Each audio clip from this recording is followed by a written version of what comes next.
All right. Another day, another trial. Let's hope that today we're not gonna die of boredom, because yesterday was kind of brutal. First of all, good morning, good afternoon, and good evening to everyone connecting from somewhere. And here we go. I have no idea who's coming on stand today. I don't know if JD is going. Could be. But I'm super excited for tomorrow. Well, to be fair, yesterday was interesting because that Dr. Spiegel, which in Dutch I think means mirror. I could be wrong, don't quote me on that. But Dr. Spiegel, it sounds really good actually, you know, like if you something in some kind of like light horror movie for teenager or something. And all of a sudden, Dr. Spiegel came out in the darkness and chased them away. The kids will remember forever the night in the cemetery. But there was a mystery surrounding Dr. Spiegel. Something like that, I don't know. All right, Judge Adza. All right, good morning. All right, it's my understanding that defense is resting, is that correct? All right, I'm not going to bring the jury out just to take them back in. So when after we finish our motions and they come out, I'll let you say that, yeah, okay, let's just do it that way. All right, so based on them resting, you have a motion? Yes, ma'am. And I did receive your memo ahead of time, so I have reviewed that. Somebody's resting. Okay, I have that, okay. Yes, sir? I haven't received anything from them. I don't know whether they filed it. I think it's just going to be oral arguments.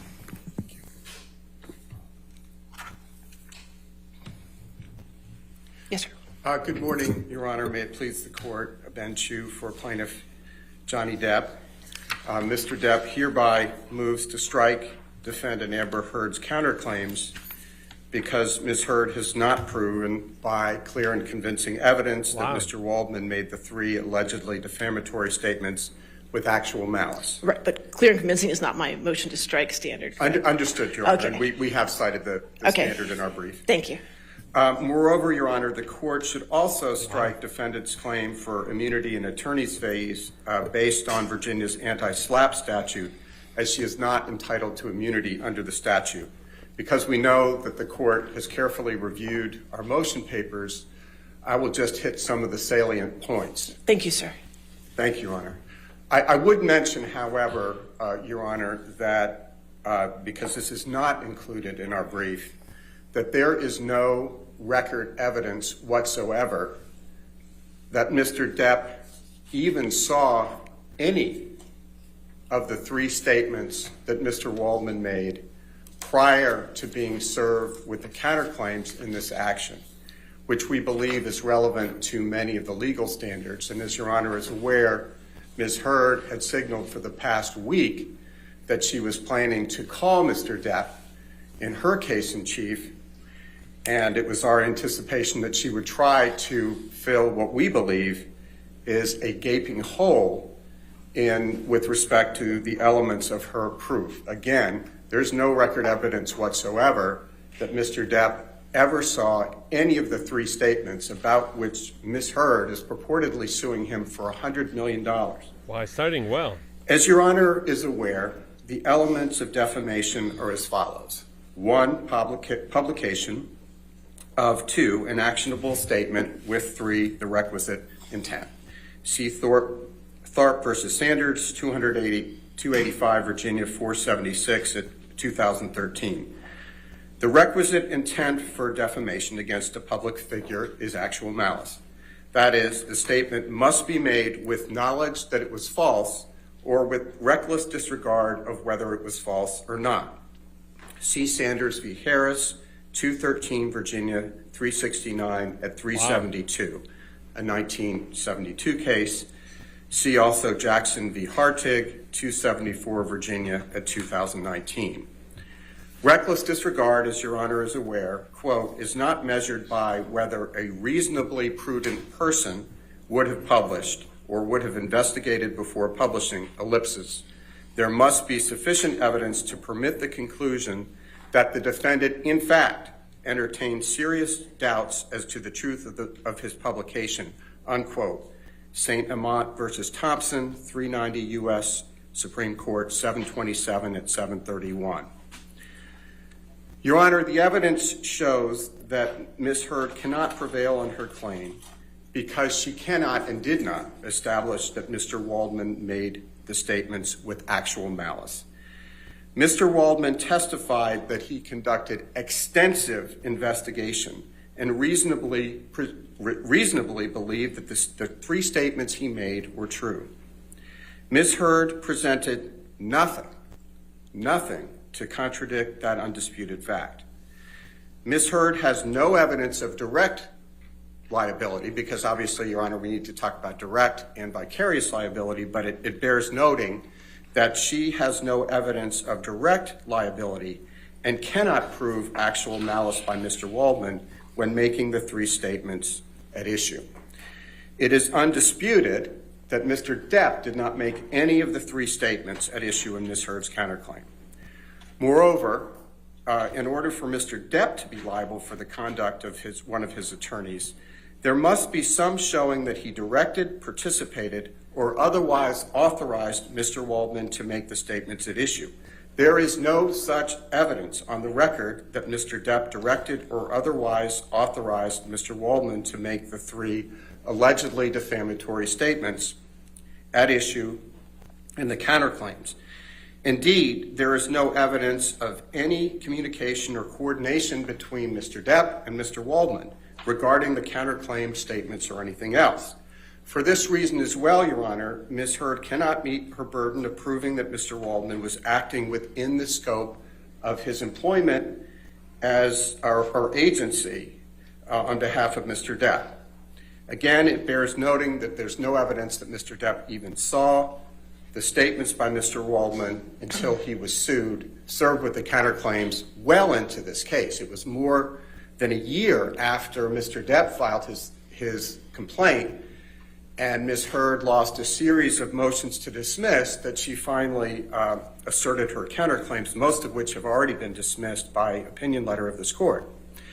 Whereas here there is no evidence of direct liability, Ms. Heard must rely on a theory of vicarious liability to hold Mr. Depp liable for the actions or statements, rather, of his purported agent, Mr. Waldman.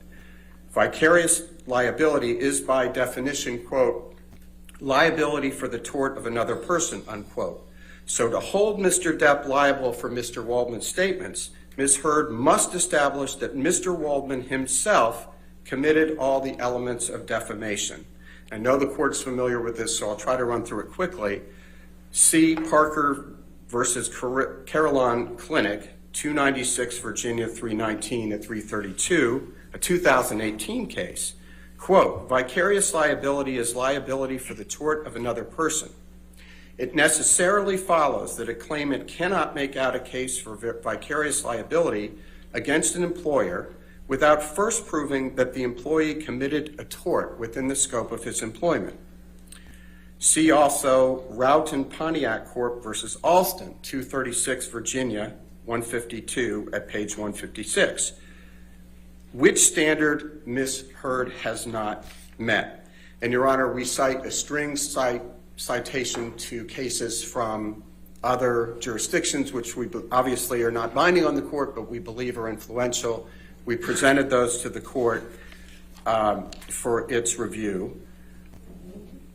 It is Ms. Heard's burden to prove by clear and convincing evidence, or ultimately, to prove actual malice by Mr. Waldman, not Mr. Depp. And while it is well settled law in Virginia, as Your Honor has pointed out last week, that an agent's knowledge can be imputed to a principal, and this is the Allen Realty Corp. Versus Holbert case, 27 Virginia 441 at 446. Wow. I wonder if she's going to dismiss this motion. Ms. Heard's counsel cannot cite any case law stating that a principal's knowledge is imputed to an agent. In other words, Mr. Waldman must have made the statements knowing that they were false or with reckless disregard as to whether they were false. And Mr. Depp's knowledge cannot be imputed to him. There is no evidence in the record that Mr. Waldman knew the counterclaim statements were false. Indeed, Mr. Waldman did not even know Mr. Depp or Ms. Heard at the time of any of the alleged incidents at issue, and thus had no personal knowledge of what transpired. And this is reflected in the trial transcript that Mr. Waldman met Mr. Depp first in October of 2016, long after the fact. Nor is there any evidence in the record that Mr. Waldman subjectively entertained any serious doubts about the falsity of the counterclaim statements. Quite the opposite. The evidence shows, and it's unrebutted, that Mr. Waldman had very reasonable grounds to believe, and he did believe, and will to his dying day, that Ms. Heard's claim of abuse were patently false. Mr. Waldman testified at length about 29 witnesses he believed disproved Ms. Heard's false claims of abuse. See the transcript at page 6008 through 6012, and I won't run through all of that. But his testimony that two trained police officers, Officer Science and Haddon, were called to the penthouse on May 21, 2016, and saw no signs of injury on Ms. Heard's face, as well as, quote, Ms. Heard's own witnesses who have testified in various forms at various times that there were no injuries to her face whatsoever between May 21st and May 27th, 2016, when she walked in to court with her publicist, her lawyer, her former best friend who no longer speaks with her, for a no-notice ex parte TRO. Some of the witnesses whom Mr. Waldman has cited, they include Laura DeVenier, Melanie Inglesis, who, as Your Honor recalls, was Ms. Heard's makeup artist, who decided to end any professional or personal association with Ms. Heard. Samantha McMillan, Hilda Vargas, going full on Isaac Schwarzenegger Baruch, on this guy. Trinity Esparza, Cornelius Harrell, Alejandro Romero, and Brandon Patterson, just to name a few. No reasonable jury could find that Mr. Waldman acted with actual malice in making the allegedly defamatory statements. He was not present for the alleged incidents. He has no personal knowledge of any of the alleged incidents. What Mr. Waldman knows is a product of the legal work he did, the sleuthing he did on behalf of Mr. Depp. Ms. Heard cannot possibly show that Mr. Waldman acted with actual malice, and her defamation claim must fail. 2, Mr. Waldman is an independent contractor, not an employee. It is axiomatic, Your Honor, that a person who hires an independent contractor is not liable for the independent contractor's actions. See Sanchez versus Medicorp Health System, 270 Virginia, 299 at 344. An independent contractor is a person who is engaged to produce a specific result, but who is not subject to the control of the employer principal as to the way to bring about that result. Wow. See Atkinson versus I don't think she's going to accept the motion. Virginia 378 at 284. That's a 2001 case. An outside lawyer retained by a client in connection with litigation is an independent contractor. See King versus Dalton, 895 F Sup 831, Eastern District of Virginia, 1995. Where I guess Judge this Ellis, is just for the a legendary counterclaim, known by all Virginia practitioners, held that, quote, a law firm attorney working with a client is nonetheless an independent contractor and is not an employee of the client corporation. In that case, the employer was a corporation, but the same logic applies when it's an individual like Mr. Depp. That was Mr. Waldman's role. Indeed, clients hire lawyers to obtain specific results. This is for the counterclaim. Or to try to obtain specific results.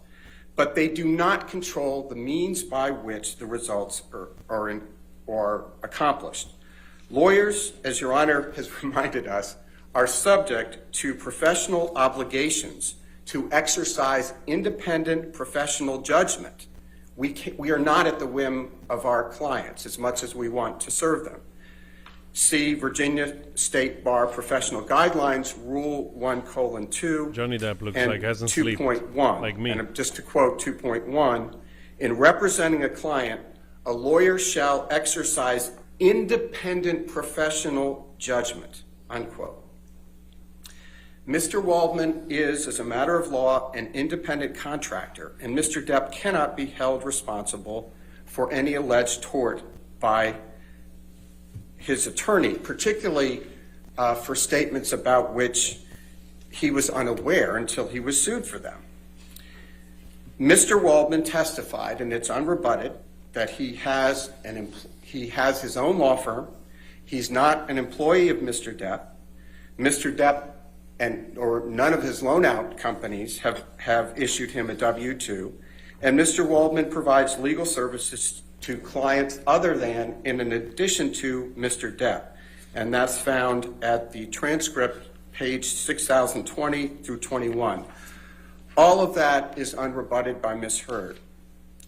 Mr. Waldman's statements, the third reason for which we respectfully submit the counterclaim should be stricken, is that Mr. Waldman's statements were protected opinion. And I won't run through all of that, but very briefly, taken in their proper context, the counterclaim statements are non-actionable expressions of opinion entitled to protection under the First Amendment.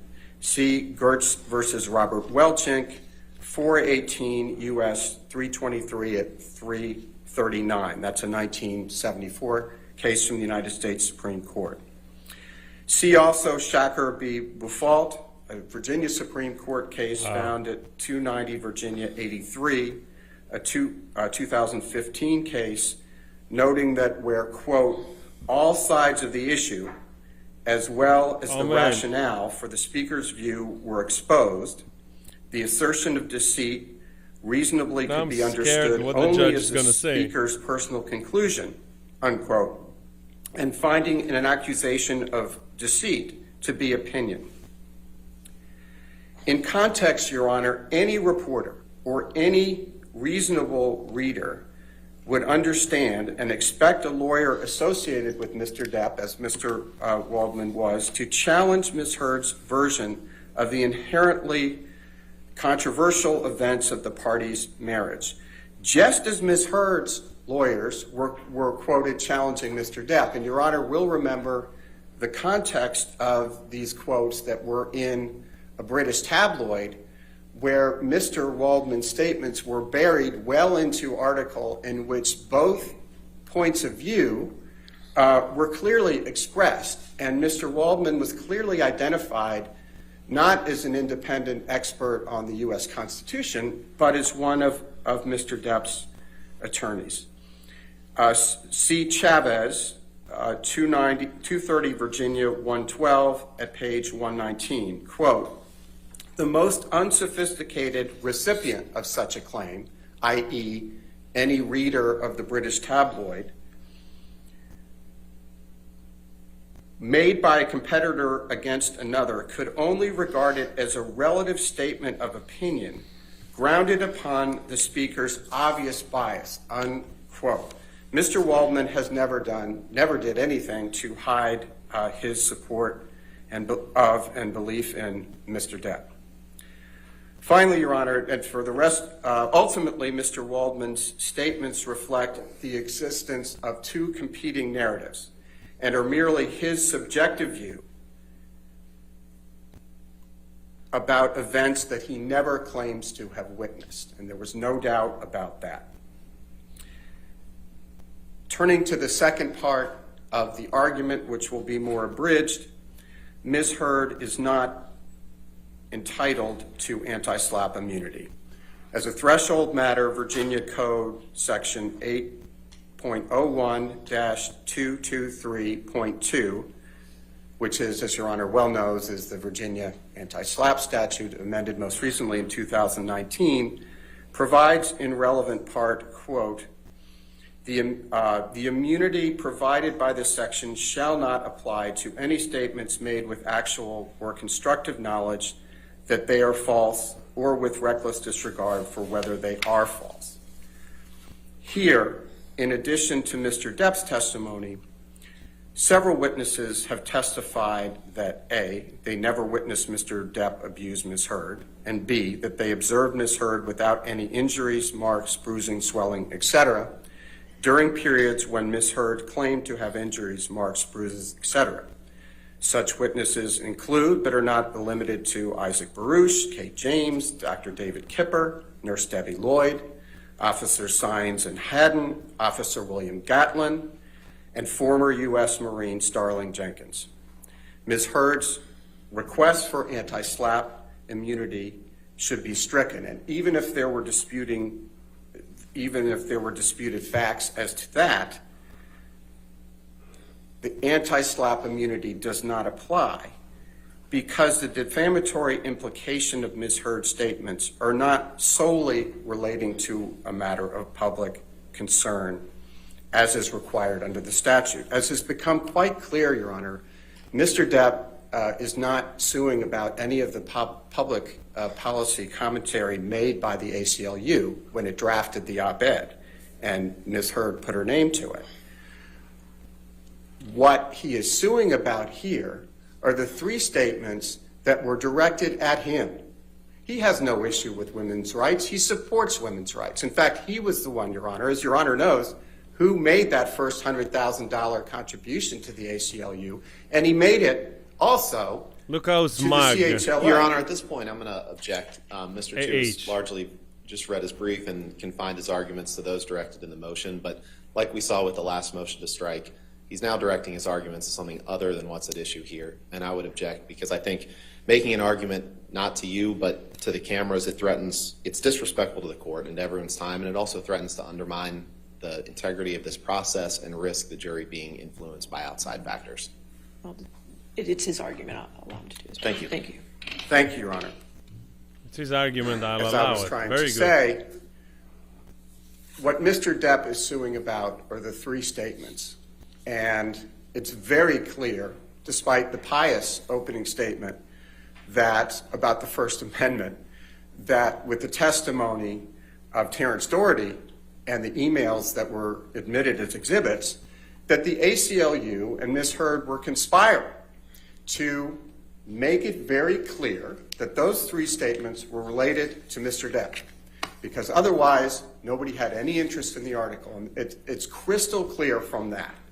They wanted to time this thing with the release of Aquaman, which was her first film of any significance in terms of popularity, and to do that. That's very clear. So the charade that this had something to do with public policy is risible, and that is not why the anti-SLAPP protections were enacted. They were enacted to protect the rest of the article, not what Mr. Depp is suing about. As generally analyzed by the courts, a matter of public concern is one which relates to, quote, a matter of political, social, or other concern to the community, unquote, as opposed to a matter of only, quote, personal interest, unquote. That's Connick versus Myers, 461 U.S. 138 at page 146. Instead, the defamatory implication at issue in each of the three statements at bar relate to the personal grievances between Mr. Depp and Ms. Heard, which does not rise to the level of a matter of public concern with broader implications for society beyond the two litigants in this action any more than Mr. Waldman's statements. I mean,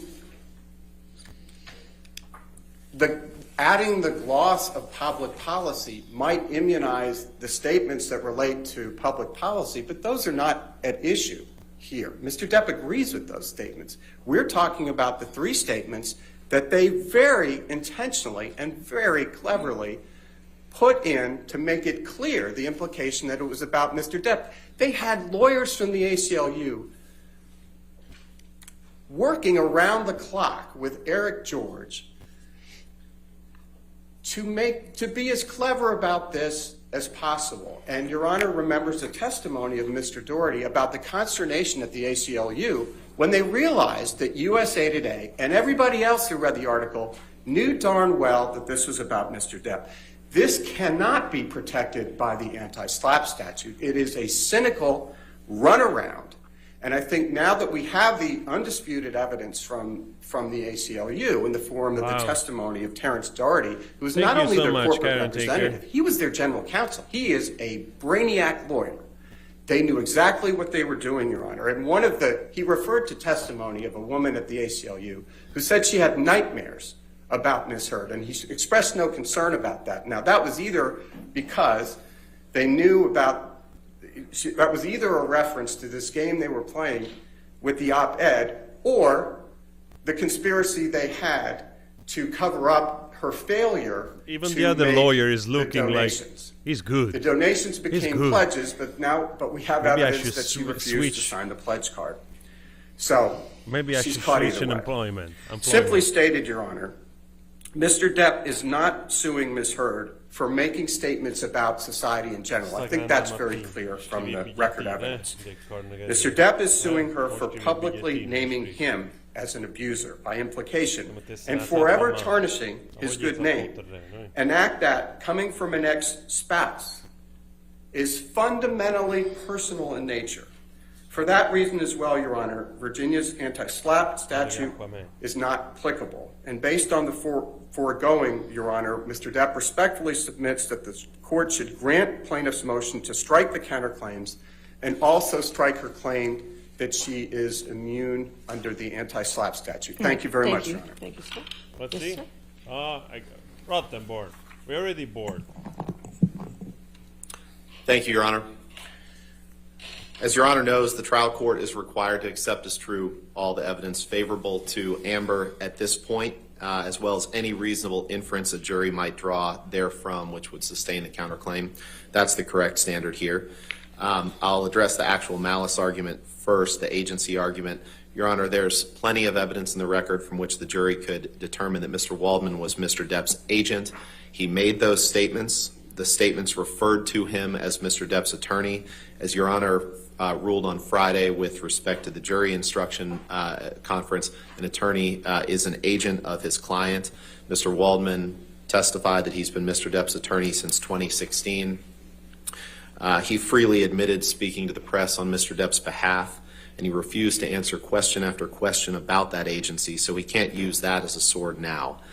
Mr. Chu puts a lot of emphasis on the fact that Mr. Depp allegedly didn't see the comments that were made that are the subject of the counterclaim. But as Your Honor well knows, whether he saw them or not is not the standard for agency. There's also evidence that Mr. Depp met with the Daily Mail with Mr. Waldman prior to the defamatory statements being made and released. I believe that was in February of 2020, just 2 months prior. Mr. Waldman also concocted a story that Amber was being investigated for perjury by filing a perjury complaint against her with the LAPD. He disregarded any evidence that he didn't believe would fit in his narrative, that would fit in this story that he was speaking about on behalf of Mr. Depp. And after Mr. Depp lost the UK proceeding, after Mr. Depp was ruled to be a wife beater by the court in the UK proceeding, the court there found him to be a wife beater. Mr. Waldman then got an overseas tabloid to run a story claiming that Amber was being investigated for perjury, which simply wasn't true. He walked into the LAPD, filed a complaint for perjury against Ms. Heard, found a media outlet that doesn't follow the two-source rule, and then he had let the world believe that the LAPD was investigating Ms. Heard for perjury. That's a shameful and a sickening example, Your Honor, of the lengths that Mr. Depp, through his agent, Mr. Waldman, would go to smear and to defame Amber Heard, and that continued in the 3 statements in the counterclaim. Your Honor has heard evidence, I won't go through all the evidence, but Your Honor's heard evidence from Ron Schnell, who's traced the negative hashtags toward Amber Heard online associated with those defamatory statements, and noted the staggeringly high number of them that were associated with Mr. Waldman. Under the principles of the agent-principal relationship in Virginia, Your Honor, when Mr. Waldman made those statements, he was standing in the shoes of Mr. Depp. They are one and the same for the purposes of those statements. As Your Honor discussed at length on Friday, Mr. Waldman made these statements with actual malice. There's plenty of evidence from which the jury could infer that, and his own, both from the actual malice from Mr. Depp and Mr. Waldman's own reckless disregard of facts that didn't support Mr. Depp, and his attempts to manufacture false evidence that did. As Your Honor found in the hearing, I believe it was on March 24th, after Your Honor denied Mr. Depp's motion for summary judgment, Your Honor said, as to malice, a fact finder can reasonably conclude that Mr. Waldman made the statements with malice because Mr. Waldman has no personal knowledge of the party's marriage and still made the statements at issue. Nothing in this case has changed that. If anything, the evidence has only made it more clear that that is an inference that the jury can and we believe will find. So, Your Honor, there's no basis to grant a motion to strike on this agency argument. On the actual malice argument, the evidence shows that not only was Mr. Waldman Mr. Depp's agent, but that the two of them conspired to falsely accuse Amber of creating a hoax and falsify evidence that they believed supported their theory and what they wanted to achieve. As Your Honor well knows, too, I won't go through all the law, but both agency and malice can be inferred through circumstantial evidence. There's plenty of evidence in the record from which the jury could infer those. Moving on, Your Honor, to the independent contractor, the court's already rejected this argument, ruled that an attorney-client have a principal-agent relationship, and as Your Honor said on Friday, there's no evidence in this case of anything otherwise.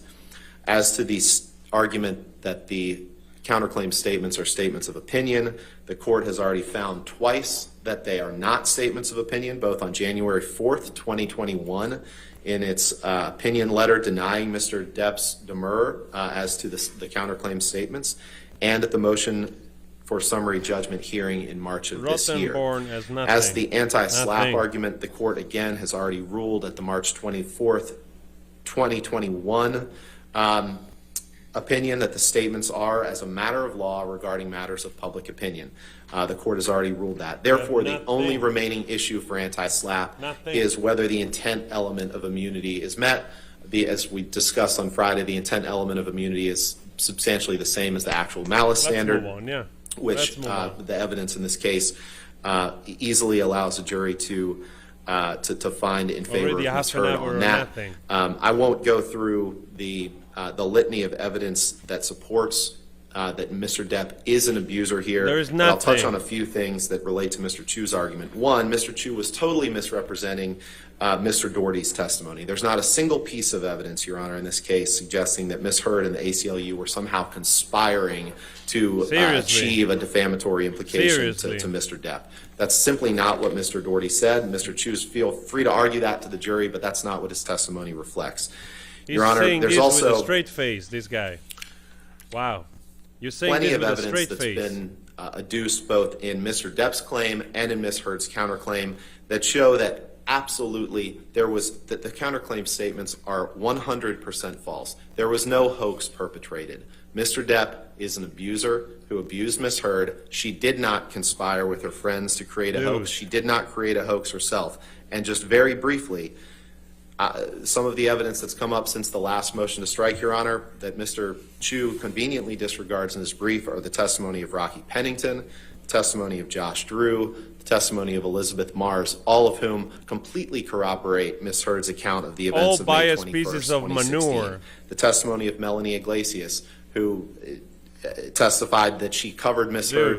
Heard's bruises with makeup right after the December 15th incident, that provided ample testimony to support that Ms. Heard often would cover her bruises that were caused by the plaintiff in this case, by Mr. Depp, with makeup. He ignores the evidence of Christy Sexton. He ignores the evidence of Io Tillett Wright. He ignores the evidence of Whitney Enriquez. Because they're all of fake. These witnesses and others have testified extensively about Mr. Depp's abusive behavior toward Ms. Heard. And you have no abuse, emotional abuse, psychological abuse, verbal abuse, Your Honor. Mr. Depp's own writings recordings, pictures, and videos confirm that. The list goes on. There's abundant evidence in the record, Your Honor, from which the jury could, and again, we believe will find that Ms. Heard is not liable for defamation to Mr. Depp, and therefore, by definition, she has not acted with actual malice, and based on the court's rulings on March 24th, 2021, she would be entitled to anti-SLAPP immunity, which would permit her to ask the court to award attorney's fees against Mr. Depp. So with that, Your Honor, I'm happy to answer any questions the court has. That's fine. Thank you, sir. Thank you. Yes, sir. Your Honor, I will be brief in deference to the court's time and the jury's time. What Mr. Rottenborn said about Mr. Waldman's allegedly going to the LAPD about perjury is a complete non sequitur.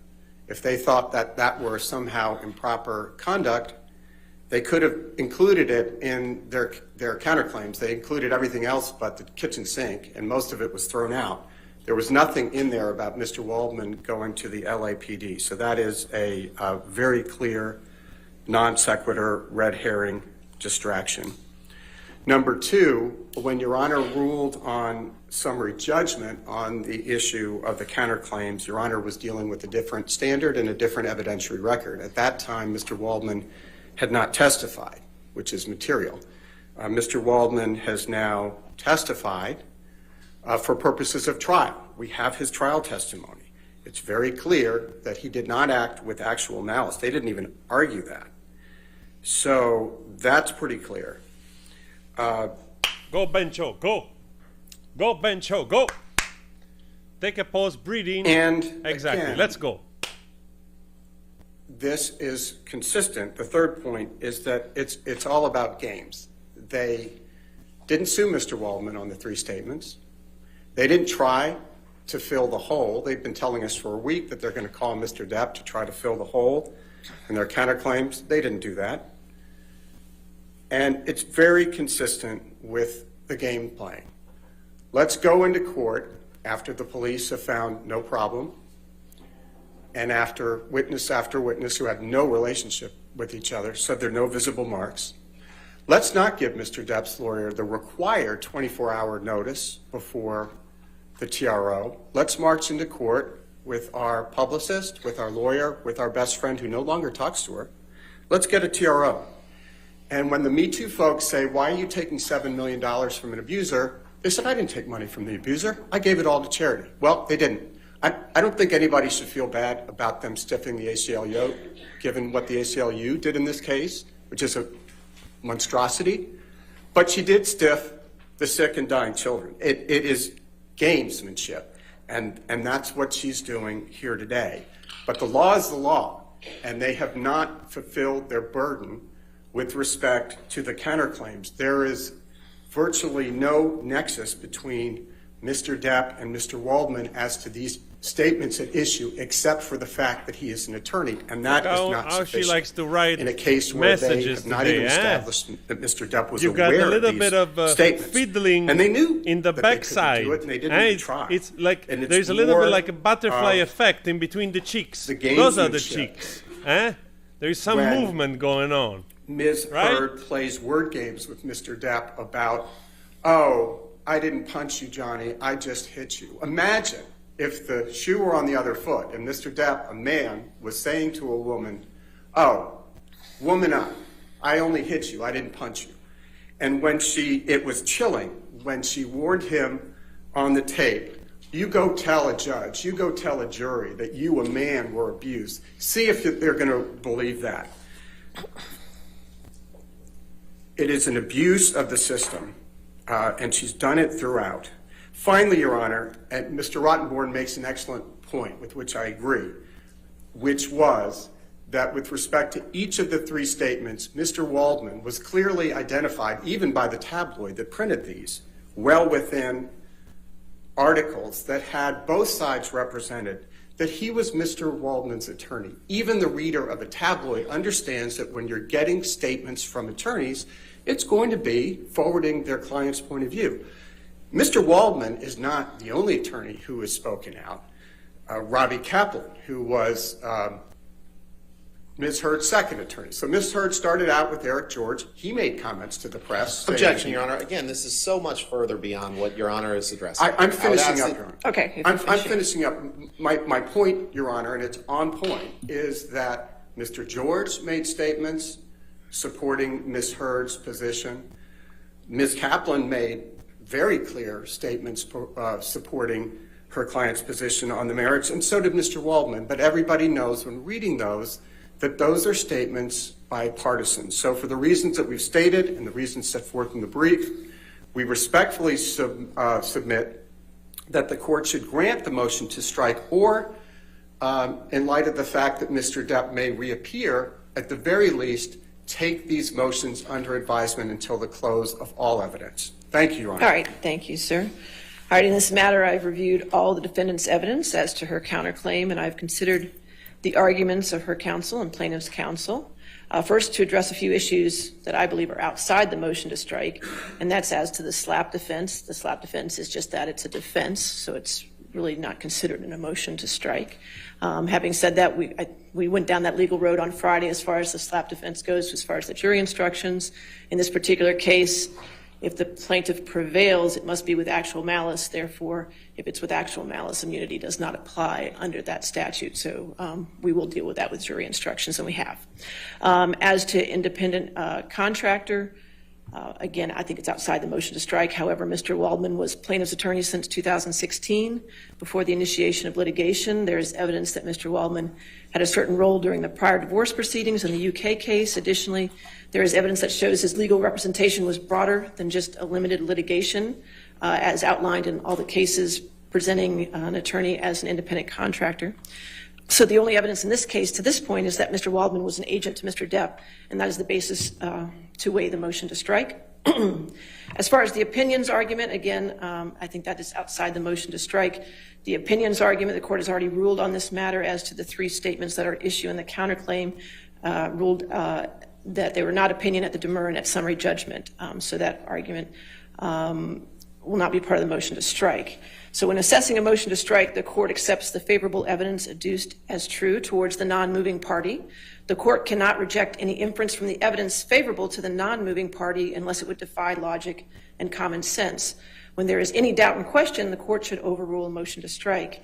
Agency may be inferred from the conduct of the parties and from surrounding facts and circumstances.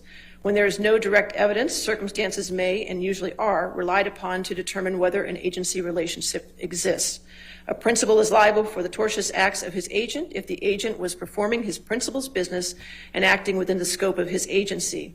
If an agent's tortious act arises from their agency relationship, is enacted in part to service the principal can be held liable for the tort. Here, the alleged tort is defamation. Besides demonstrating the agency relationship, the defendant must prove Mr. Waldman published an actionable statement, meaning a statement that is both false and defamatory, with the requisite intent. As to agency, Mr. Waldman was plaintiff's attorney at the time of the alleged defamatory statements were made. Mr. Waldman does not deny this, and neither does the plaintiff. Moreover, Mr. Waldman made the allegedly defamatory statements about the defendant during the proceedings of this action and interacted with the defendant once the statements were made while still representing the plaintiff. Taking the surrounding circumstances as a whole, an agency relationship can be inferred, and thus a scintilla of evidence regarding agency must be turned over to the jury. In addition, the jury may infer that Mr. Waldman made these specific statements to a third party to serve as plaintiff by portraying defendant as an opposing litigant in a negative light. It is not disputed that Mr. Waldman published statements and that there is a question as to whether statements are false, and both parties disagree and have presented conflicting evidence as such. As to actual malice, Mr. Waldman made the counterclaim statements after he met with his client. In addition, there is evidence the plaintiff was with Mr. Waldman at a meeting in February 2020 with the Daily Mail online. Further, defendant claimed that she met with Mr. Waldman where he threw the paper containing the counterclaim statements within them. Consequently, there is more than a scintilla of evidence that a reasonable juror may infer Mr. Waldman made the counterclaim statements while realizing they were false or with a reckless disregard for their truth.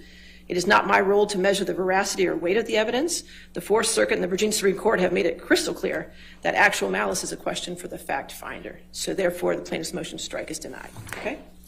Thank you. Is there any other preliminary matters before the jury? Yes, Your Honor. Okay. Oh man, so much. nothing. Another lawyering probably step that was necessary to do. So at the end of the day, to my understanding, we have to go to the end of this with the jury, and that's it. Because basically, to what I understand through all these big words is that none of them have enough to prove that the counterclaim can be stricken or not or whatever. So yeah. Then I guess we're just moving to the next. Now the AH camp has only 4 hours left. I don't know if they're gonna try to call JD up on the stand. I'm tired of these people, honest to God. I'm tired of Rottenborn. I'm tired of Elaine. I'm tired of these freaking people lying. In my mind, it's crystal clear that this woman, like Bencho said, has manipulated the system in her advantage, has thrown under the bus a man that was going through difficult times with this addiction, and with complete disregard for his healing and his attempt numerous times of making the relationship work, because despite everything, the guy tried to make the relationship work, and there is ample evidence through the audio that we have all heard that gives that impression. So we either all of us are a bunch of idiots, which we are delusional that we cannot see through these audios that Johnny Depp was not an abuser, and therefore, like, she's right. You know what I mean? Like, so I honestly, I think. I'm not a lawyer, but I have better judgment than that, at least with the evidence provided. Yesterday I saw, like, I would find this picture if I can, and again, it's just another point, like the guitar player from Oasis, I think Noel Gallagher, for whatever reason, I don't know where it was, I think with the father of a football player, or I don't understand correctly what happened, but anyway, he got like a headbutt. Accidentally, he received a headbutt. And there is literally the guy still having a freaking, like, sore nose with a cut on the freaking face. I don't know how many days after is going around. The pictures are online. You can search them. This woman is the only woman that can be punched in the face, and all kinds of heinous thing can happen to her, and there are no signs. And this is the sister, another liar. Look at you, huh? You betrayed a man that was kind to you, understood you, did his best to make you feel part of the family, and you just betrayed him. Those people, huh? I mean, can you imagine? Like, I cannot imagine being those people. Like, you have to go through life knowing that you're covering up such a mess, full of lies, full of spite, full of somebody that is absolutely tormented soul, destroying things around her. My God, I hope I'll never have to get in contact with anybody of the sort.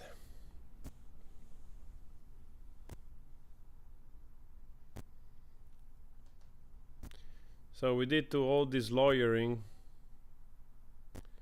I wish that the judge would have said, yes, send this biatch home. We're tired of her. Honestly, also yesterday was such a stupid day. There were some moments where, those, even though those people are biased, but they could have influenced somebody in the jury, unfortunately. But they were so ridiculous, and especially not only Dr. Spiegel, but also the woman, the Hollywood expert that basically hasn't worked since 2000. That there is the last thing she did, I saw on IMDb, like 22 years ago, and she tried so hard to make AH look like she was one of the biggest A-lister working in the last 10 years, which is preposterous. It's just absolutely ridiculous.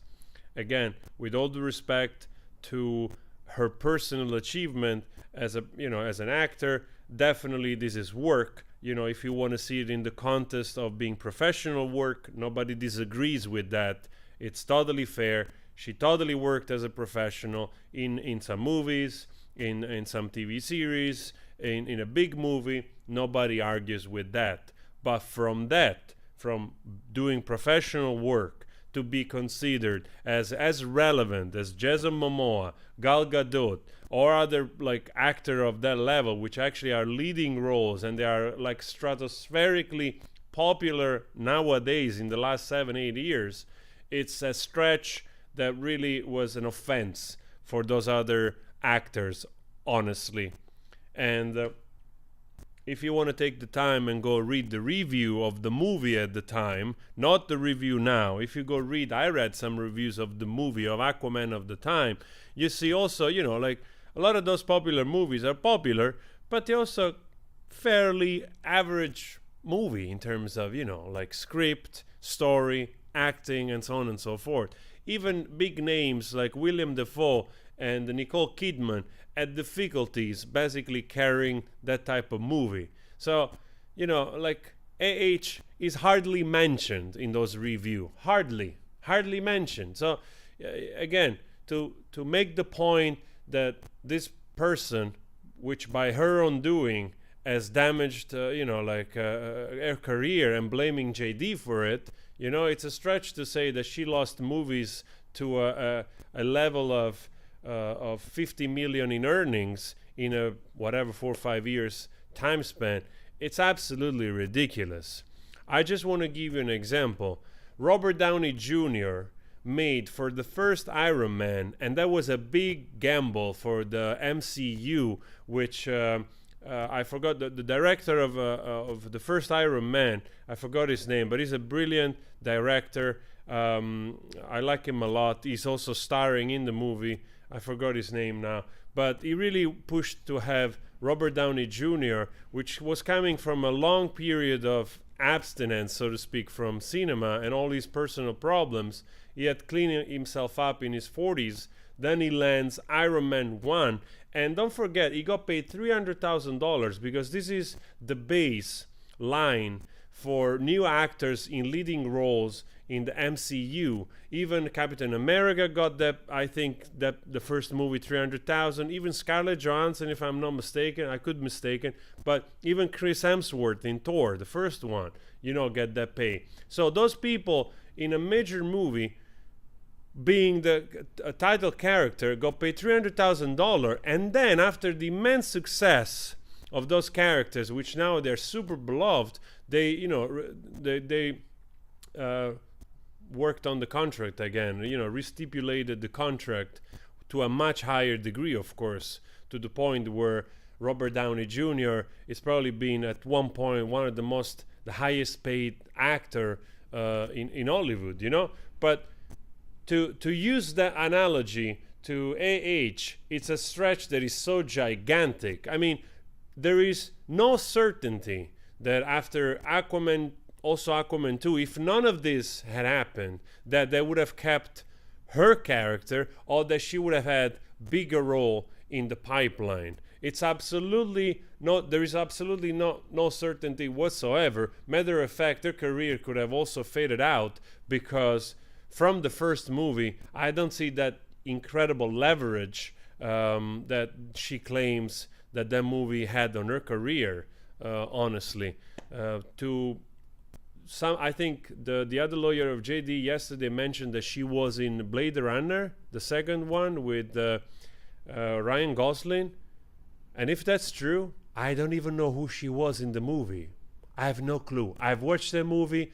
I have no freaking idea who is the character she's playing. Zero. So a bunch of just ridiculous stuff from that fake Hollywood specialist, Like this woman, if she got paid, if she got paid for a not title role $1 million from the first Aquaman, she's already been paid 3 times more what Robert Downey Jr. got paid to be freaking Iron Man in the first Iron Man. Or Thor, you know, Chris Hemsworth in the first Thor. Like, she already got paid 3 times more those guys in the beginning. And she's complaining if she got $2 million for the second Aquaman for not being the title character. To me, that's already overpaid, if you ask me honestly. Wow.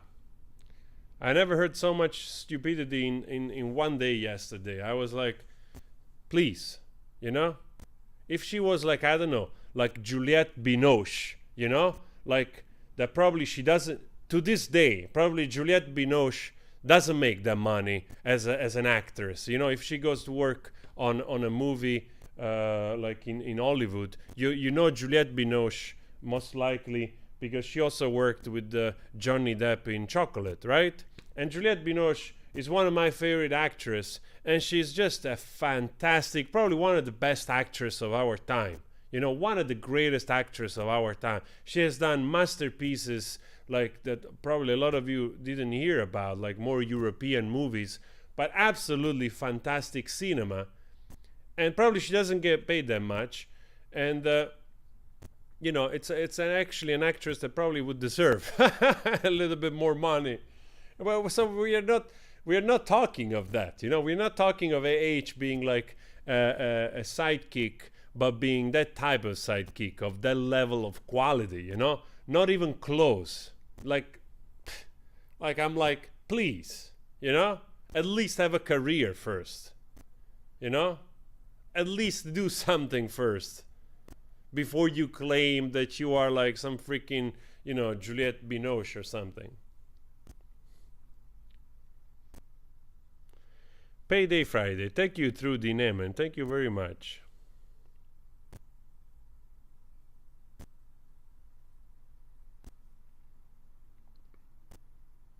Yeah, the English Patient, for instance, like the Three Colors. Yes, the Three Colors of Kieslowski are some of my favorite movies. You know, Blue is absolutely a fantastic movie. I think it's just a masterpiece of cinema. You know, and it's a more, you know, it's a more 90s movie. Like, you know, there's not a lot of spectacle in terms of, you know, action or whatever. But it's such a brilliant, beautiful movie, especially if you see the old trilogy. You see in, you know, blue, white, and red. Those are great movies. You know, those are great movies. I'm happy to see that you guys also watch this stuff. I'm really happy to hear that.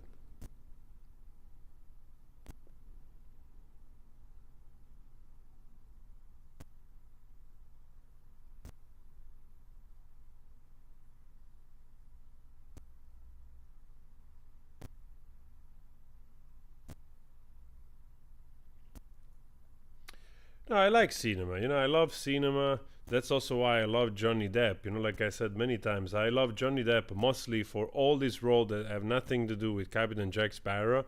So I always liked him already way before all the other thrillers and movies that he has done before, including Chocolate, Donnie Brasco, and, you know, and Dead Man. And of course, there are also like the sillier one, but still with the Tim Burton, you know, which are kind of cool, like Edward Scissorhands, Sleepy Hollow, and so on and so forth. But also I think the Nine Gate. There's also the Nine Gate, which is kind of cool. And then of course there is also like Public Enemy was a cool movie. I actually liked it. Was it Public Enemy? Public Enemy #1 or something. Pretty impressive, that movie.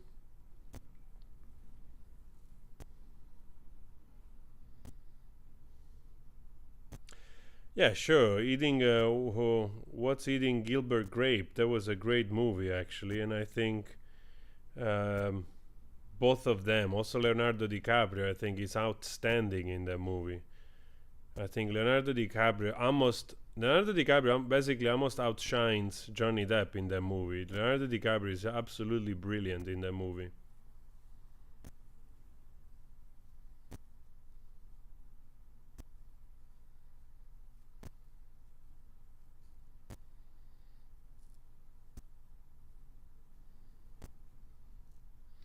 Benny and June also was a funny movie. A little strange, but also funny. Little awkward.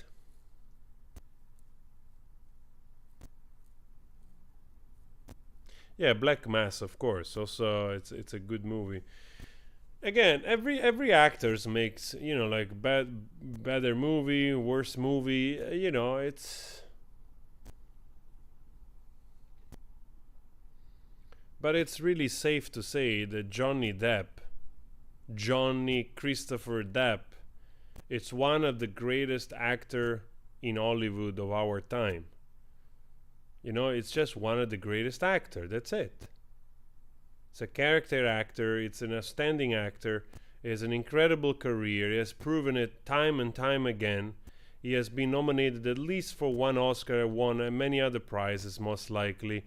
Despite his personal demons and struggles with addiction, like many artists have gone through, luckily still alive. A lot of other people, unfortunately, have passed away, like Heath Ledger, which unfortunately also had probably dependency from prescription drugs and other stuff, which at the end caused his demise, which is also such a catastrophic loss for the art world, for the cinema. Another incredibly outstanding actor. And honestly, truly, to make the comparison between H and Johnny Depp, it's like really offensive to the craft of cinema in general, not even actors. It's like really offensive to the whole craft of cinema as a whole. I mean, do first something interesting and then come back and say like that you lost 50 million. I mean, you probably you would not have even got work if nothing happened, you know, after Aquaman 2 or whatever. Because there's a lot of pretty girls always coming out, you know? There's always a new pretty girl that is coming out. And that's, as unfortunate as it sounds, they're always going to go for the newest, youngest, prettier girl for whatever they have in mind with the usual Hollywood stuff, you know? So if you haven't kind of redirected your career in being like a really valid actor in drama roles or other stuff, it's nobody's fault, honestly.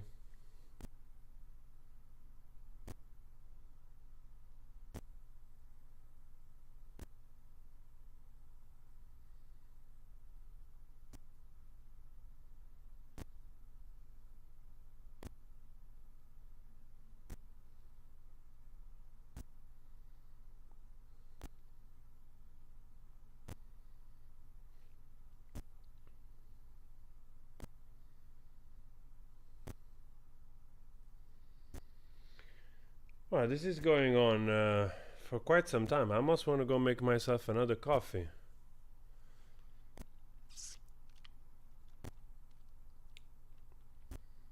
I hope today is going to be a little bit more interesting than yesterday.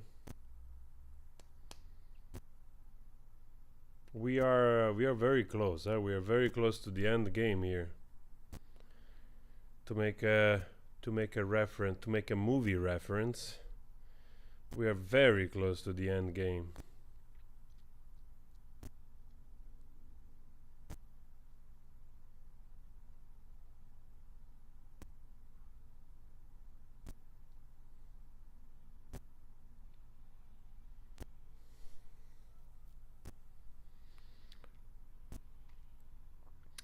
Guys, please don't forget to subscribe.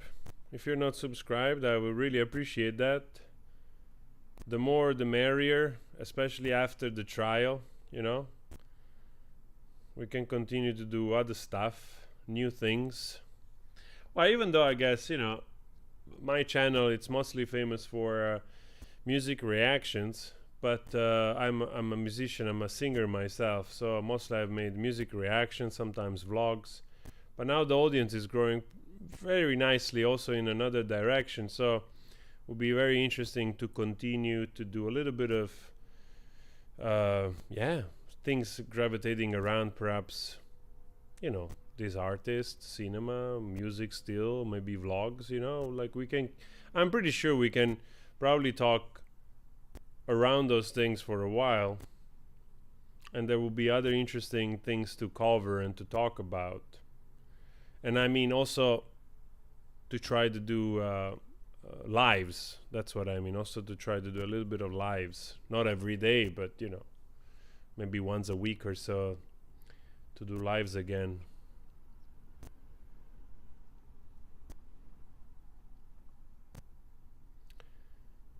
I'm actually really curious, like I want to know who of my audience, now we are like, since we have a little bit of time, we are almost 7,000 in the chat. I'm just curious if there is anybody that plays Minecraft. Because Minecraft is a type of game that people like from 60 to 13-year-old. So there is always somebody, whatever age, that is playing Minecraft. So I'm a little bit curious if there is actually any Minecraft player in here.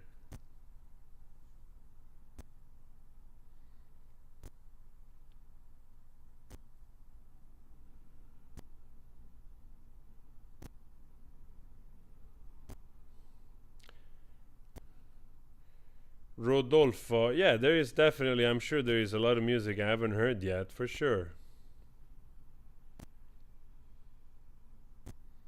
Ah, we see, it's like, yes, no, no. Kill the worst, my husband, I play Minecraft, my neighbor's son, my son.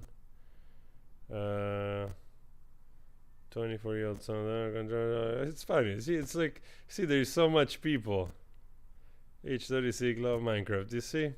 It's so funny to see that there is a lot of love for this strange little game.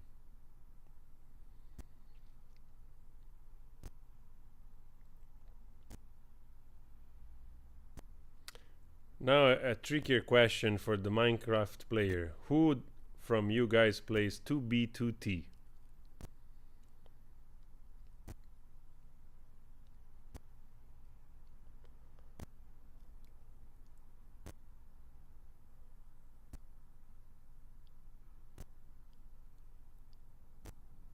Natasha, you never hold.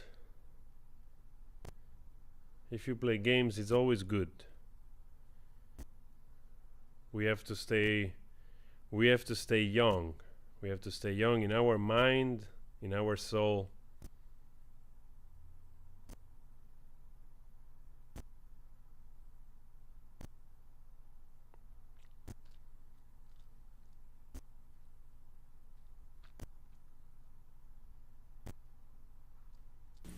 Here we go. Are we ready for the jury then? Yes. Okay. I love that Tina. See, Tina also play Minecraft. That's awesome, man. That's awesome, Tina. Here we go, jury. Let's go, jury.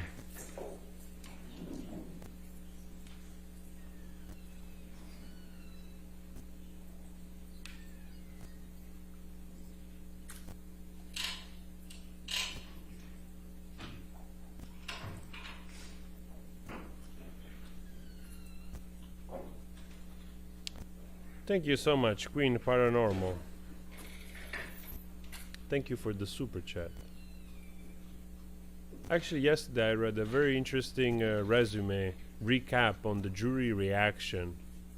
Seems like that there is at least 4 jurors, which they seem to be much more in favor to Johnny Depp. At least 4, if I remember correctly. And there is another few which they're difficult to read. Good morning, ladies and gentlemen. I apologize, we have a few housekeeping matters to take care of, but thank you. You can have your seat. This was your next witness. A report from a low-channel YouTuber, I think I saw. Heard, we rest. All right, thank you. All right, rebuttal evidence? Yes, Your Honor, Mr. Depp calls Walter Hamada of Warner Brothers. All right, what? Mr. Hamada.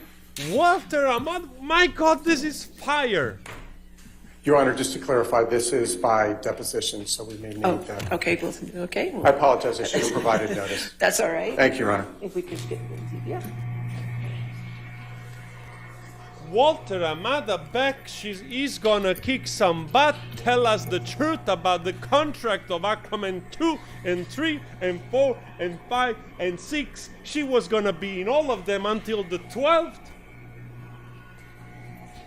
So much water in this Aquaman. My God. Patricia. Oh, I love that. We'll see maybe either on this channel in the future some live of Minecraft. Why not? We'll see. So what do we got here? Oh, this woman. This woman.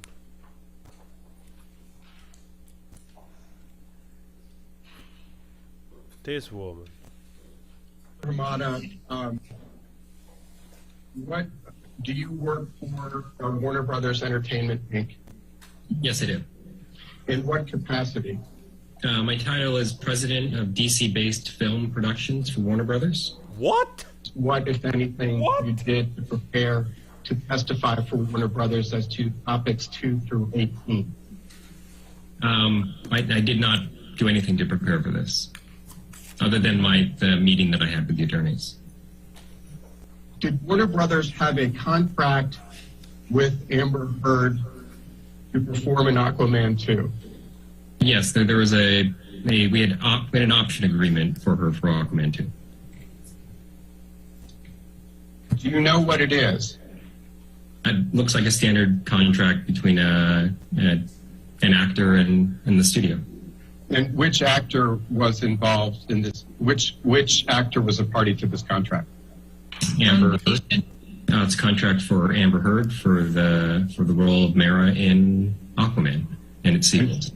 Which studio contracted with Amber Heard? Warner Brothers.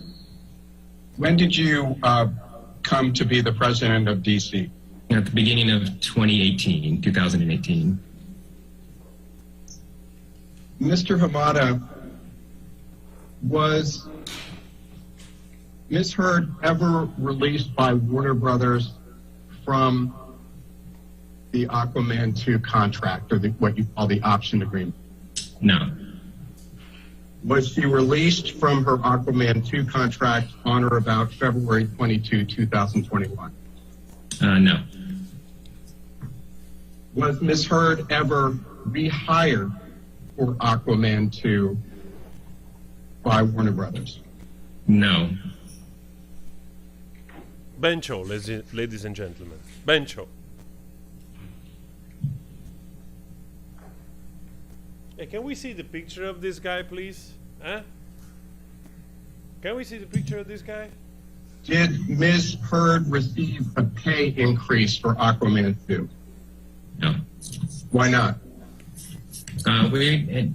As a rule, as a company, we go through a lot of trouble when we make our deals with our actors. We get options on them for subsequent movies.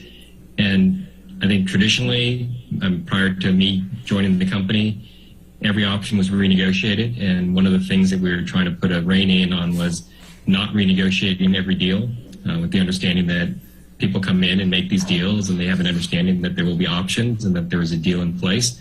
And it was a big part of our philosophy that we were going to hold people to their options moving forward.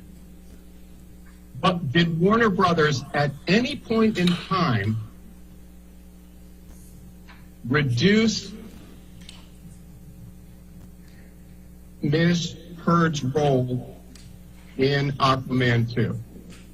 The role in the film the size of the role in the film that she has was determined in the early development of the script, which would have happened in 2018, I would say. Well, so, and from there, beyond normal development, the role sort of, the character's involvement in the story was sort of what it was from the beginning. Bang. Was her role ever reduced for any reason? No, I mean, again, from the early stages of the development of the script, the movie was built around the character of Arthur and the character of Orm, Arthur being Jason Momoa and Orm being Patrick Wilson. So they were always the two co-leads of the movie. Did Warner Brothers ever plan to portray Ms. Heard as the co-lead in Aquaman 2?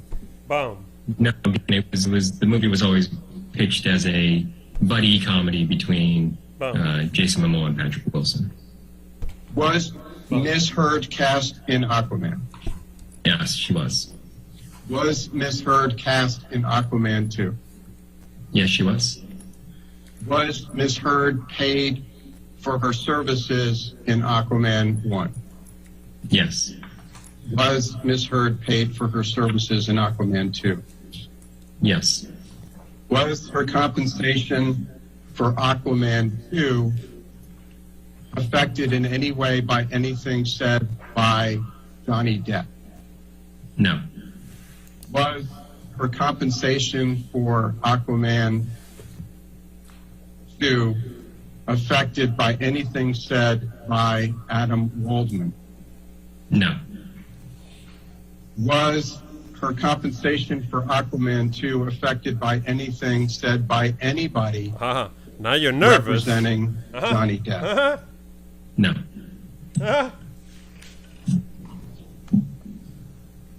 And who do you trust? That's the guy that Was basically there any delay is in charge. in Warner telling Brothers you this. exercising the option to cast Ms. Heard in Aquaman 2? Yes, there was. How long a delay was there? I don't know, probably weeks. What was the cause of the delay? There were conversations about potentially recasting. Who was the producer? Oh my Peter God. Safran, Who was the director? James Wan. Did Warner Brothers believe that those concerns were legitimate? Yeah, I mean, I had no reason not to believe the director and the producer of the movie. And you are testifying today as a representative of Warner, correct? Yes, I am. What, if any, creative concerns did Warner Brothers have about casting Amber Heard as Mira in Aquaman 2? It was the concerns that were brought up at the wrap of the first movie, production of the first movie, which is the issue of chemistry. Did the two have chemistry? I think editorially they were able to make that relationship work in the first movie, but there was a concern that it took a lot of effort to get there.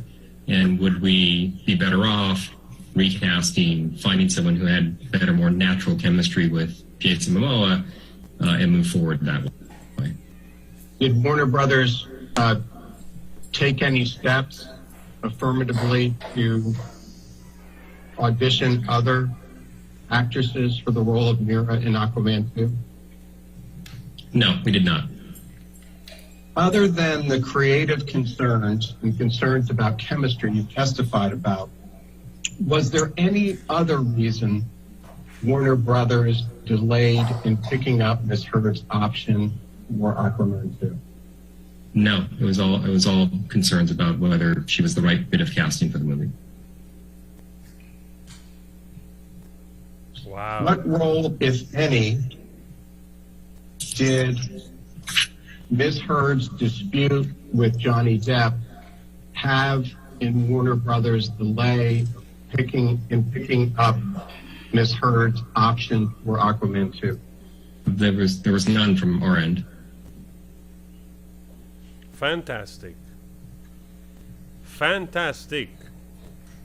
The guy in At any charge. point in time, was Warner Brothers considering paying Ms. Heard more money for Aquaman 2 than is set forth in the option contract you previously identified?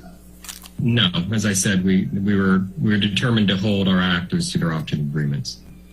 Would Warner Brothers have paid Ms. Heard more money on Aquaman 2 if it had picked up her option earlier? No.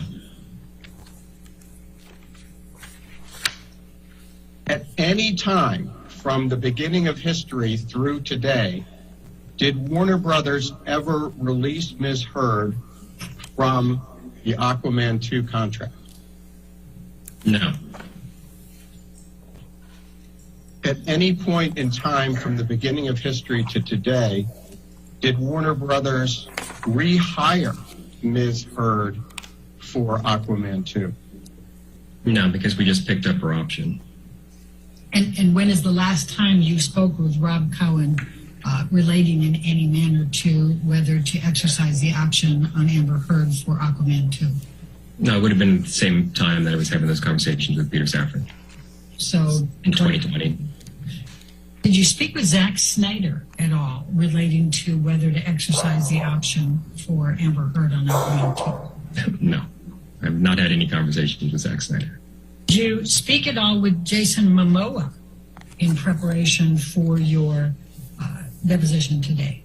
No. Have you ever spoken with Jason Momoa about any issues relating to chemistry between he and Amber Heard? Yes.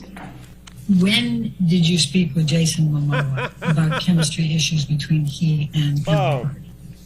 It would have been in that same time period where we were prior to green light of the movie. Now, you were asked some questions about scripts. Did you review any of the drafts of the script for Aquaman 2? Ellen, Yes.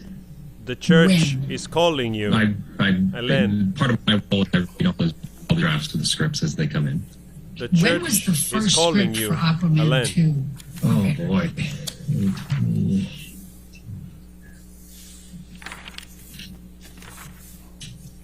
I cannot tell you. Probably in 2018, latter part of 2018 would be my guess. And how many versions of the script had been written by the beginning of 2021 for Aquaman 2?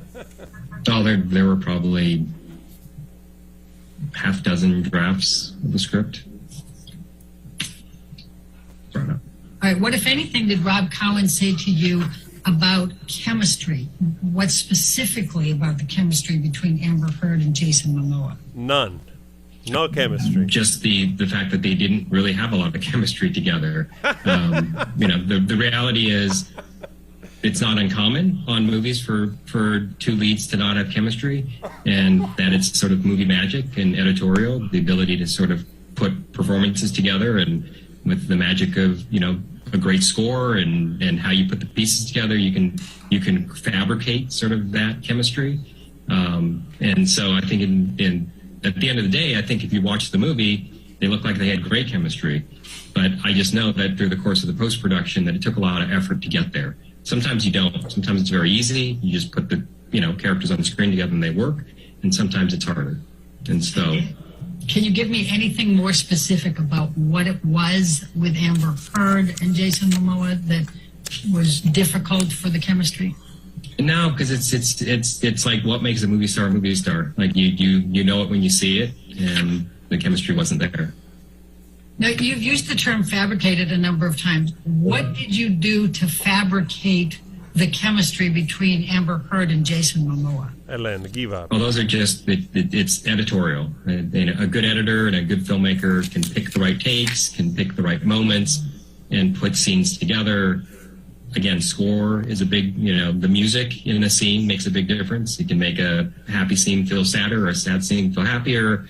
And so it was sort of it's just the magic of post-production, editing, sound design, music, etc. And what do you mean by fabricating, though? I mean, were they literally falsifying, or were they just picking the best music? Let me finish my question. Were they picking the best music and picking the best looks because that's their job and that's what you do on every scene? No, Ellen. That is what we do in post-production. That's what filmmakers do. This is, on any production, you're doing that. You're putting performances together. Sometimes it's easier than others. This one was more difficult because of the lack of chemistry between the two. How many times? James Wan and the editor were able to get it to a place where the end result actually works, and it's great. And in fact, How that's many the times? job of every filmmaker. They have to right? tell you. Put all the combinations together to make the most successful production. Absolutely. Tell you what has been marked as exhibit number 5. It's ALH 18247. The guy is a megapint guy. Now we know. The guy is a megapint guy. And you mentioned James Wan was the director of Aquaman 2. Is that correct? And Aquaman, the first one, correct? That's correct. All right. And James is texting to Amber on August 25, 2018. You rated really high with the audience, exclamation mark, exclamation mark. Do you see that? Yes. This is August 25, 2018. What's going on August 25, 2018 that would cause the director to send a text message to Amber saying... That'd be a test screening. So during our post-production of movie, we test the movie with an audience, and the audience tells us what they liked and what they didn't like. And so that's what he's referring to there. And they really liked Amber Heard, correct? Yes, she did. She tested well. It hit $1 billion, is that correct? Yeah. And more specifically, did you play any role in the determination to communicate to Amber's representatives that Warner Brothers was considering not exercising her option? Yeah, probably in the sense of we had the conversations, and I believe, if I recall, we had... that's where Peter Safran offered to reach out to the agent and express which direction we were leaning. Have you seen any document that says there was any chemistry issues between Amber Heard and Jason Momoa in Aquaman 1? Documents? No, I mean, those were all conversations. But if Jason came back and James Wan came back, you were guaranteeing that Amber Heard would play Mira, correct? That's correct. And Jason Momoa was able to negotiate a different compensation structure, was he not, for Aquaman 2? That's true. He did renegotiate. Now, Aquaman was the highest grossing DC film ever for Warner Brothers, was it not? Yes, it was. What, if any, issues did you have with Amber Heard in Aquaman 2? My understanding is actually the production went very smoothly. All right, thank you. Your next witness. Ellen, give up. The guy literally told you. Your Honor, we call Dr. Goldwater next, but I know we have a preliminary matter that we need to deal with briefly, if we may approach. Sure. The guy from the guy from Warner Brothers literally told them, listen, you know, not much chemistry, and Ellen is trying to beat around the bushes. Did you have a document pertaining such a thing where it's stated in double copy signed by 3 presidents that perhaps there was an issue with this is the guy in charge, Ellen. This is the guy in charge. He's telling you they didn't care much about her, and that in the script of the second movie, that's what she got. Don't beat around the bushes, Ellen. The church is waiting. That's the only place left for you. Jesus is the only place left for you. Open up your arms and go to church.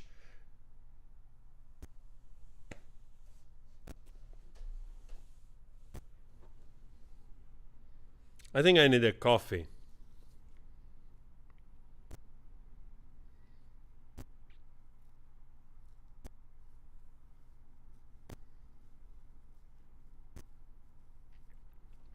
Guys, I'm kidding, of course. I don't have nothing against Ellen. She's doing her job, but of course, they just picked the wrong client. Honestly, I think this is not going to be good for them in the future, you know? Especially if they lose. I mean, they really made fool out of themselves with this trial. I don't think it's helping their career very much, especially if they lose. If they win, yes, of course. I hope they don't, because otherwise, like I said many times, we're never going to hear the end of lies of AH. We're never going to hear the lies, the end of the lies. Oh my God, I'm just not ready for that. I'm just going to move to the countryside and plant oranges and prunes trees and courgette or something. That's it. That's what I'm gonna do. I just leave and get some goats and make goat cheese and maybe even a donkey. I'm not ready for that. Thank you, Naily.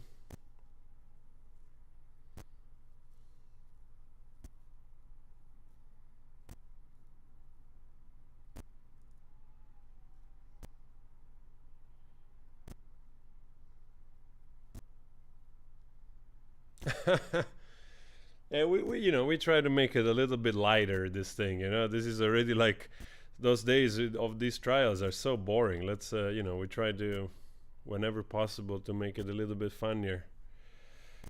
Oh, good Devin. So we get the guy from Warner Brother literally telling us that she's not that much, she's not all of that, you know what I mean?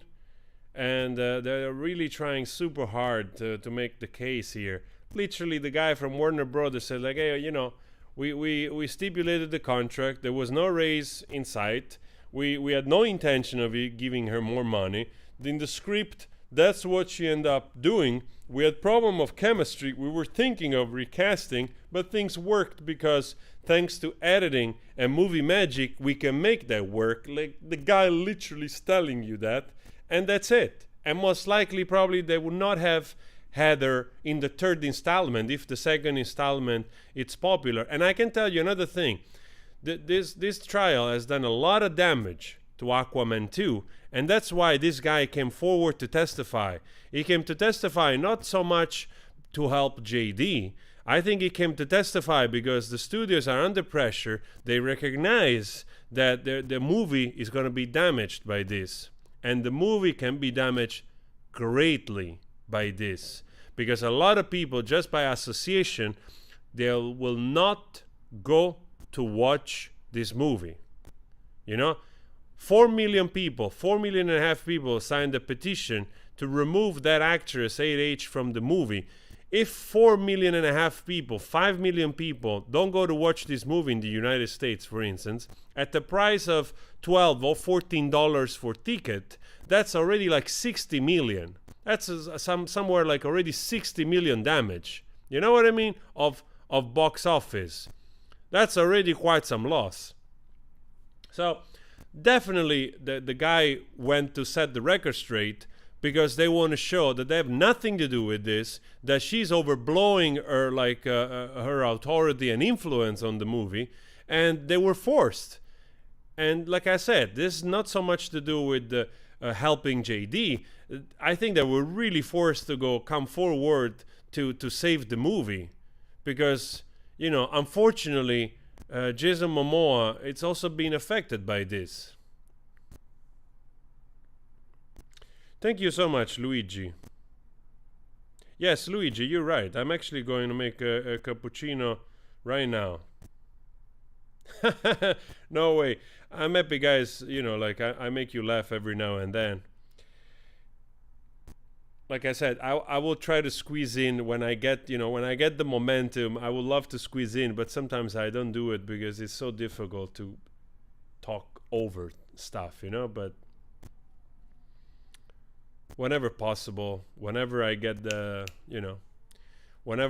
joke, I'll try to squeeze it in.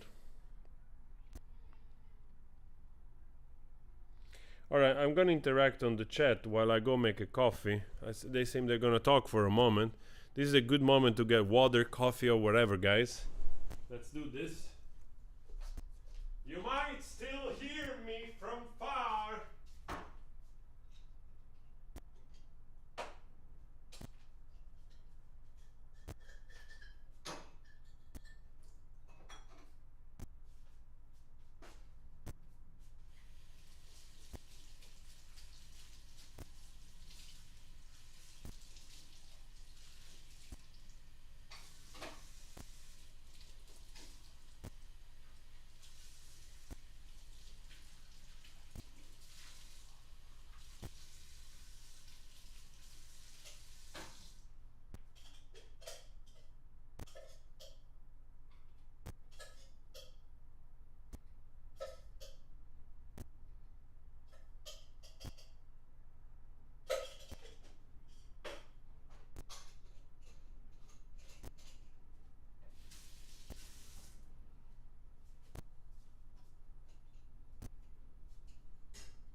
All right, ladies and gentlemen, I apologize again. We have a few things to take care of. We're just going to go ahead and take our morning recess now for 15 minutes. Do not discuss the case and do not talk to anybody, okay? Do not do any outside research. Sorry, that was the same thing.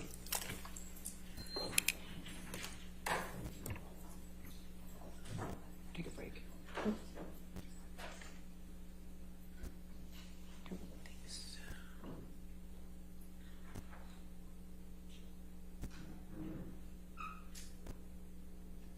All right.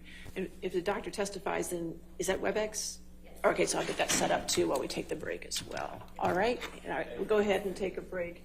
Let's make it 10:50 to give them time to look at everything. Okay. Thank you, Ryan. Thank you. All right.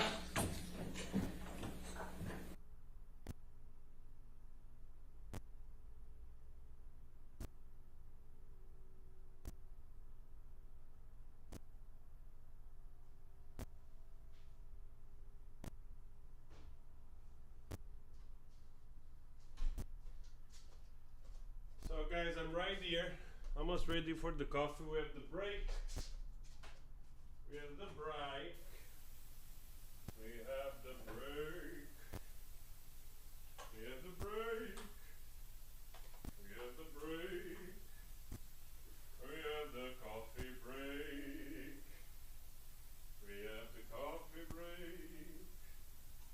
What have we learned from this day? That Amber Heard doesn't know how to act, but that everybody knew already. Nobody's surprised that she doesn't know how to act. Oh my God, we have to listen to this BS every day of the week.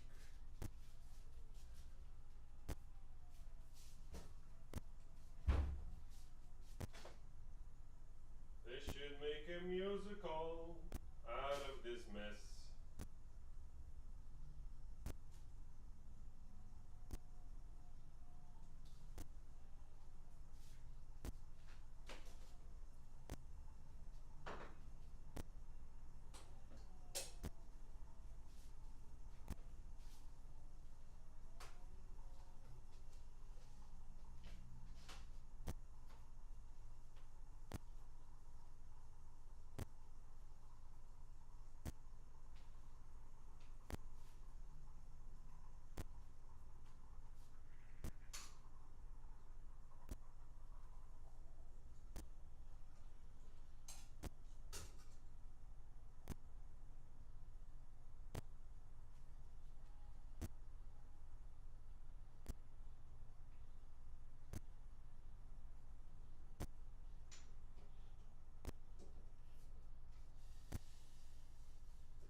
Oh my God.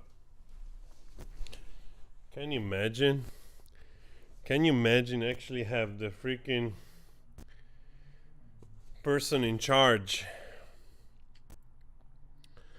telling you that she wasn't that much to begin with, which absolutely nullifies everything that that strange specialist was saying yesterday. Thank you, Steffi. Thank you so much.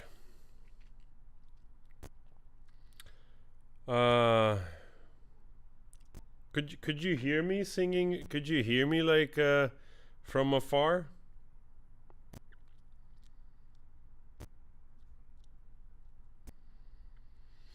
I think this was a great, now on a more practical terms, I think this deposition was a great deposition for Johnny Depp. Because yesterday we had the whole last part of the trial going on and on and on and on with that freaking lady about how much she could have made 6 million or 8 million from Aquaman 2. And I'm like, lady, huh? Lady.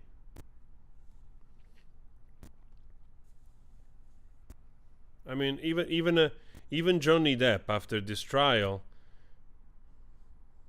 you have to see if he can ask 6 or 8 million, you know? Because of course, doesn't matter what, the damage it's been done. The only thing I see here is that of course there are many studios, so whenever Johnny wins, doesn't matter, you know, honestly I don't care about the money. I just care that Johnny wins. And I say this not because I'm biased. I believe what I've seen, I feel that he hasn't done nothing or what he's been accused of.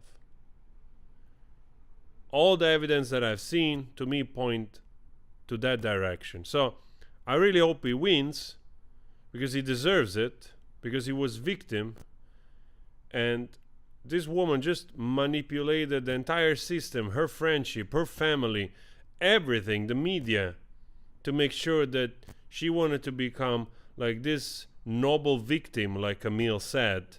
And I couldn't agree more. She wanted to play the card of the noble victim, like writing this op-ed in conjunction with the movie, because she wasn't the lead. And the op-ed would have brought more attention to her and to her female role. So kind of funneling the flame of attention, notoriety onto the movie and onto her character. But she played it wrong. She played it wrong. And my argument is that, first of all, when somebody, like if she was really a victim of DV, I can tell you right now, the only weapon she had to truly hurt the abuser, in this case Johnny Depp, would have been to ask for the full amount of money that she was entitled to under California law, which apparently was to be around 30 million plus. So you're telling me that she very quickly agreed and settled for a lesser amount, right? Because she didn't want the 32? What? You think we are that stupid? You really think we are this stupid? Most likely, they very quickly agreed on the demands because 7 million is better than no million. Make the calculation. $7 million is better than no $1 million. That's a mathematical equation that I just came up with, which is very substantiated by a lot of studies to confirm, in fact, that $7 million is better than none. Okay? But this is my opinion. If she was a real victim and she was really hurt, the only way she had to really hurt him back is to go for the full amount and more. And she didn't. And to me, that alone, it's already a clear indication that she just went through the motion to try to get stuff out of it and move quickly to propel her career. But she played it wrong. The op-ed was the biggest mistake that she's ever made. Because instead of magnifying that tension on her and on her wanting to be the noble victim, which unfortunately this is the fault of the narcissist, you know? They always want to be seen in the light of, you know, either pity or like compassion or whatever. So they're going to go through whatever length to try to find a way to be loved, you know, to be right, like pushed above others, so to speak, you know, rising above others. And that was the biggest mistake because it backfired tremendously. And then after that op-ed, JD got fed up. After 1 year plus, he just got fed up with the abuse that he went through. And remember, JD could also have chosen to stay quiet, right? And even that would have been more beneficial for him because this stuff he sued the son. He could have just kept it quiet. People forget. Maybe he will not have been the biggest star he was before, but people forget. So this stuff, gets muffled, disappears. He would have gotten some work, whatever. This is my assessment of this. But I think the reason why he went forward with suing both the son and then suing his ex-wife was because he got so fed up with all the pain and manipulation and the anger that came from it, of all those years of just being bullied by this manipulator, that he just said, okay, this is gonna most likely further ruin my career, because when you have to wash your dirty clothes in public, he knew that, would be difficult. But he did it anyway. And I don't think he did it out of ego, because there is really nothing to gain here in this way. Like, it's going to take time. It's going to really take time to recover from this either way. But I think he really did it because he just got fed up. And I did this whole circle, first of all, because we're waiting another 6 minutes. But my original point was that this is what I believe happened. But even after this, I hope JD wins, because this woman has done really a disservice to any victim around the world. And if she wins, we'll never hear the end of it, because a narcissist can never take responsibility for anything, and she will just double down, triple down on everything, and we never... Oh my God. But when JD wins, also if they didn't...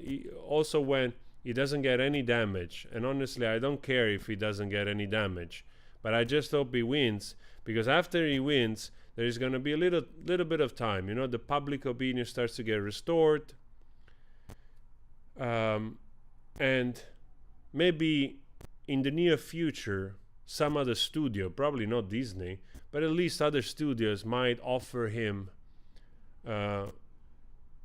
some movies, And like I said, he probably cannot ask 20 million or 25 million, but at least if those other studios, after some time, they green light some project with him, I'm pretty sure they, he can start to go back at least for a while, but he's also a man of, I don't know for how long he wants to act. Now he's going to be 59 in less than a month. So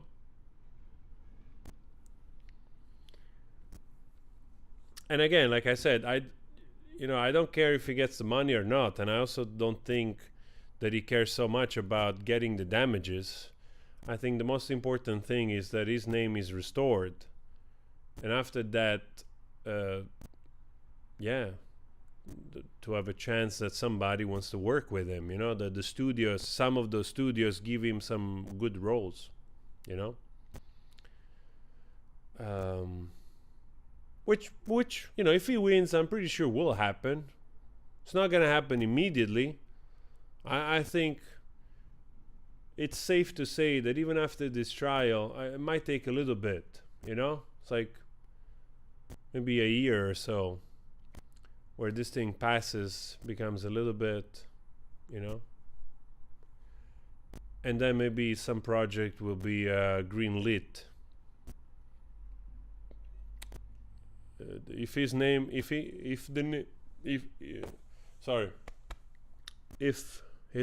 gets cleared again, the audience is already, he already has a huge fan base, and even the one that weren't paying attention or they were doubtful, they're definitely coming back in support. So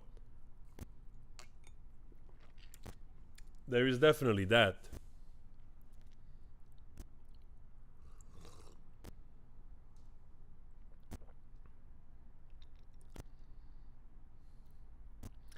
Queen, yes, Johnny is definitely an empath.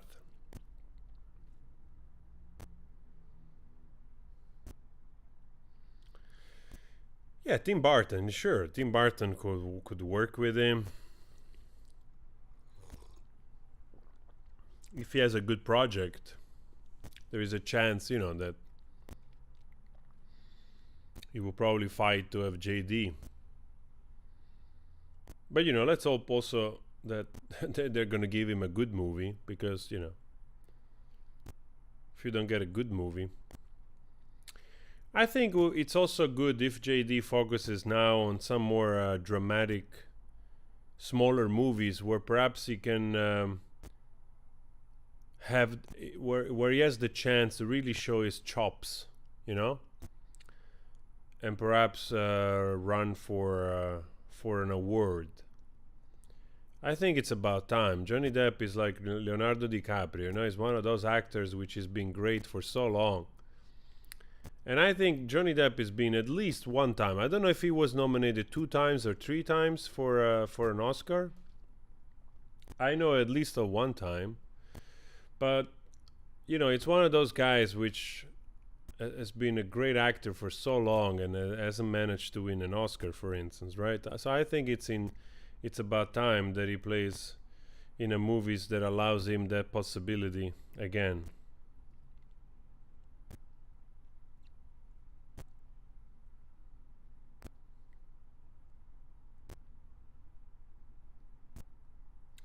Thank you, Yona.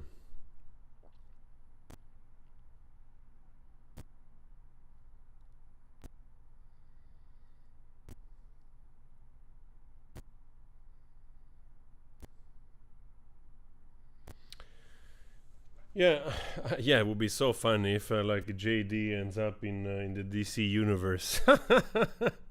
Ends up like being like some character in the DC universe. That would be so funny.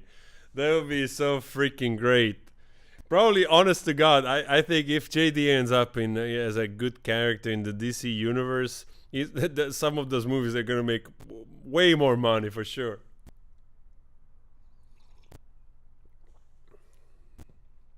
You know, I've said this many times. You hear me that I stand with JD, but I've made this very, very clear.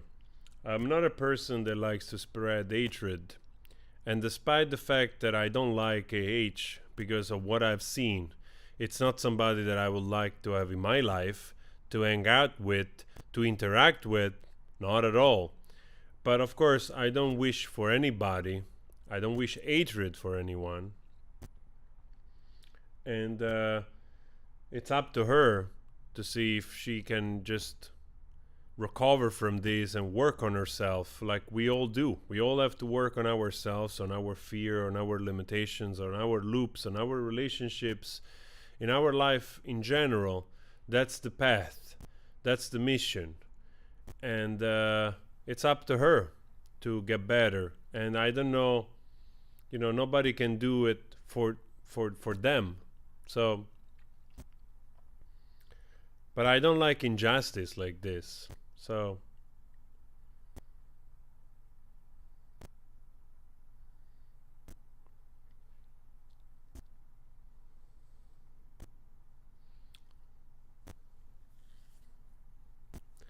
all right, guys, we're 7,000. Wow!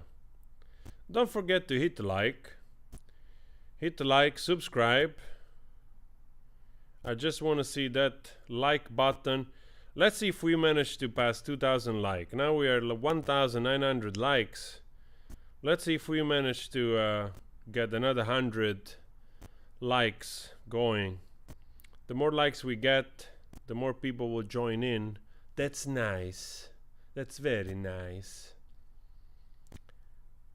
I think I was trying to sound like the guy from the English guy doing Borat.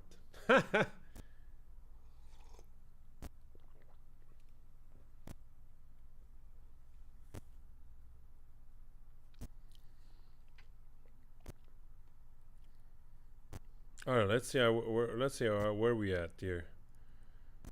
Are we already at 2,000 like? It's not refreshed yet. Let's see. Hit the like. Yes, sir. Okay. Approach. Ms. Myers. Rottenborn. Let's see, guys. Let's see. Are we at 2,000 likes? Let's see. Almost. Oh, wow. We jumped at 2,400 likes. Wow, from 1,900, we got like 500 likes in a second. Wow, then it's good. Then the next milestone will be 3,000. Let's see if we can do that. Well, let's pass 2,500 first, and let's see if we manage to get to 3,000. Like Robert Downey Jr. said, I love you 3,000. Actually was his daughter in the movie telling her dad, I love you 3,000.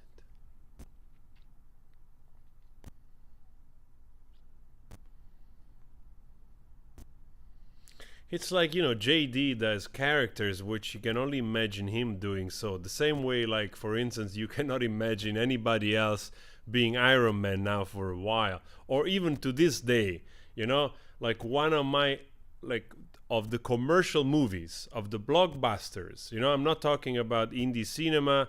We'll talk about that another time. But to me, one of my all-time favorite movie, like, always, in terms of action, in terms of character, in terms of actor, and you know, maybe I'm a little bit old-fashioned, but my favorite all-time movie is Indiana Jones. I love Indiana Jones. I'm so pissed off they didn't manage to work another 2-3 good Indiana Jones. I'm so pissed off. You know, we got the last Indiana Jones in 2008. They did a little bit of a mess there when Harrison Ford was still young, was like 65 or 66, 60, you know, like was fairly young still. You know, he could have done a lot. And I'm so pissed off that they didn't manage to write good script, to at least make another very good, which was totally possible, to make another 2-3 good Indiana Jones movies. Really, really, I'm pretty sure it was possible. And it's like, I don't care if they do a reboot of Indiana Jones. As long as I'm alive, I don't care. You know? I don't care if it's a female. I don't care if it's a male. I don't care if you try to do Indiana Jones again. I don't want to see it. All right? I prefer if you do an Indiana Jones digitalized with the face of Harrison Ford, then I'll go watch it. But I don't want to see anybody else playing Indiana Jones. Is that clear?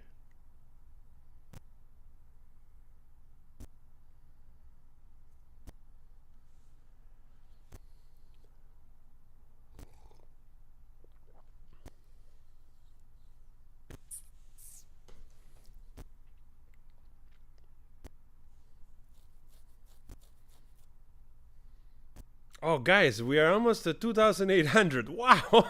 Wow. Are we going to pass through 3,000 then? We're going to manage. Come on. I love you 3,000 right, coming yes. up. You ready for the jury? Yes. Okay. I love you 3,000. It's coming Sir, up. Sir, can you hear me? Yes. Can you hear me? Yes. Can you count to 5 for me? 1, 2, 3, 4, 5. All right. I'm just trying to get you on the big screen. We're waiting for the jury. Just give us a minute, okay, sir? Thank you. Who is this gentleman? He left. Why did he leave? Where are you going? Come back. Who are you?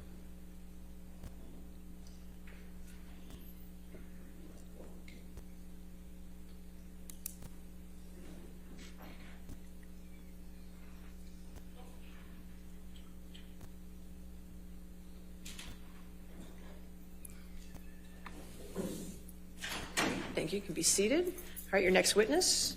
We called Dr. Kolber. All right, sir, if you could raise your right hand. Do you swear affirm to tell the truth under penalty of law? Yes. Your Honor, I would just object that Dr. Kolber appears to have a stack of documents right in front of him. All right, sir, you can put your hand down, and any documents you have, if you could put them away and just testify from your memory. Okay, sir? Thank you. Thank you, Your Honor. All right, your question. Good morning, Dr. Kolber. Morning. Could you please state your full name for the record? 3,000 David likes. Allen Wow. Colbert. And you, what is your guys. profession? Thank you so much. I'm a plastic and hand surgeon. And how long have you been a plastic and hand surgeon? Been in practice for 26 years. Where do you currently work? At Cedars-Sinai Medical Center. How long have you worked there? For the past 26 years. Wow. Do you know the plaintiff in this action, Johnny Depp? I do. And how do you know Mr. Depp? I had taken care of him when he had injured his hand. When did Mr. Depp become your patient? Sometime in March of 2015. And what type of treatment did you provide to Mr. Depp? He had a fracture of his finger with soft tissue loss. And so we reconstructed his finger. When did you perform the first surgery on Mr. Depp's finger? I believe it was around March 20th of 2015. And what was involved in that surgery, just briefly? Debriding the devitalized tissue, putting a hypothenar skin graft, restore some of the soft tissue loss that he had, and then also putting a pin in because he had a displaced distal phalanx fracture. What was the state of Mr. Depp's hand immediately after that surgery?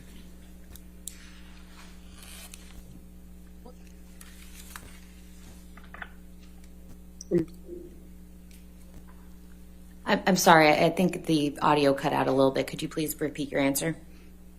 Wow, guys, we're almost 8,000 in the chat. That's amazing. It was injured and had soft tissue loss and a fracture of his distal phalanx.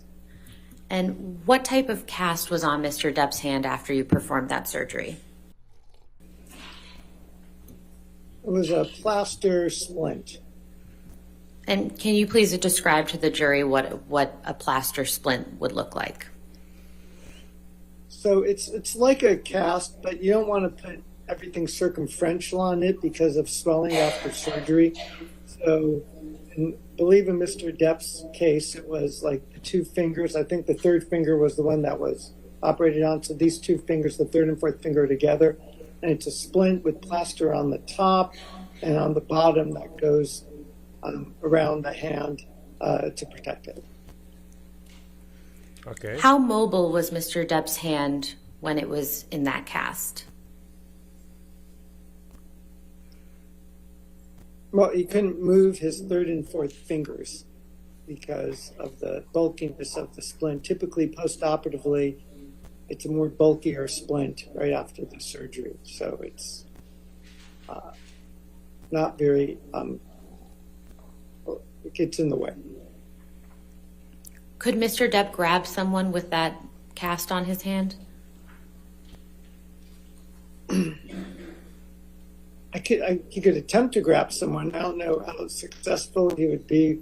He had his index finger free and his thumb free, but the other fingers were probably not being able to move. He could have pinched you. He could have pinched somebody. How long was the pin in Mr. Depp's finger? About 11 or 12 days. And how was the pin removed?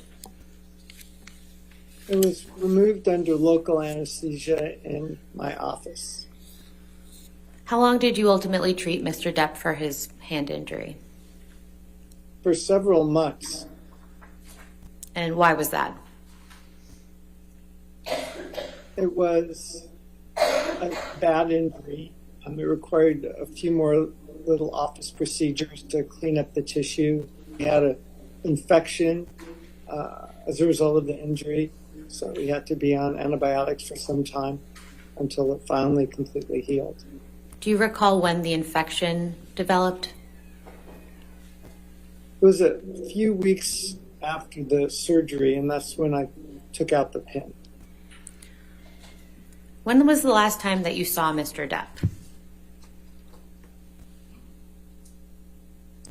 Sometime in 2015. I don't recall when. And when was the last time that you spoke to Mr. Depp? The same. around 2015. Right. Thank you, Dr. Goldberg. All right, cross-examination.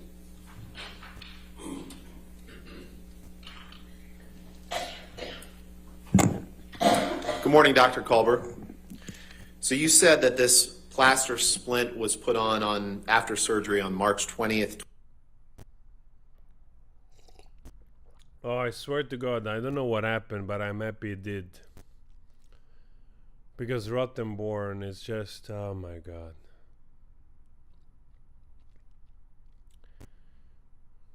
This is not from my side. There's something happened with the audio. Rottenborn froze. We don't have the audio of the other guy.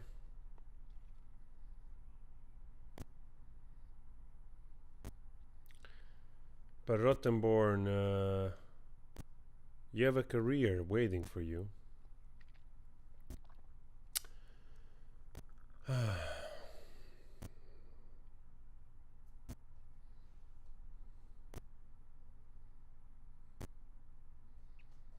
A career in the disposal of BS.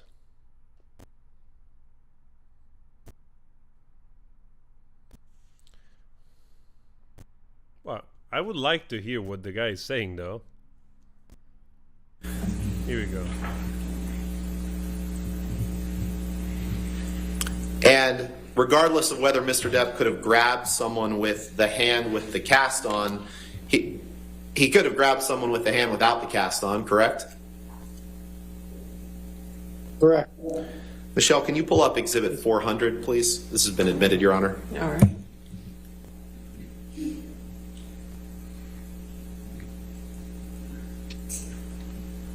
Niam, thank you so much. Permission to publish? Yes, yes, sir. Dr. Culber, I'm just going to ask Michelle here to just scroll through these pictures, and I'd ask you to take a look at them. They have nothing. Your Honor, I'm going to object for lack of foundation for these photographs. They're already in evidence. With respect to the questions to the witness. They're in evidence. Thank you. Michelle, if you could go back up to that, stop right there. Is there anything about the cast that was put on Mr. Depp's hand on March 20th, 2015 that would have prevented him from doing this damage to Ms. Heard's closet on March 23rd, 2015? Leading. Objection calls for speculation. Overruled. I mean, he had his other hand available, so. No further questions. Thank you. All right, redirect. Rottenborn. The municipality. Dr. Culber, how many fingers were in the plaster portion of Mr. Depp's cast? I believe 2, 3, at least 2 were, and the third one and the fourth one. And why did you? Listen. Because it's not fully, plaster doesn't go around the entire hand, because you allow for swelling. So there's plaster to protect the fracture. So there's a little plaster on it, but it's on the top and the bottom, but it's not completely circumferential. So there's soft spots to it. And where are those soft spots located again? Usually we'd put a piece of plaster underneath the fingers and on top, and then the sides of the fingers, it's soft so that the fingers can swell after the surgery. Could Mr. Depp have hit someone with the hand that had the cast on it? He could have hit someone with it. It probably would have damaged the cast. Did you ever notice any damage to Mr. Depp's cast when you treated him after the surgery? I don't recall. But nothing that comes to mind. Could Mr. Depp form a fist with the cast on? No. No. No further questions. Thank you, Dr. Culber. All right. Thank you, sir. That completes your testimony. Thank you. All right. Your next witness.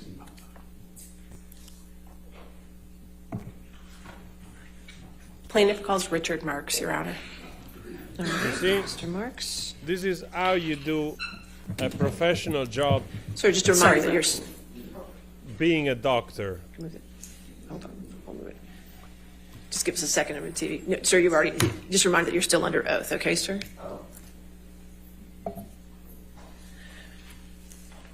That's how you do a professional job.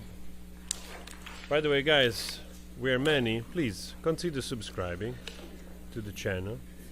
I would really appreciate that. Subscribing hard. The more the merrier. And you see the professionality of these people. Oh, did we have this guy again? I love this guy. I love this guy. This guy was awesome. This is a real Hollywood specialist. Eh? Not the lady quack, no offense. This is a real, like... All right. Morning, sir. This guy knows what's up. Yes, ma'am. Thank you. You know? Welcome back, Mr. Marks. You've testified in this case previously, but would you just briefly remind the jury who you are? Coming back on. I'm Richard Marks, and I'm a full-time entertainment transactional attorney. I make deals every day for productions and for individuals. I'm in the trenches negotiating and then making sure the contracts reflect the deals. And I'm very much distinguished from the other side's expert who is not an attorney, who's not in the trenches making deals, is not in that day-to-day process. And are you familiar with the testimony of Catherine Arnold in this matter? Yes. Have you been asked to analyze that testimony and provide opinions in response? Yes. And generally, what are those opinions?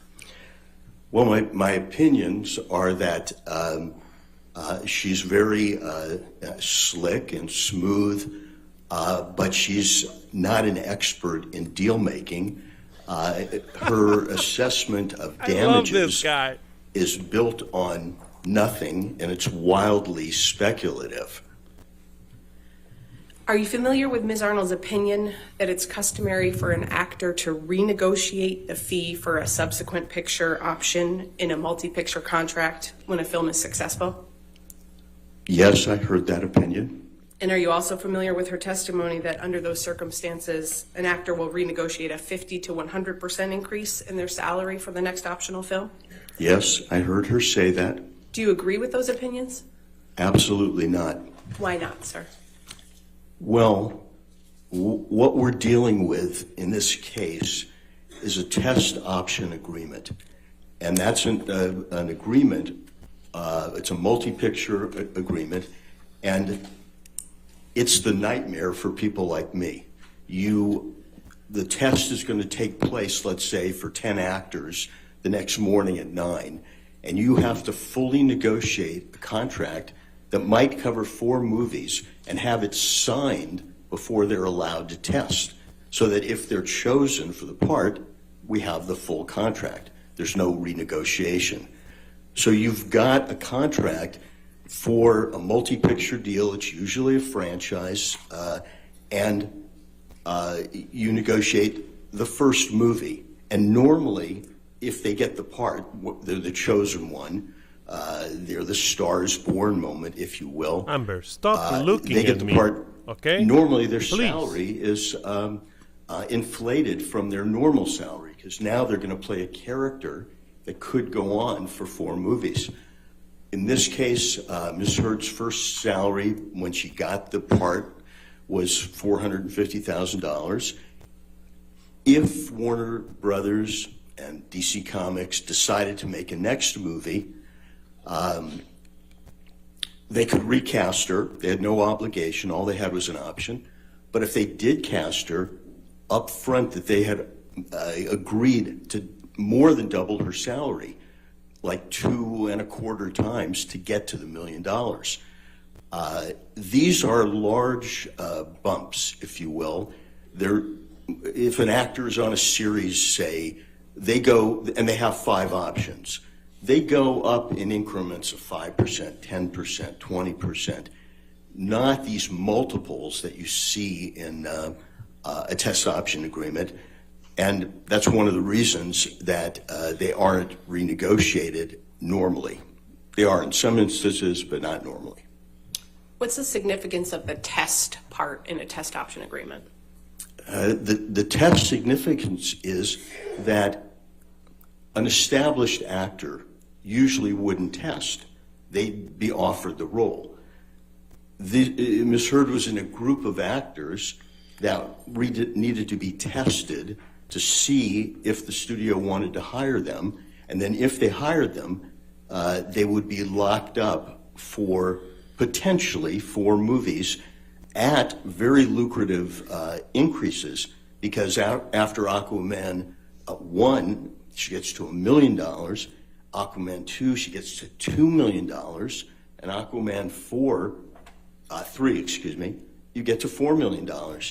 These are unheard of bumps if you're going on a normal career and trying to increase your salary by increments. In your experience, what is customary for negotiations of multi-picture deals? Well, I think what happened in this case was customary for negotiation of multi-picture deals.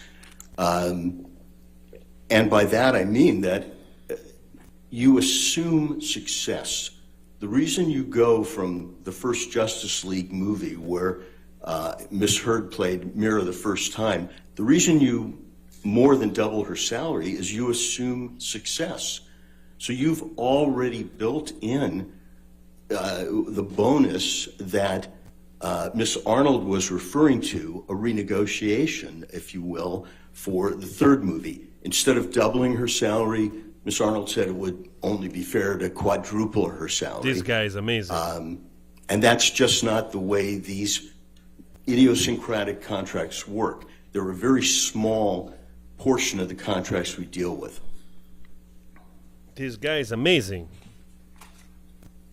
Are you familiar with Ms. Arnold's opinion that Ms. Heard's salary for Aquaman 2 could have been renegotiated to around $4 million? I am.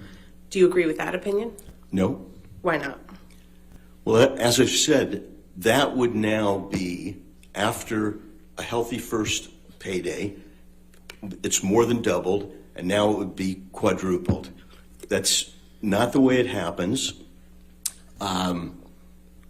Walter Hamada, who is the president of that part of the studio, said it doesn't happen. They're not going to do it. Miss Arnold, for some substance, says, well, Jason Momoa got to do it, but she doesn't give us any of the details. We know that Jason Momoa was in a movie before the Justice League. He played Aquaman in a movie not with Miss Mira in that movie. So he had a history before the first movie with Amber Heard. He played Aquaman. We don't know what his contract, the state of it was when you got to Aquaman 2, and she says, unsupported, that he renegotiated. We're not sure what he renegotiated to. But I can say that at the end of the option period, when you've only got one option left, and you want that star in more movies, you may renegotiate, but it's not a gratuity. It's, we'll give you more for the last option if you'll give us 3 more options. It's a give and take. And unfortunately, Ms. Arnold didn't give us any of that background or those building blocks. And then I think yesterday she said, and the other actors renegotiated. And again, we don't know their salary history. We don't know their contracts. We don't know anything except she's asking you just to believe her as what I refer to as this a guy is professional just expert. amazing. Guys, we're 9,000. Wow. Are you aware that Ms. Arnold's opined that We but might for the hit alleged 10,000. defamatory statements by Mr. Waldman, Ms. Heard would have earned $45 million in the last 18 months and then the next 3 to 5 years? Yes, I am. I'd like to address some of the components of that one by one with you, Mr. Marks. Are you familiar with her testimony that Ms. Heard would continue to make films for approximately $4 million each following Aquaman 2? Yes. Do you agree with that testimony? No. Why not? Well, again, in Aquaman 2, Amber Heard has already had this huge increase. She worked on Aquaman 2 for $2 million. What Ms. Arnold is saying is, oh, she should have worked on it for $4 million, which I disagree with, and I think there is reasons to negotiate. They weren't here in this case. So the $4 million I have a disagreement with, but even if it was at $4 million or if it was at $2 million, the 4 or 5 movies that Ms. Heard might get might be independent movies. They might be standalone studio movies. They might be passion projects. Every actor has a quiver full of quotes, and their highest quote is for the superhero fantasy journey. Their lowest quote might be for the independent passion project, where they'll defer their salary and almost take nothing to work, just SAG minimum.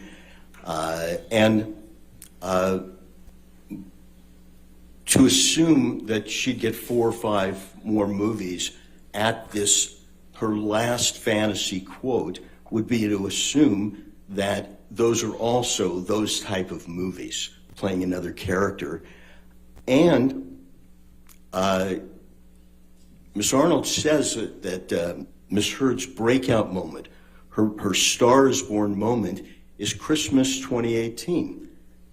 If that's true, and I don't think it's true, those moments don't normally happen to supporting cast, but if it's true, as a deal maker, you would expect, if you represented producers, production companies, and this guy is to just flock fantastic, in, man. to take advantage of this guy hot absolutely fantastic star and to sign them up.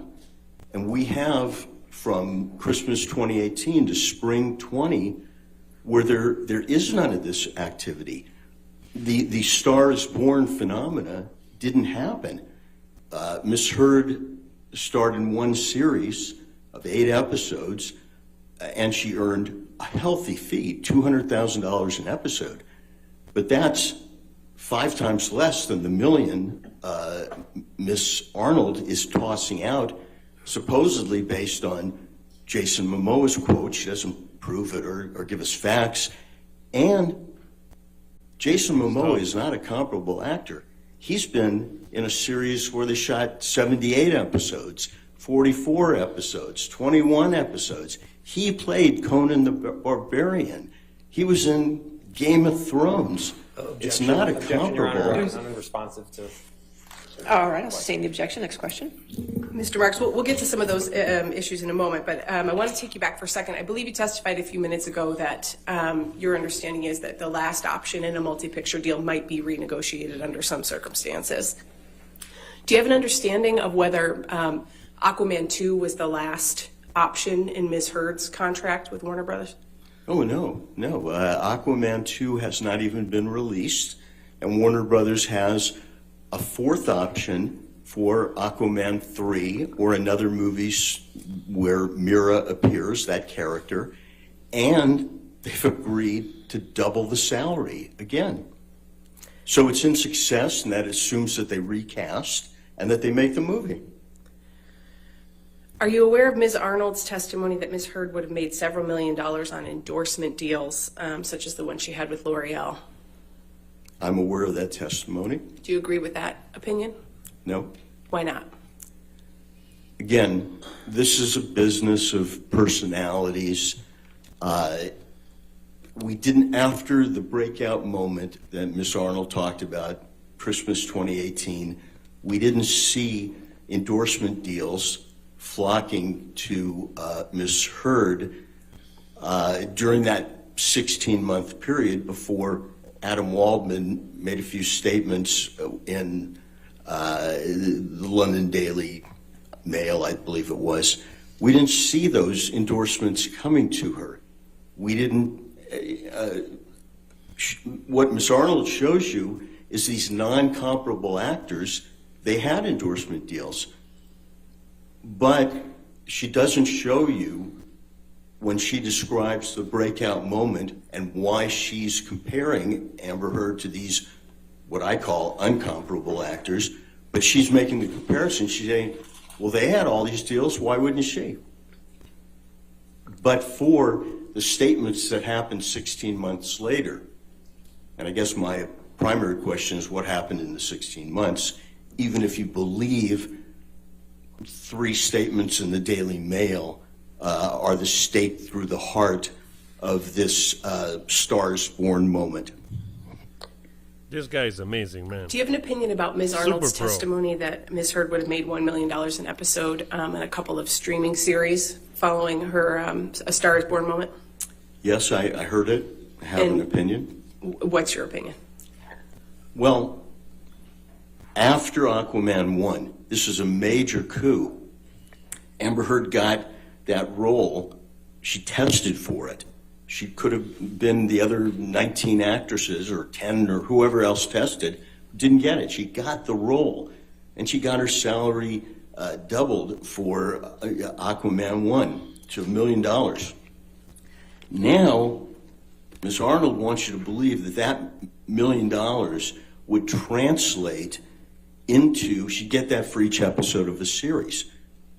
We know what she got for a series. She got a series in that period after Christmas 2018, before spring of 2020. She got a series. It was 8 episodes, and it was $200,000 an episode. And Miss Arnold is... That's well paid for a TV series, for episode. In That's a very well way, paid. saying she got a couple series and $1 million each. And I can tell you, as someone in the trenches, rarely does an actor get $1 million for a series episode. Exactly, Karen. And again, in those 16 months, there were no offers for series at $1 million an episode. In fact, her only series is the $200,000.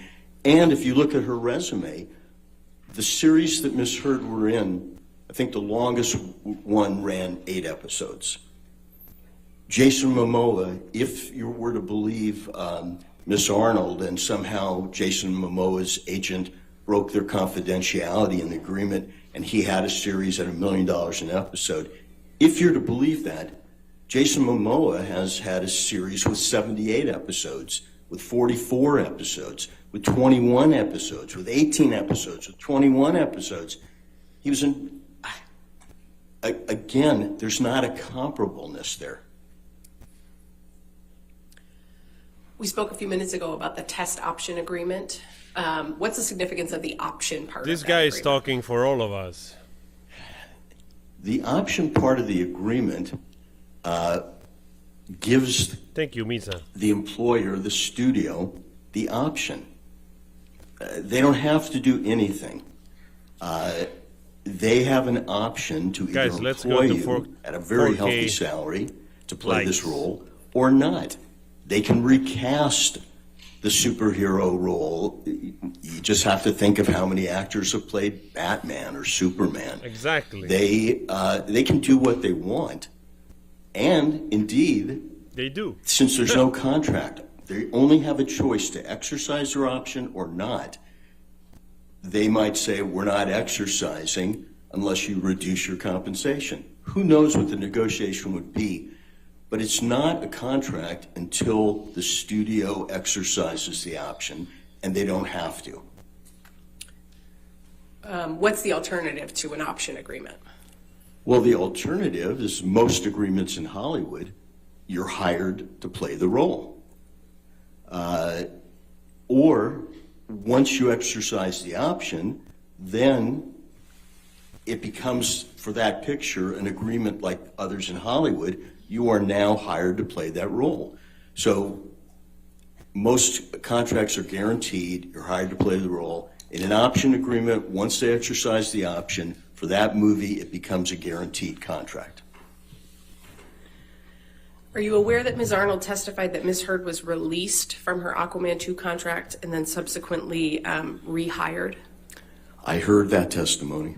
Is that consistent with your experience of the film industry in connection with these multi-option contracts? No.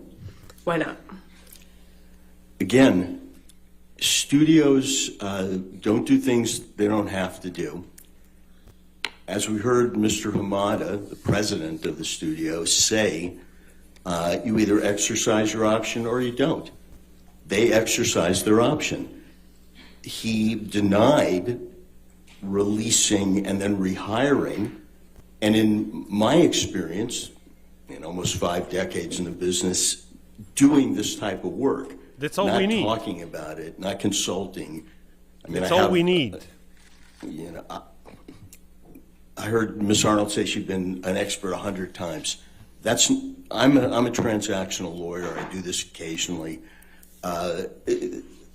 Basically, you know, it's not a contract till they option it, and they pick up their option, and at that point, it's a guaranteed contract, and then different rules apply to it.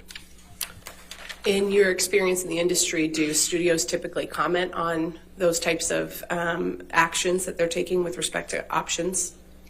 No, just like Mr. Hamada said, they don't need to comment on it. They either exercise the option or they don't. In Hollywood, silence is the default. You play no card before it's time. And the cards there were exercise the option or not.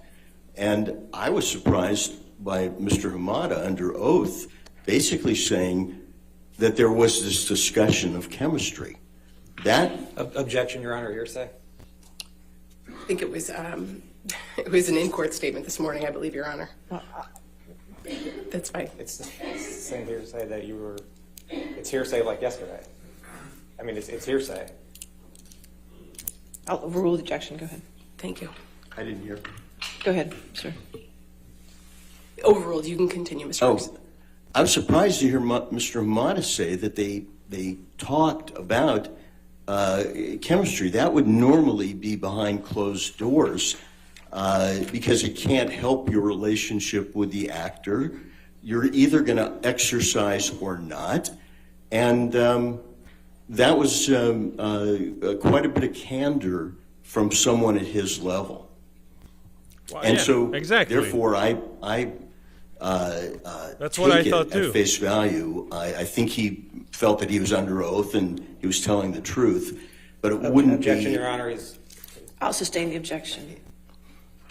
Mr. Marks, are there circumstances where a studio would be more likely to say something about not using an actor again in a franchise? Yes. What are those circumstances? Once they've exercised the option, once the contract is guaranteed, the studio still has the right to pay the actor but not play them, pay or play them. And that is a rare condition because you've hired the actor, you've got to pay them, but you say, go home, we're recasting.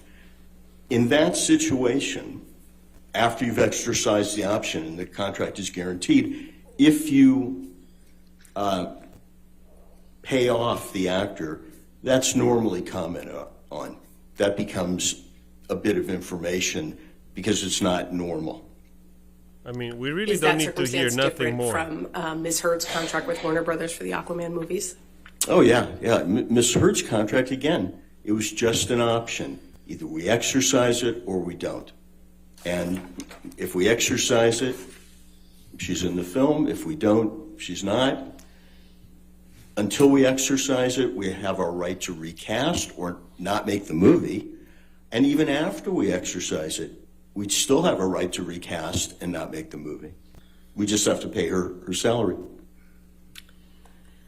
Do you understand that Ms. Arnold compares Ms. Heard's career trajectory with that of other actors, including Jason Momoa, Gal Gadot, Zendaya, Ana de Armas, and Chris Pine? I heard that.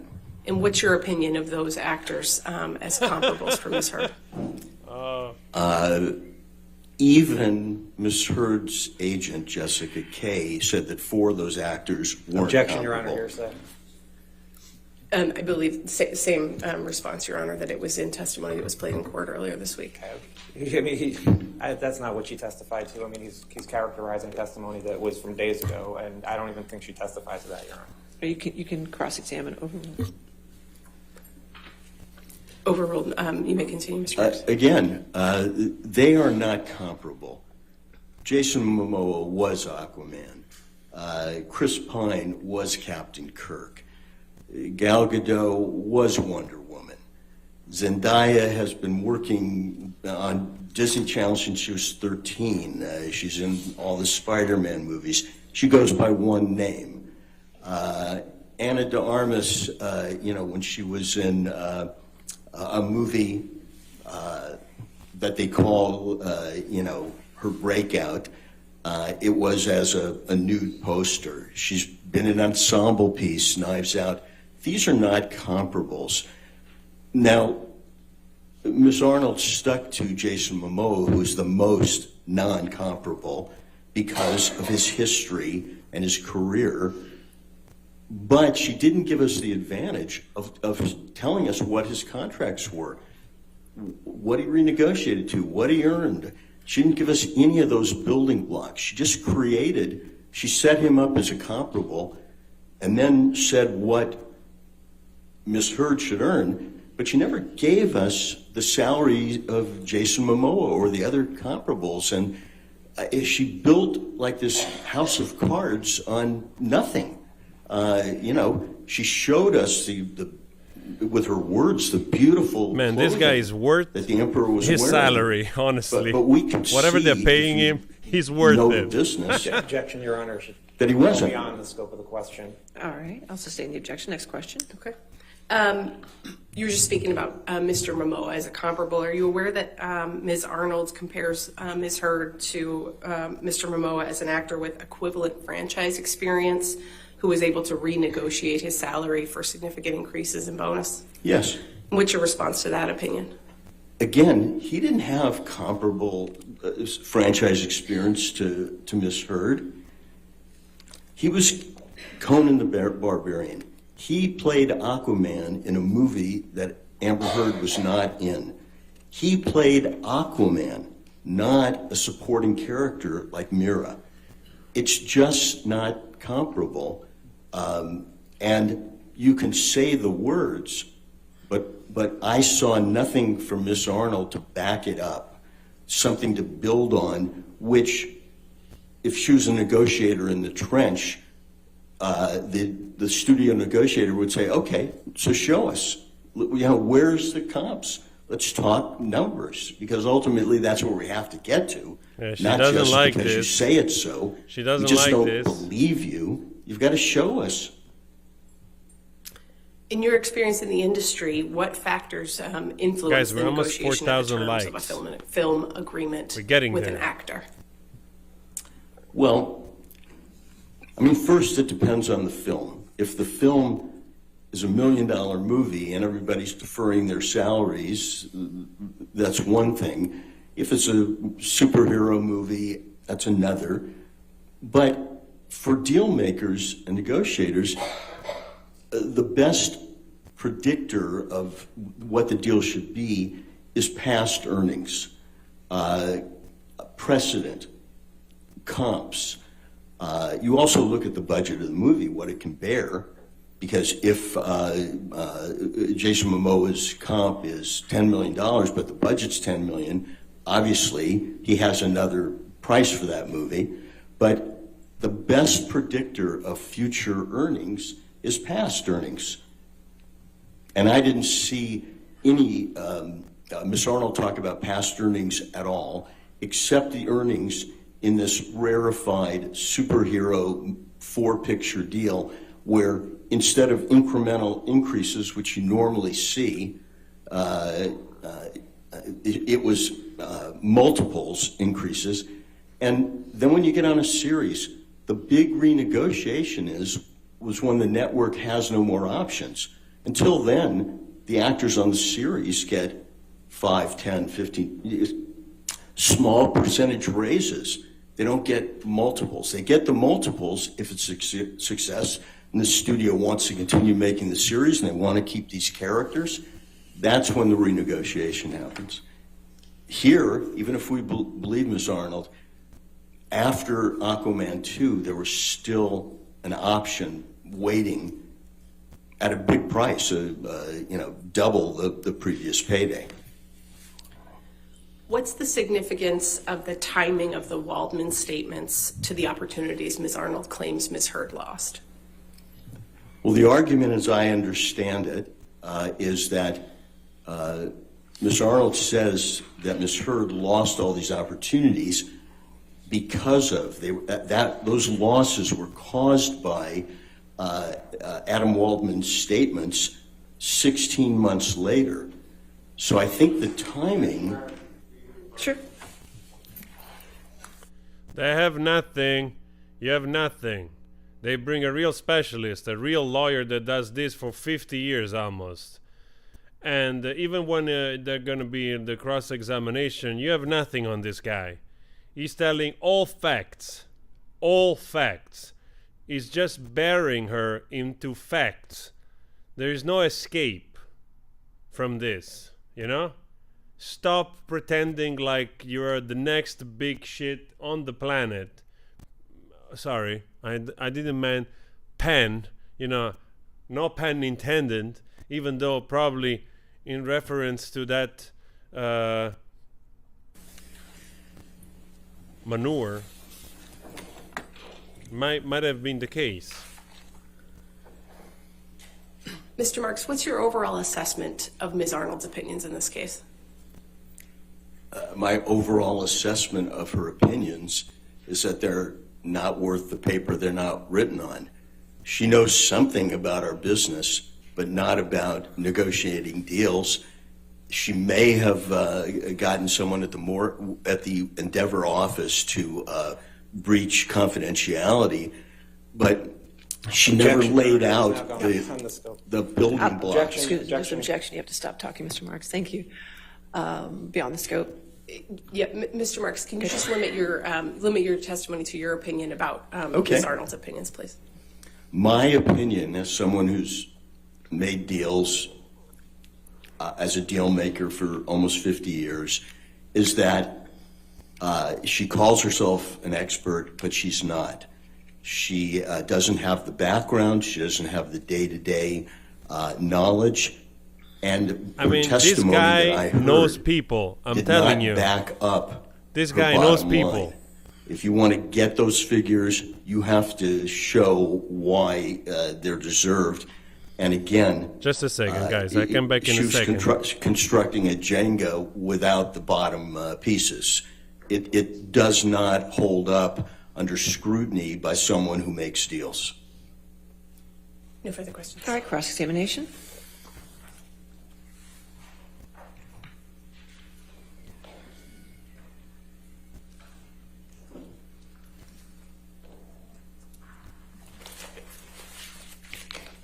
Good morning, Mr. Marks. Good morning. So you agree that studios use comps to negotiate deals, correct, with actors? Sometimes they do. Okay. And you have an issue with the comps that Ms. Arnold used, correct, as you testified to? I have an issue with the comps that she says she used that she didn't disclose. The comps being the actors that you just talked about. She did disclose, she disclosed the actors. She disclosed the actors and budget figures from their movies. She never disclosed their salaries and salary history as comps. You're not offering a different set of comparators that should be used, correct? I'm saying if you are going to... That's not my question. Are you offering a different set of comparators than what Ms. Arnold used? I'm not here offering comparators. I'm saying what she offered are not comparators. That was my question. You're not offering comparators, correct? No, I would say that Ms. Heard's comparisons are where you look. That was my question. Motion to strike after the... All right, we'll strike after that. Just answer the questions, Mr. Marks. Thank you. Now, you're a deal maker, correct? Yes. What actors have you negotiated for in superhero movies?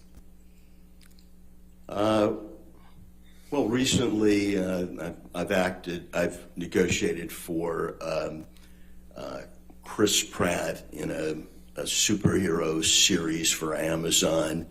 I've negotiated a deal for Michael Douglas, not in a superhero movie, but a historical movie. I've negotiated recently a deal for Paul Rudd and Will Ferrell on an Apple series. Billy Crudup on an Apple series. Those are the recent talent deals. What actors have you negotiated for a superhero movie? As I sit here now, I can't remember a superhero movie that I've negotiated. I've certainly negotiated over my career franchise movies and fantasy movies. Your Honor, so it's no, you haven't negotiated with for any actors for superhero movies, correct?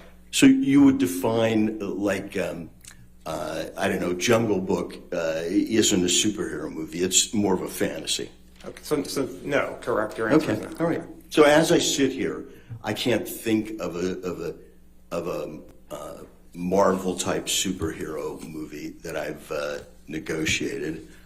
Although I know there's one or two in there. Now, you testified and you agree that Mr. Momoa negotiated his multi-picture contract for Aquaman 2, correct? I heard Mr. Hamada say there was a renegotiation, but no facts were pro-offered, such as he didn't have an option. His options were out. What he was earning and what he renegotiated to, and he is Aquaman Man. So yes, I did hear there was a renegotiation. And you understand that his salary went from $3 to $4 million to $15 million. If you tell me that, I haven't seen his contract and I haven't heard any testimony under oath that that's where the leap was. Now, Ms. Heard's contract. Did he get more? Did they get more options for when they made that leap? Did they get more options? Ms. Heard's contract was a talent option contract, correct? Yes. Okay. And you agree that for if there's an Aquaman 3, Ms. Heard would have an option to receive $4 million, correct, for the movie? Well, actually, you would language it. Warner Brothers would have the option to engage her. And if they engaged her, she would receive $4 million, correct? She doesn't have the option to refuse. They have the option to engage her. And she would receive $4 million, correct? Yes, $4 million. Would you agree that the money Amber was making on Aquaman 2 or 3 would be her market rate for future studio movies? I would think it would be her rate for future studio superhero movies, but not necessarily studio movies that aren't superheroes. That could be standalone. That could be other type of studio movies. But for studio superhero movies, it would be $4 million, correct? If I was Ms. Heard's agent, that's where I would start. Okay. Assuming everything was equal. The budget of the superhero movie, that she was in the ensemble. There's a lot of ifs to look at, but all things being equal. You agree that Aquaman was a breakthrough role for Ms. Heard, wasn't it? It's the first movie of that ilk that she makes, but she is not Aquaman. She is Mira. But it was a breakthrough movie for Ms. Heard, correct? For her, it's a breakthrough movie to be in that film and in the ensemble. Absolutely. And she was the female star of that movie, correct? I believe so. You would agree that for all of the actors Ms. Arnold listed as comparables, their career trajectory went up after their breakthrough, correct? She didn't give us the raw materials to look at, but I'll take your word that all those unrelated actors in unrelated films, except for Jason Momoa, they went up. As did Miss Arnold when she went from 1 to 2. In your experience, can you identify an actor or an actress who's not been able to get a new studio movie after a breakthrough performance in a superhero movie? As I sit here now, I haven't been asked to opine on that, but there are lots of supporting characters in movies that don't appear in the next movie. But a female star in a breakthrough movie, in a superhero movie, can you identify any actress who's not gotten another studio movie after that? Well, after Miss Heard's breakthrough in 2018, she did get Aquaman 2. Aquaman 2 was already, she already had the option for Aquaman 2, all right. correct? So she did, Miss Heard did not get any movies after 2018, long before the Adam Waldman statements. Other than Miss Heard, can you identify any actor or actress who's not gotten another studio movie after their breakthrough in a superhero movie? As I sit here now, I haven't been asked to research that, and I can't. That would be a normal thing. And you're not providing an alternative number for Miss Heard's damages, correct, for the jury? Correct. I'm not providing an alternate number. I think, she's been more than adequately paid. I'd move to strike after no, I've not been provided another number. That's all. I mean, my question was you're not providing another number. I think it's in fairness and the full answer to the question, Your Honor. It was a yes or no question. He said his answer was no. I'm not going to strike it. Okay. All right. No further questions. All right. Redirect.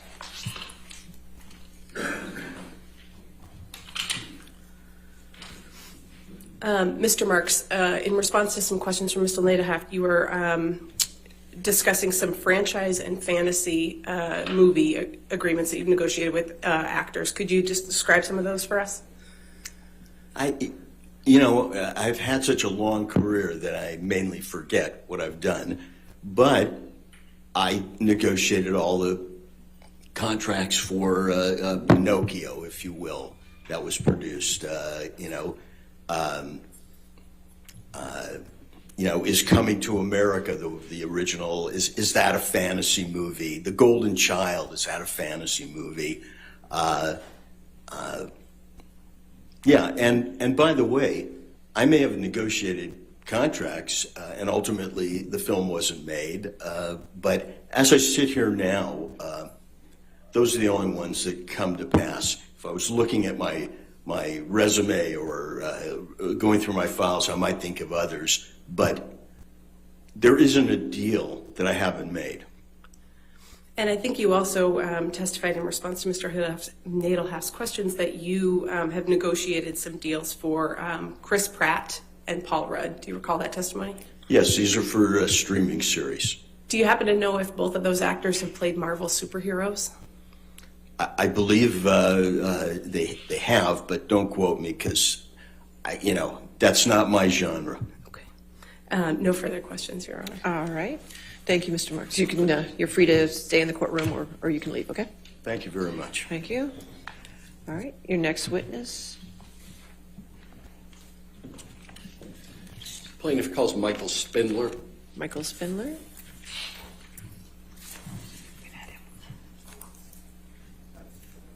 You testified previously, correct, Mr. Spindler? All right. Just a reminder that you're still under oath, okay, sir? Yes. All right. Thank you.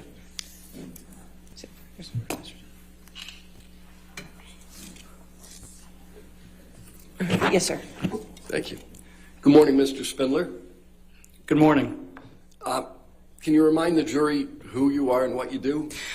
Yes, I'm Michael Spindler. I'm a forensic accountant. I'm a CPA, a certified fraud examiner, amongst some other certifications.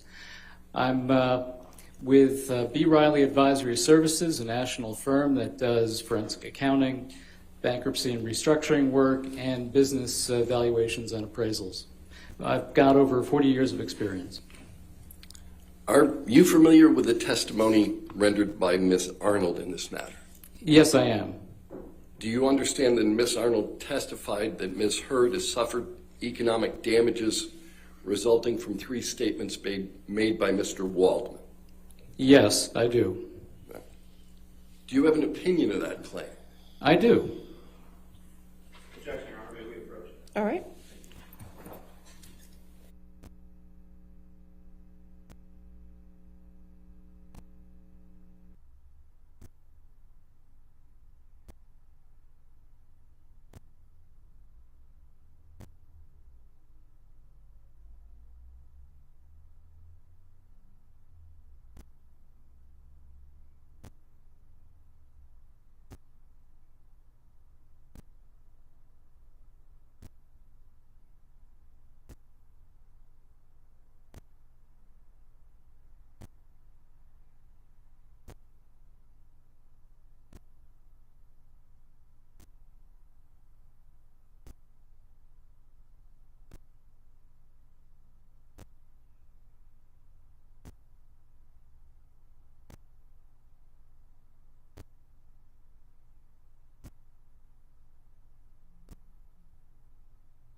Thanks, Mr. Spindler.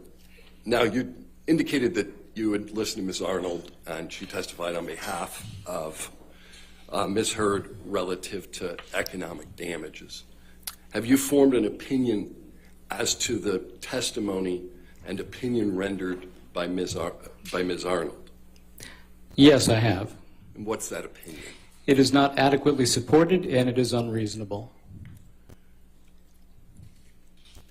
There were multiple elements to that analysis, both damages related to her film career and to endorsements. Have you analyzed both those issues? Yes, I have. What is your opinion of the claims that have been asserted relative to the film career and endorsements? Okay, well, first of all, with respect to her damages calculation, there was no calculation per se.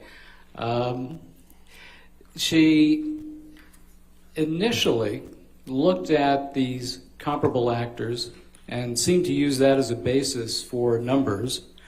She didn't provide the underlying calculation. She didn't provide underlying support. And then it appeared as though in her testimony, she backed away a little bit from that, but she still suffers from the issues of not providing detailed calculations or support for where those numbers come from. And she still, to some extent, appears to be using some kind of comparable analysis. All right. What is the type of analysis that you think is appropriate here? Well, I think, and as you heard from the last witness, I think that something that is anchored in facts, taking a look at historical compensation as a basis for anticipating future compensation. Had you looked at Ms. Heard's prior compensation? Yes, I have. I've looked at tax returns that were provided for the period of 2013 through 2019. Why do you want to use historical earnings? Well, once again, you want an analysis that's anchored in fact. I don't believe that Ms. Arnold has done that in her analysis.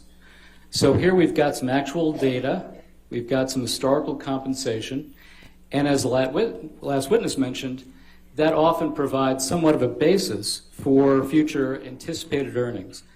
In addition, I believe that Ms. Arnold herself said that she had hoped to be able to look at a renegotiated salary for Aquaman 2 and then use that as a basis for future compensation, that being the new kind of base, if you will. All right. Were there any years in particular that you focused on in your analysis as to Ms. Arnold's testimony? In terms of the historical compensation? Yes.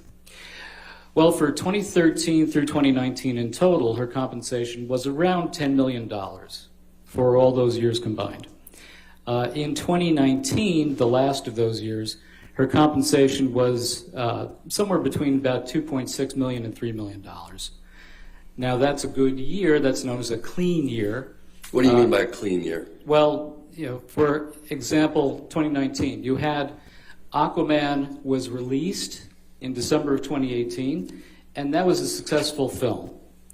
So in 2019, you've got the benefit of that kind of success, and you also don't have any potential impact from the alleged defamatory Waldman statements that occurred in April of 2020.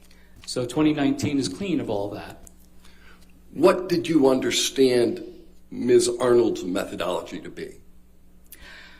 Her methodology initially appeared to be based on these comparable actors that she had identified, and theoretically, the compensation that they earned, although she doesn't identify what that compensation is or provide any support for it or any calculations.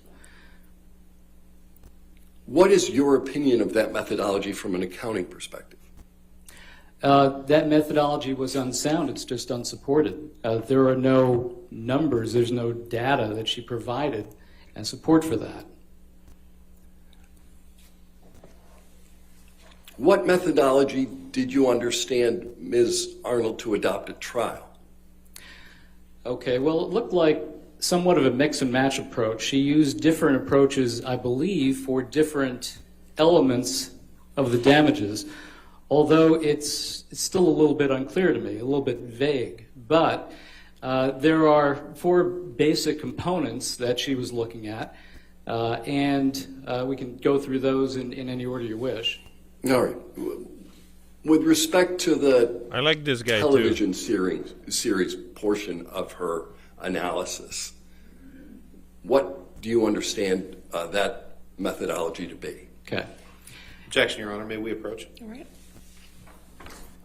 Oh, they don't like this, huh?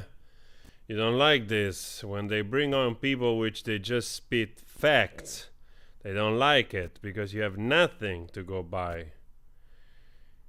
And those guys are way more professional. I hope he keeps his cool also when he gets cross-examined.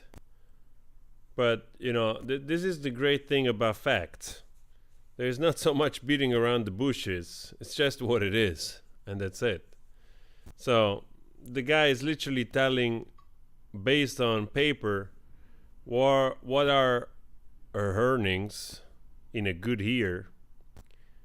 And, like, even with 4 or 5 years as good as the Aquaman, you know, or that period, she's still not entitled anywhere near the 50 million or 100 million damage that she claims she received. I mean, that's totally bogus.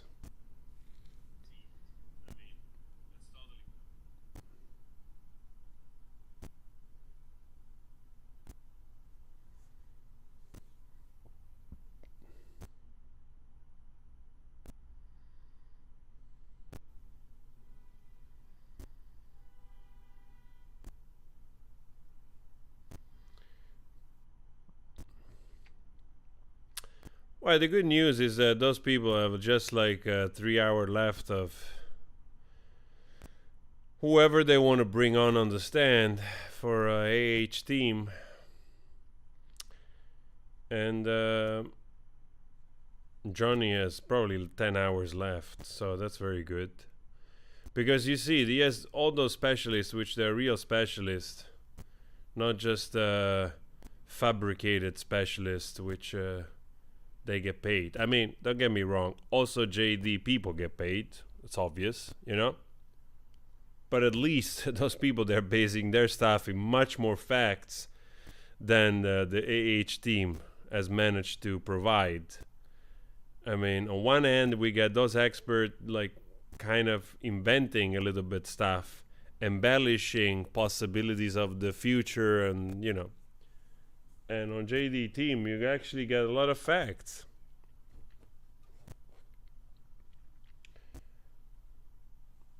Other 2 days.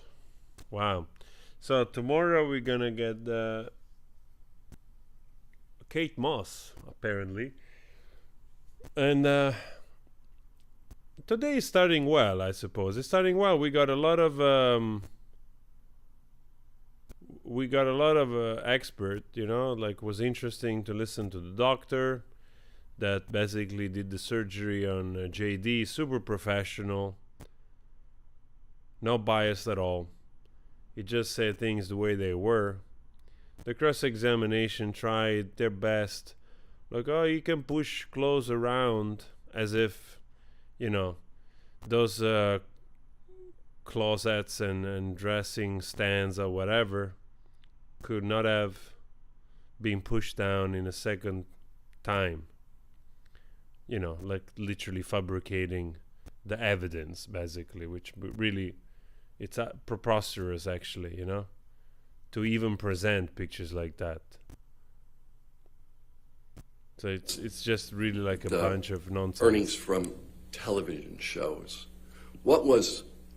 Did you analyze what historical earning Ms. Heard had during the period that you were concerned with relative to television shows?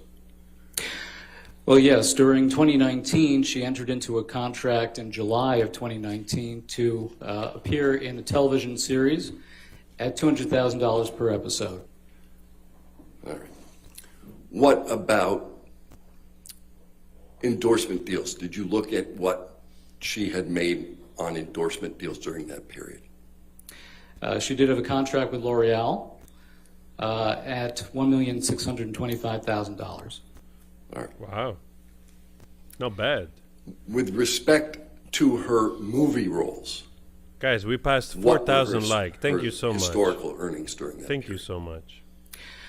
Well, certainly for the most recent years, you had the Warner Brothers deal, which was a 4-picture deal. The first film was $450,000.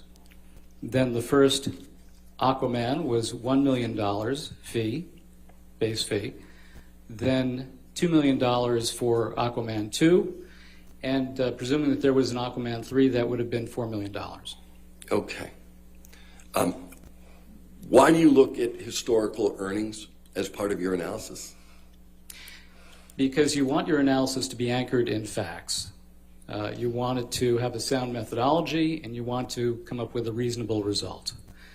So if you take a look at, for example, the analysis that Ms. Arnold did, it didn't appear to be... Let's just look at the analysis that you're doing.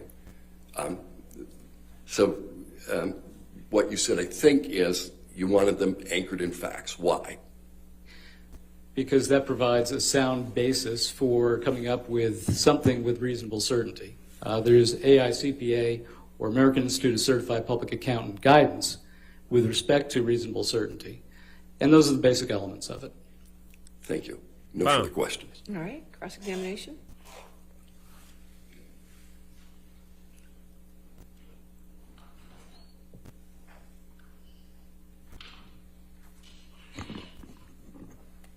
Hello again, Mr. Spindler. Good morning. Thank you, Dominic. I'm going to ask you a few questions that may refer to the statements in Amber's counterclaim against Mr. Depp.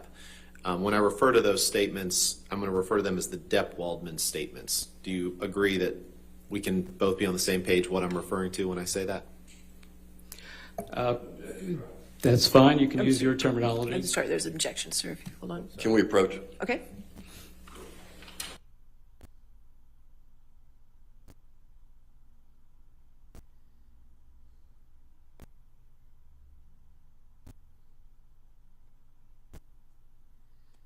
Man, I like this guy. This guy is just presenting facts. The cross-examination, they're really desperate to prove something they just can't prove. I mean, the entire planet knows that we didn't care much. Not because we hate her. Not at all. It's just what it is. You know, there's so many actors we see and we forget. You know, you got paid. So what do you want? You know, like stardom and fame, it's not guaranteed, and you're not entitled to it. You're not entitled to become the next big whatever.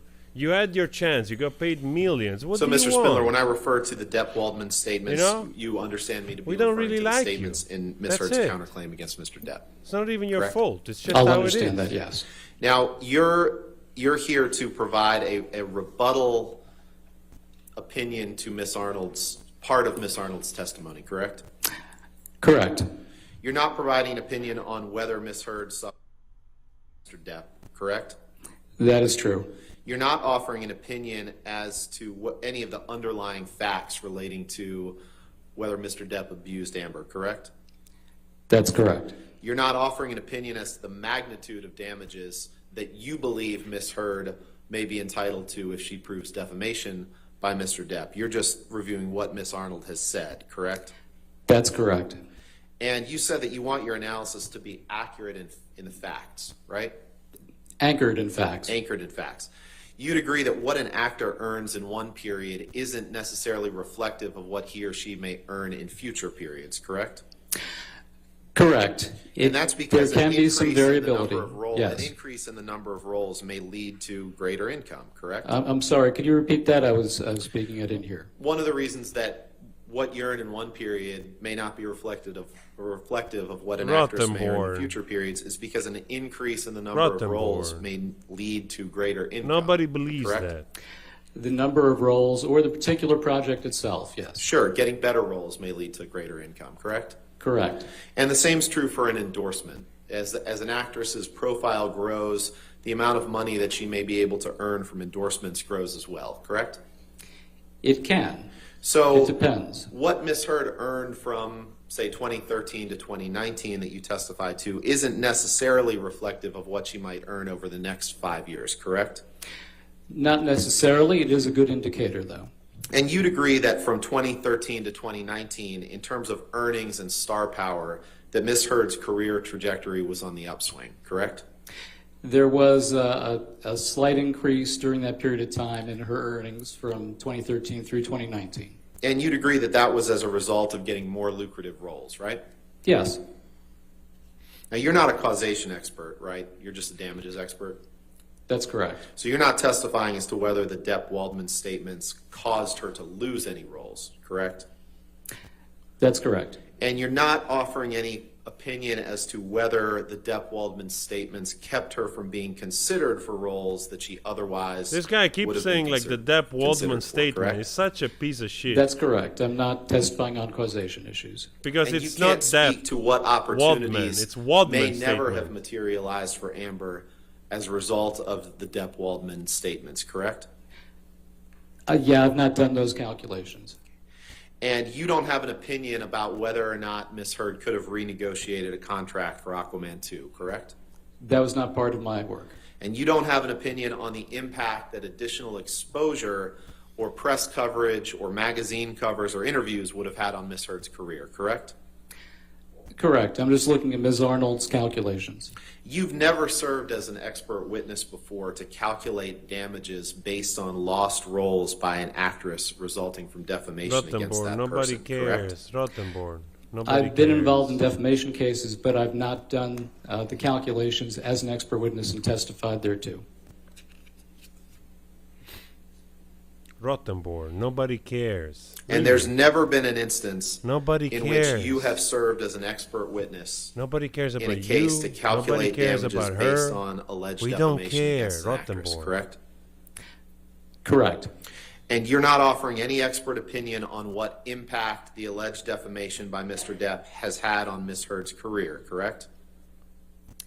I'm sorry, one more time? You're not offering any expert opinion on what impact the Depp-Waldman statements by Mr. Depp has had on Ms. Heard's career, correct? Thank you, Dina.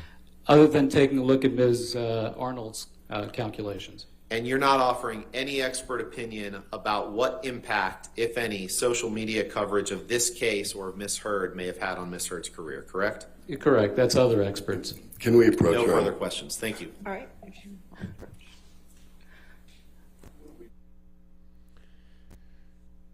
Rottenborn. The municipality of your city has the shortages. All right, thank you, Mr. Spindler. You can have a seat in the courtroom or Garbage you're free to go. disposal Thank you. personnel. All right, your next witness. That's your next job. Trust me. Plaintiff calls Doug Banya, Your It's a Honor. better job Okay. than the one you have Can you right spell now. the last name for me? I'm sorry. Bania. Thank you.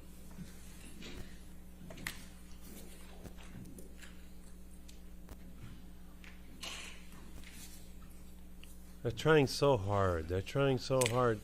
Nobody really cared. Even when none of this was out, nobody really cared. And it's nobody's fault. It's just the way it is. You know? That's just the way it is.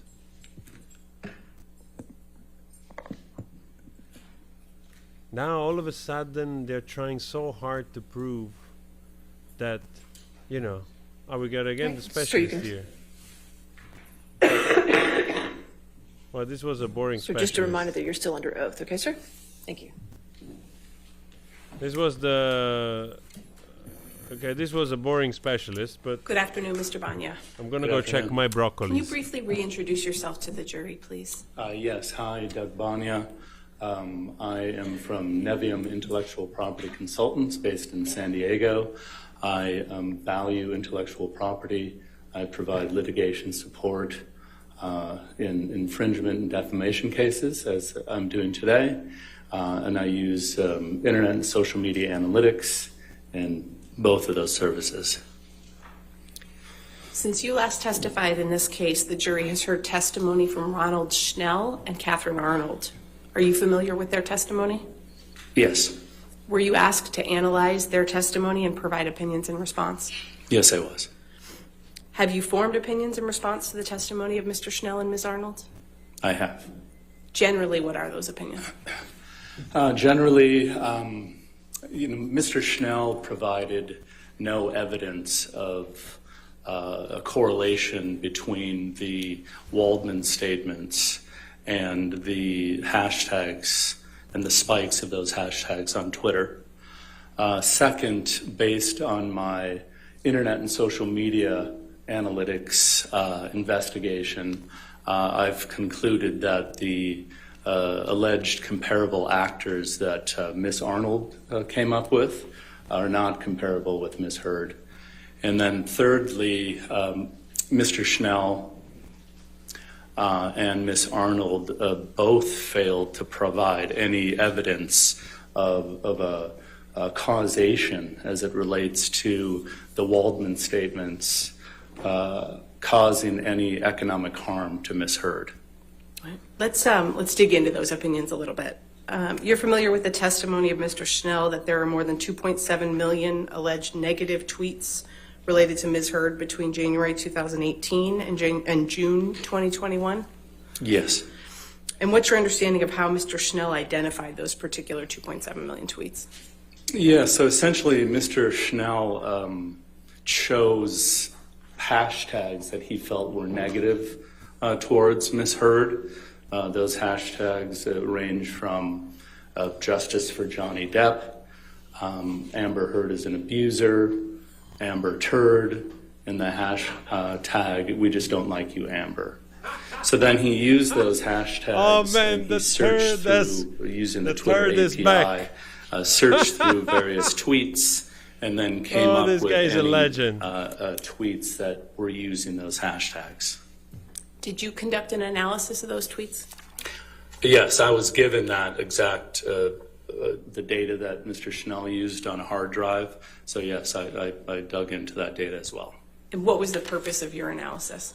So what I'm trying to do, and what's at issue of the case today at this point is, were these tweets, did they contain the Waldman statements? That's what where we're at right now, are the Waldman statements. So I wanted to analyze those tweets to determine which ones, and if any, contain the Waldman statements. And what's your understanding of what the Waldman statements are? So my understanding is there's three Waldman statements that were published in the Daily Mail. The Daily Mail is a UK tabloid, and Mr. Arnold was quoted in three of those articles. And those dates were on April 8th, 2020, April 27th, 2020, and on June 24th, 2020. And my understanding that those quotes, sorry, I think I said the wrong name, but those quotes are the only remaining in this case. Did you analyze the timing of the tweets that we were talking about as compared to the timing of the Waldman statements? And that's exactly what I did. So I wanted to look at the Waldman statements, look at the dates that they happened, and then analyze those as compared to the Twitter data that I had. Have you prepared a demonstrative that reflects that aspect of your analysis? Yes. Your Honor, may I approach? Yes. Did you show counsel?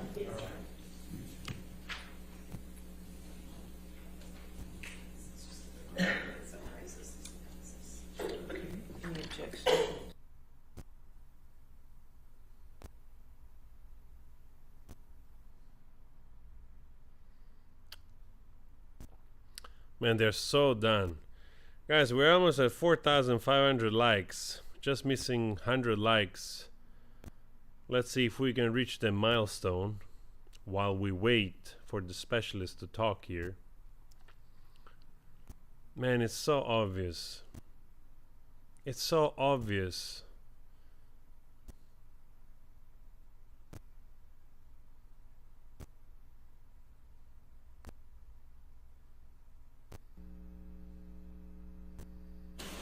She destroyed her husband, her ex-husband's career. 1293 will just be marked for and she thought there identification as would be no repercussions.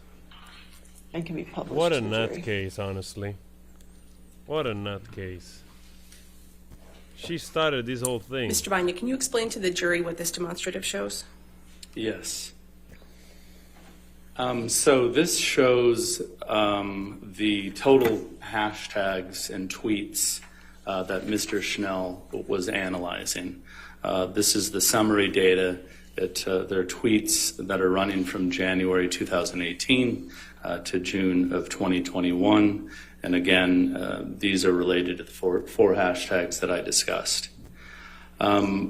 Whenever I get an assignment such as this, when I'm dealing with a defamatory statement that's allegedly gone viral online, where there's economic damages involved and there's a lot of data involved, I like to take the data and I like to do a 30,000-foot view of the data to see what I'm looking at, to see if there's anything interesting, odd, different about the data.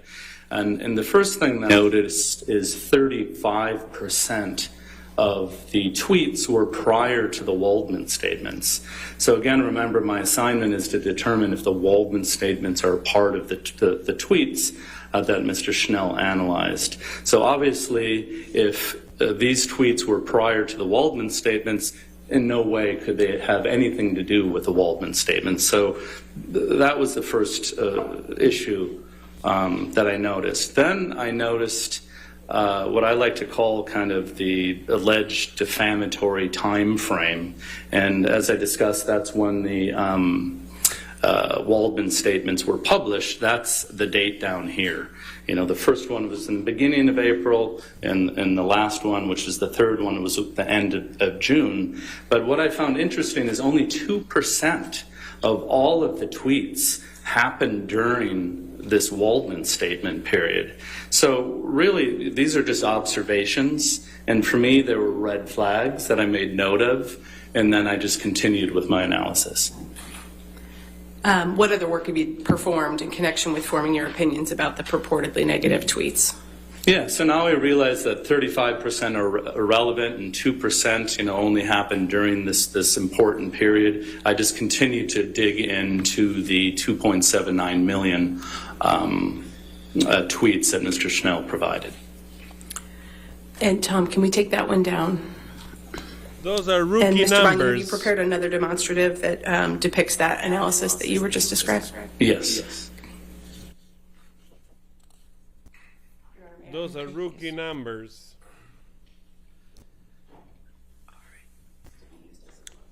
Guys, thank you so much. We passed 4,600 likes. Thank you so much. I'll give you time to look at it, sir. Basically, you're just telling us that most of those tweets anywhere were justice for Johnny Depp, and nobody really cared.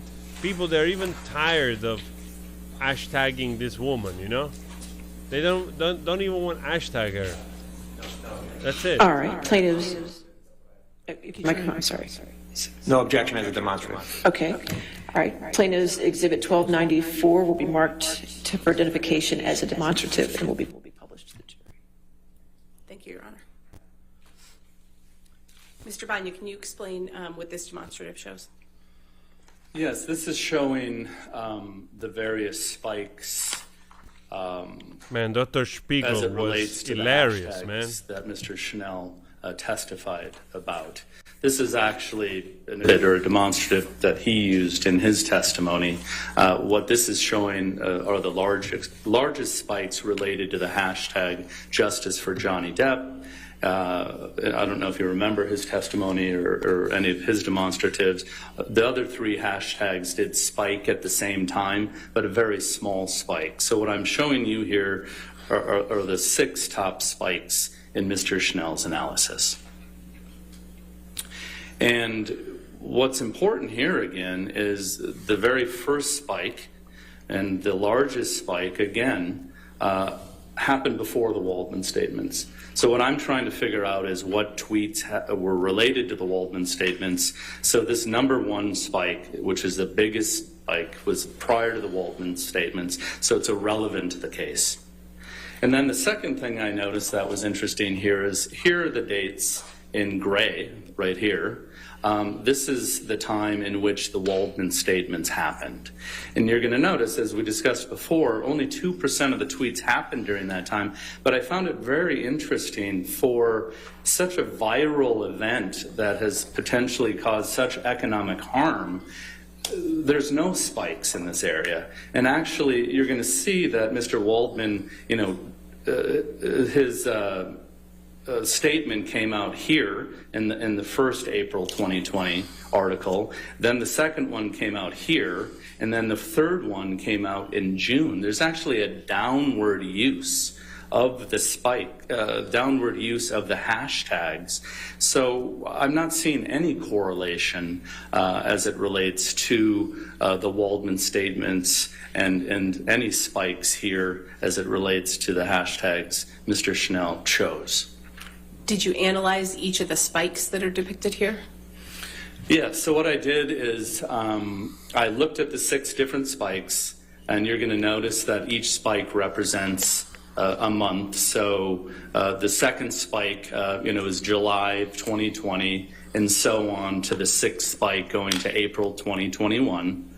And what I did is, I don't know if you remember in my last testimony when I went into Google search, and I'm able to go into Google search, I went in and I typed in Amber Heard, and then after you hit search, you can use the tool and you can go back in time, and I chose each 6 of these dates to go back in time to see what was the media talking about back then. What was the general public being fed as it relates to Amber Heard back during those spikes. And what I found is none of them. Well, actually, I analyzed the top 3 search results because they represent 50 to 70% of what people click on. And I realized that none of them had anything to do with the Waldman statements. Are you aware of Mr. Schnell's testimony that the tweets using the 4 hashtags he looked at were mathematically correlated? Yes. What does that mean?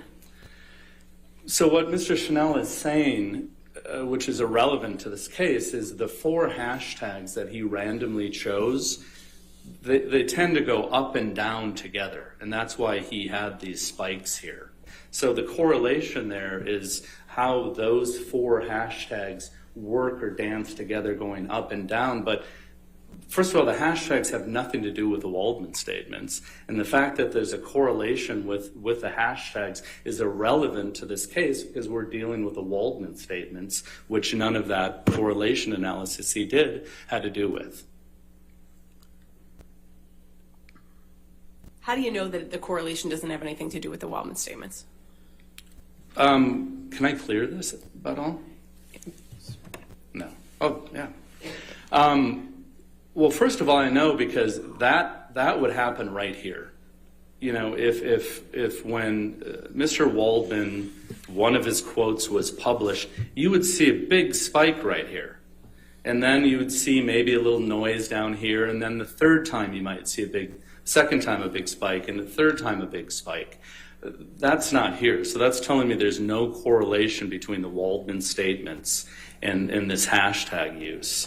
And then I've actually provided evidence that there's no correlation because I analyze each of these spikes and none of them had to do with the Waldman statements. Is mathematical correlation the same as causation? No. Why not? I mean, correlation is simply a relationship between 2 or more variables or 2 or more things. In this case, the correlation question is, when the Waldman statements were published, at the same time, did you see a correlation with spikes in these hashtags? And again, can we clear this? You see none of that right here. It's actually a downward trend. There's no spikes, there's no correlation. So, again, Mr. Schnell provided no evidence of any correlation. What correlation opinion did he provide during his testimony? Well, he provided the correlation that 4 hashtags, spike together. But again, the hashtags have nothing to do with the Waldman statements, and the facts that they're correlating or moving together is irrelevant to the case because the case is about the Waldman statements. So what is causation then? So causation is, guys, we're gonna go in a break one soon, thing so hold causes on. a change in the other. So as it relates to this case, did the Waldman statements cause Ms. Heard to have economic harm? In other words, did the Waldman statements cause Ms. Heard not to make as much money in her career? And again, Mr. Schnell provided no evidence of this. Ms. Arnold provided no evidence of this.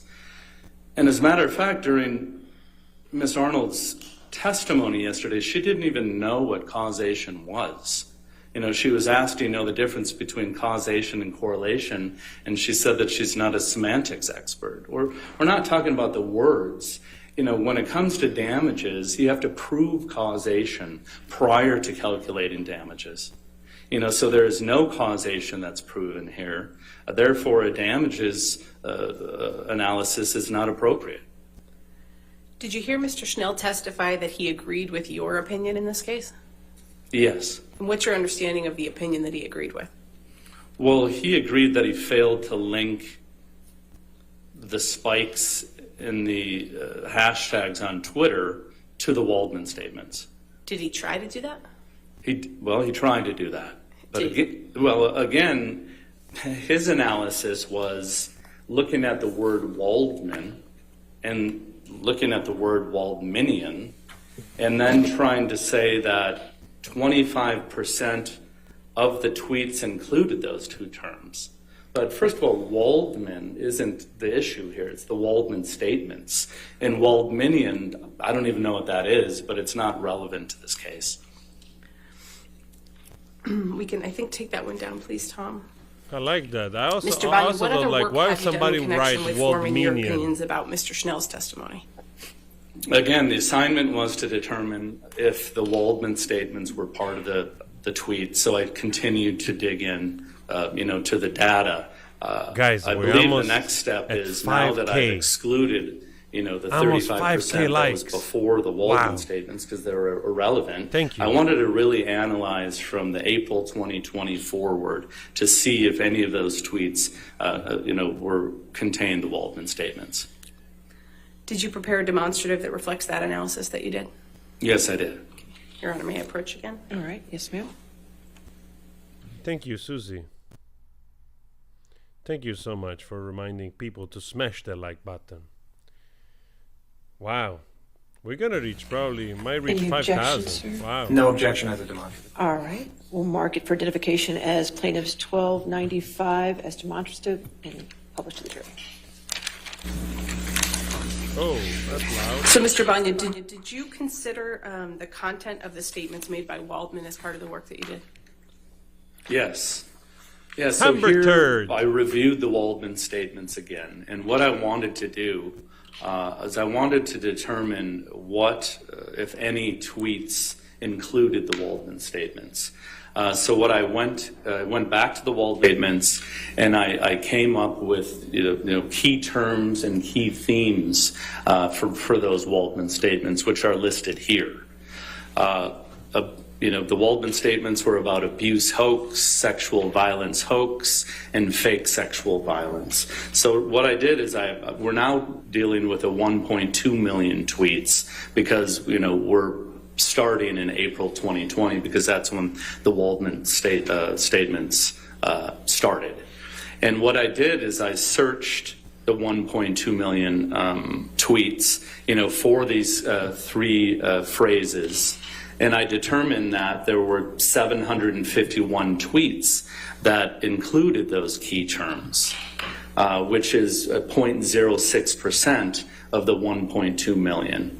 Wow. And then as I was sifting and sorting and analyzing this data, I realized that a lot of these tweets had the exact same language.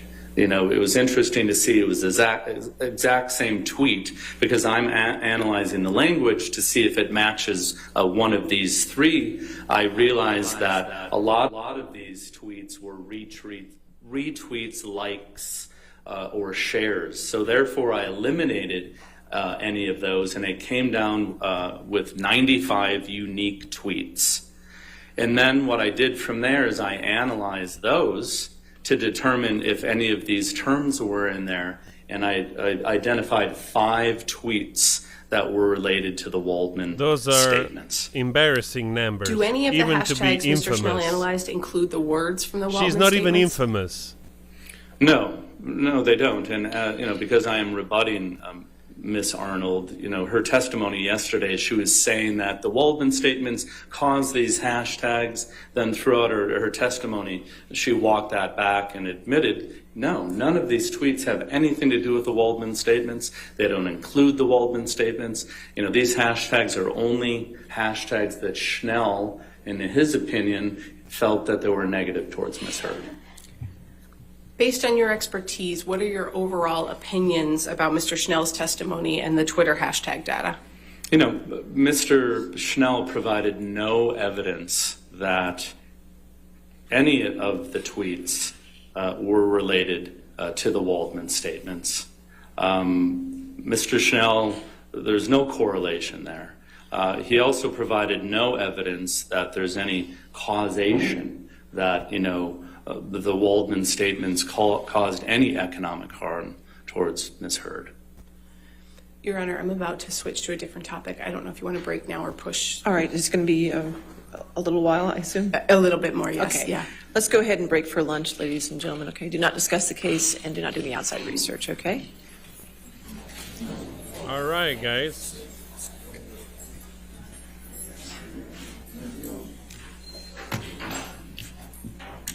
Well, they're doing a good job, actually, of presenting more facts instead of BS.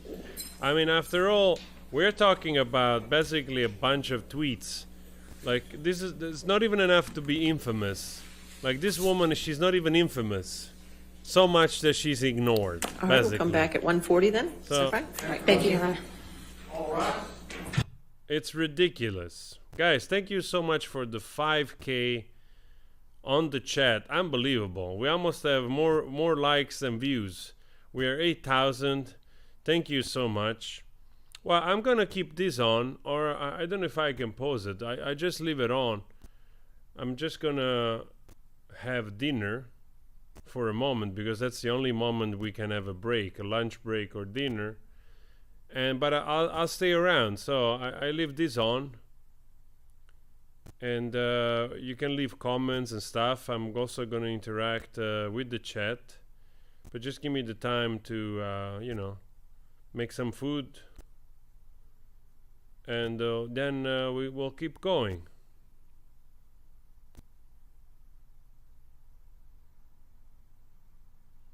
Yes, guys, if you haven't subscribed or you want to subscribe, I would love for you to subscribe. So the more the better, especially for after the trial. So if you haven't subscribed yet, hit that subscribe button, and we'll keep going. We'll keep going. We'll keep going. We'll keep going. Would be so nice in the near future if we will manage to get Johnny Depp, huh? Like, that would be awesome, man. Like to say hi or whatever, like 3 seconds. We are happy with 3 seconds. We are happy with very little. Anyway, guys, all right, let me go get going. I'm gonna go get some food. We got the broccoli. We got some extra food. Also, let me know what you're eating. Later in the chat, I want to see all the foods. Later in the chat, I want to see all the foods. We gotta share that as well. All right, guys. Just gonna keep going. I put a little bit the volume down. See you in a bit, okay?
right, welcome to a very special For the Record, everybody. I'm Jesse Weber. I'm here with Gene Rossi. We are live in beautiful Fairfax County, Virginia right now, outside of the Fairfax County Courthouse, where they're currently on a lunch break in day 21 of the Johnny Depp Amber Heard defamation trial. I will tell you, I think this is my favorite part of the day because this is the day, this is the hour when we take questions from you. So all our viewers right now on YouTube, Twitch, Twitter, Facebook, however you find us, please submit your questions, pin them on the channel, tweet us, email us. We are going to take your questions for the next hour, and we will answer all of them. I'm not only here with Gene Rossi, I am also here with Anjanette Levy. I'm here with litigator and legal analyst Richard Schoenstein, and I'm also here, of course, with Linda Kenny Bodden. So we have the full dream team with us. We're going to take your questions. Please submit them this hour, and we'll answer any questions you might have about the Johnny Depp Amber Heard trial. But really, the place that we have to start off is what happened earlier today. There was a motion that was argued by Johnny Depp's team to dismiss Amber Heard's counterclaims. Remember, she's countersuing Johnny Depp for $100 million. Here was the judge's decision regarding that. In this matter, I've reviewed all the defendant's evidence as to her counterclaim, and I've considered the arguments of her counsel and plaintiff's counsel. First, to address a few issues that I believe are outside the motion to strike, and that's as to the SLAPP defense. The SLAPP defense is just that, it's a defense, so it's really not considered in a motion to strike. Having said that, we went down that legal road on Friday as far as the SLAPP defense goes, as far as the jury instructions. In this particular case, if the plaintiff prevails, it must be with actual malice. Therefore, if it's with actual malice, immunity does not apply under that statute. So we will deal with that with jury instructions, and we have. As to independent contractor, again, I think it's outside the motion to strike. However, Mr. Waldman was plaintiff's attorney since 2016. Before the initiation of litigation, there is evidence that Mr. Waldman had a certain role during the prior divorce proceedings in the UK case. Additionally, there is evidence that shows his legal representation was broader than just a limited litigation, as outlined in all the cases presenting an attorney as an independent contractor. So the only evidence in this case to this point is that Mr. Waldman was an agent to Mr. Depp, and that is the basis to weigh the motion to strike. As far as the opinions argument, again, I think that is outside the motion to strike. The opinions argument, the court has already ruled on this matter as to the three statements that are issued in the counterclaim, ruled that they were not opinion at the demur and at summary judgment. So that argument will not be part of the motion to strike. So when assessing a motion to strike, the court accepts the favorable evidence adduced as true towards the non-moving party. The court cannot reject any inference from the evidence favorable to the non-moving party unless it would defy logic and common sense. When there is any doubt and question, the court should overrule a motion to strike. Agency may be inferred from the conduct of the parties and from surrounding facts and circumstances. When there is no direct evidence, circumstances may, and usually are, relied upon to determine whether an agency relationship exists. A principal is liable for the tortious acts of his agent if the agent was performing his principal's business and acting within the scope of his agency. If an agent's tortious act arises from their agency relationship is enacted in part to service the principal can be held liable for the tort. Here, the alleged tort is defamation. Besides demonstrating the agency relationship, the defendant must prove Mr. Waldman published an actionable statement, meaning a statement that is both false and defamatory, with the requisite intent. As to agency, Mr. Waldman was plaintiff's attorney at the time of the alleged defamatory statements were made. Mr. Waldman does not deny this, and neither does the plaintiff. Moreover, Mr. Waldman made the allegedly defamatory statements about the defendant during the proceedings of this action and interacted with the defendant once the statements were made while still representing the plaintiff. Taking the surrounding circumstances as a whole, an agency relationship can be inferred, and thus a scintilla of evidence regarding agency must be turned over to the jury. In addition, the jury may infer that Mr. Waldman made these specific statements to a third party to service plaintiff by portraying defendant as an opposing litigant in a negative light. It is not disputed that Mr. Waldman published statements and that there is a question as to whether statements are false, and both parties disagree and have presented conflicting evidence as such. As to actual malice, Mr. Waldman made the counterclaim statements after he met with his client. In addition, there is evidence the plaintiff was with Mr. Waldman at a meeting in February 2020 with the Daily Mail online. Further, defendant claimed that she met with Mr. Waldman where he threw the paper containing the counterclaim statements within them. Consequently, there is more than a scintilla of evidence that a reasonable juror may infer Mr. Waldman made the counterclaim statements while realizing they were false or with a reckless disregard for their truth. It is not my role to measure the veracity or weight of the evidence. The Fourth Circuit and the Virginia Supreme Court have made it crystal clear that actual malice is a question for the fact finder. So therefore, the plaintiff's motion to strike is denied. Okay? All right, so those counterclaims will move forward for the jury. All right, ready to take some questions, Gene? The first one's up to you. This is from Life and Times M from Twitter. At the start of Johnny Depp's attorneys, they asked to strike out Amber Heard's motion for defamation, citing previous Virginia cases. Is there any precedent for them to use cases or examples outside of the state of Virginia? Oh, that's a great question. When you're in a state court in Virginia, the judge has to abide by the upper court's decisions, stare decisis. You can go outside of Virginia, or you could use a federal case as persuasive authority. The judge here does not have to follow it, but it's persuasive. So I saw some citations to the Eastern District of Virginia Federal Court. I worked there for almost 20 years. It's persuasive. It's not stare decisis. It's not binding. Gene, I feel like you have an encyclopedia mind of all the cases. You don't need LexisNexis. You don't need any of it. We got Gene Rossi. I wish.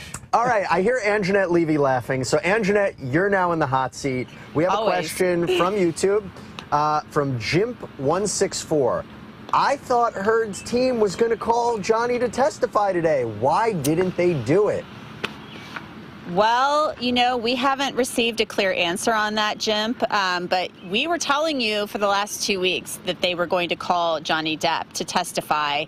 And if Amber Heard had done that, Johnny Depp would have been considered an adverse or hostile witness. And the only reason they would have called him would really have been to question him about Adam Waldman. His conversations with Adam Waldman, you heard Judge Ascarati referencing him and the statements that were made to the Daily Mail back in 2020, along with the tweets.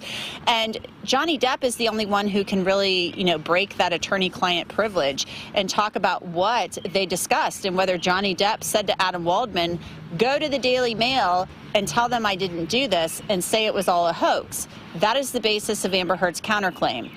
We were told over the weekend they were going to call Johnny Depp. I wrote up a web story for lawandcrime.com detailing why they were likely going to call Johnny Depp to the stand. We all anticipated it.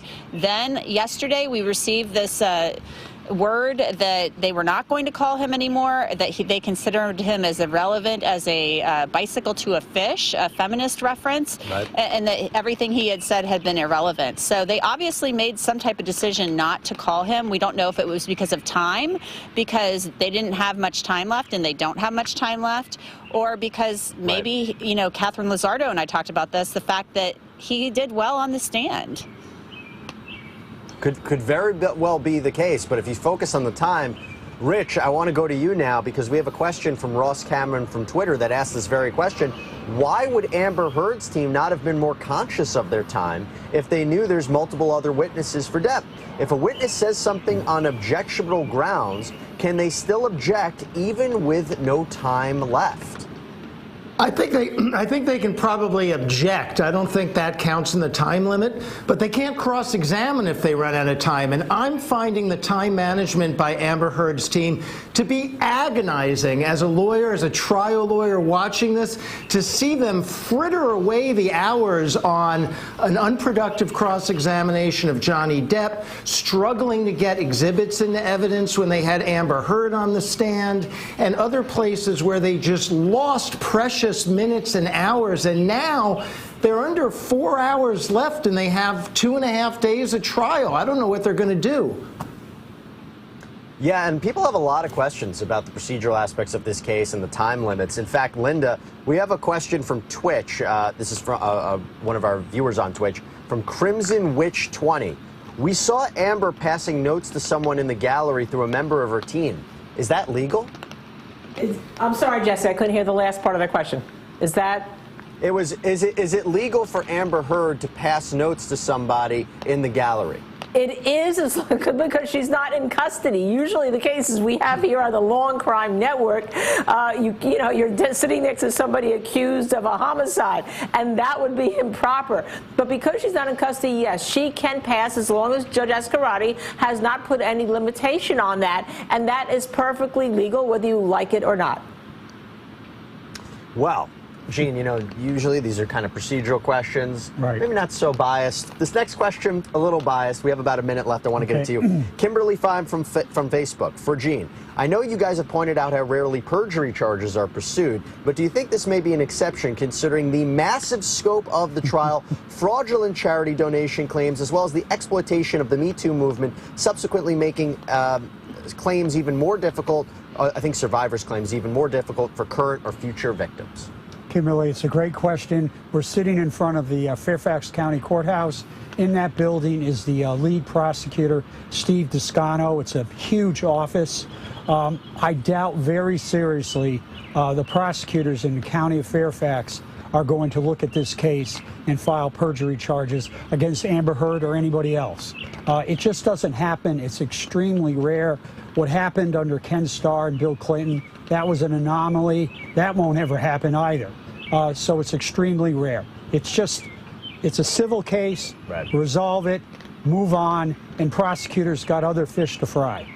Doesn't mean you should lie on the stand. Do not lie on the stand. That's Just right. because you might practically not have it, do not lie. All right, we're taking more of your questions on YouTube, Facebook, Twitch, however you want to send them to us. We're going to take a quick break. When we come back, me and my all-star panel are going to answer your questions in real time. We'll be back.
Welcome back, everybody. We are joining a very special day. This is the Q&A session that we have every day here during the Johnny Depp Amber Heard trial when they're on a lunch break. Gene Rossi and I are outside of the historic county, Fairfax County Courthouse, currently on a lunch break. I'm also here with Anjanette Levy, Rich Schoenstein, Linda Kenny Bodden, and we are taking your questions about the Johnny Depp Amber Heard trial. If you're on Twitch, Facebook, YouTube, Twitter, email us, message us, pin the questions. We will answer them in real time in the next hour. So we're moving on to some of the testimony that you might have missed. And today was very much about the damages that Amber Heard said she sustained as a result of the statements that Adam Waldman, Johnny Depp's attorney, had made. They're part of her $100 million counterclaim. She is arguing that as a result of these statements that she says are attributed to Johnny Depp, she lost significant career opportunities. She lost millions and millions of dollars of money.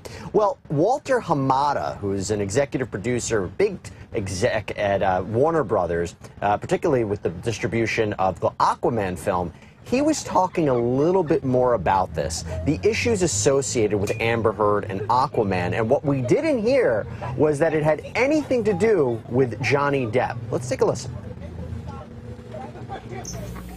Mr. Hamada, was Ms. Heard ever released by Warner Brothers from the Aquaman 2 contract, or what you call the option agreement? No. Was she released from her Aquaman 2 contract on or about February 22, 2021? No. Was Ms. Heard ever rehired for Aquaman 2 by Warner Brothers? No. Was Ms. Heard cast in Aquaman? Yes, she was. Was Ms. Heard cast in Aquaman 2? Yes, she was. Was Ms. Heard paid for her services in Aquaman 1? Yes. Was Ms. Heard paid for her services in Aquaman 2? Yes. Was her compensation for Aquaman 2 affected in any way by anything said by Johnny Depp? No. Was her compensation for Aquaman 2 affected by anything said by Adam Waldman? No. Was her compensation for Aquaman 2 affected by anything said by anybody representing Johnny Depp? No. What, if any, creative concerns did Warner Brothers have about casting Amber Heard as Mira in Aquaman 2? It was the concerns that were brought up at the wrap of the first movie, production of the first movie, which is the issue of chemistry. Did the two have chemistry? I think editorially they were able to make that relationship work in the first movie, but there was a concern that it took a lot of effort to get there, and would we be better off recasting, finding someone who had better, more natural chemistry with Jason Momoa and move forward that way. Did Warner Brothers take any steps affirmatively to audition other actresses for the role of Mira in Aquaman 2? No, we did not. What role, if any, did Ms. Heard's dispute with Johnny Depp have in Warner Brothers' delay picking up Ms. Heard's option for Aquaman 2? There was none from our end.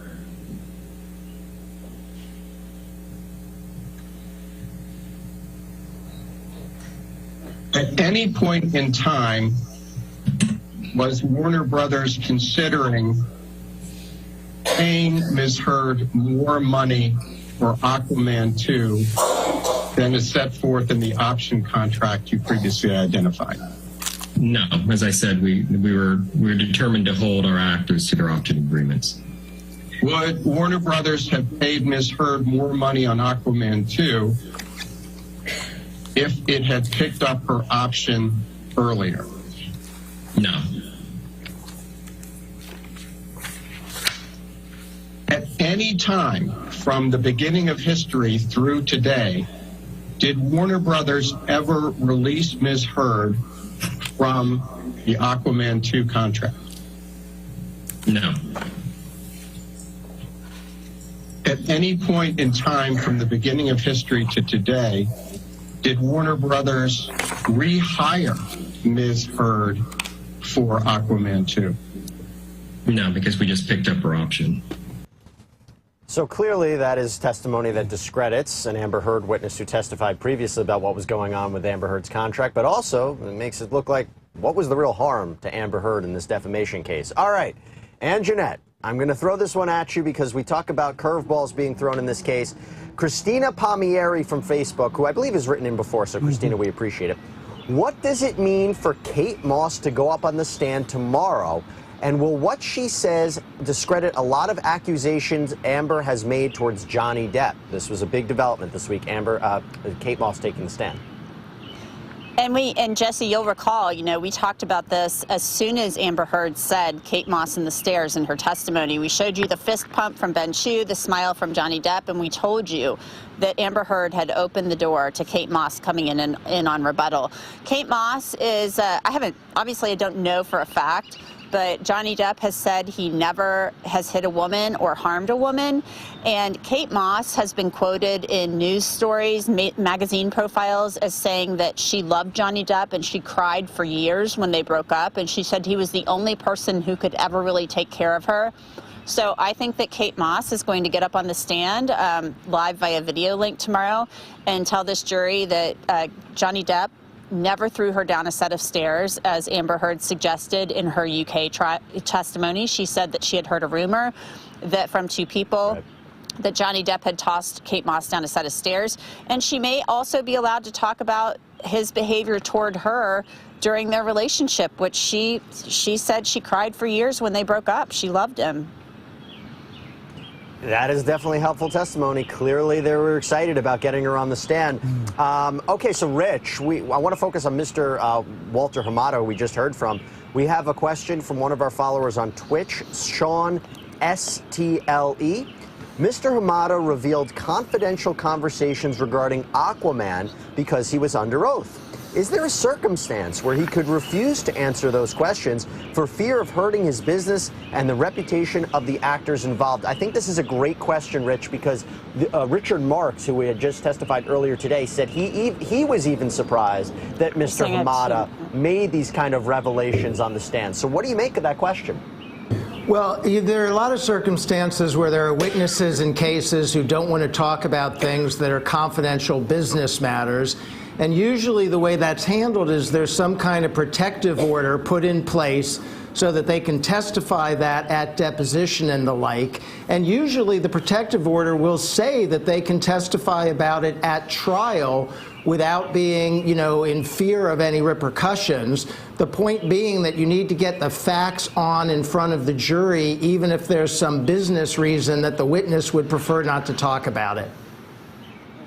Yeah, that's a good point, and this is a great question. I'm glad we cleared that up because it was a little surprising to hear that nonetheless. He was talking about the lack of chemistry between Jason Momoa and Amber Heard, so if you see a future Aquaman film and she's in it, I mean, this is going to be in everybody's mind. So, Linda, I have a question for you from Facebook, from Lindell Haywahi.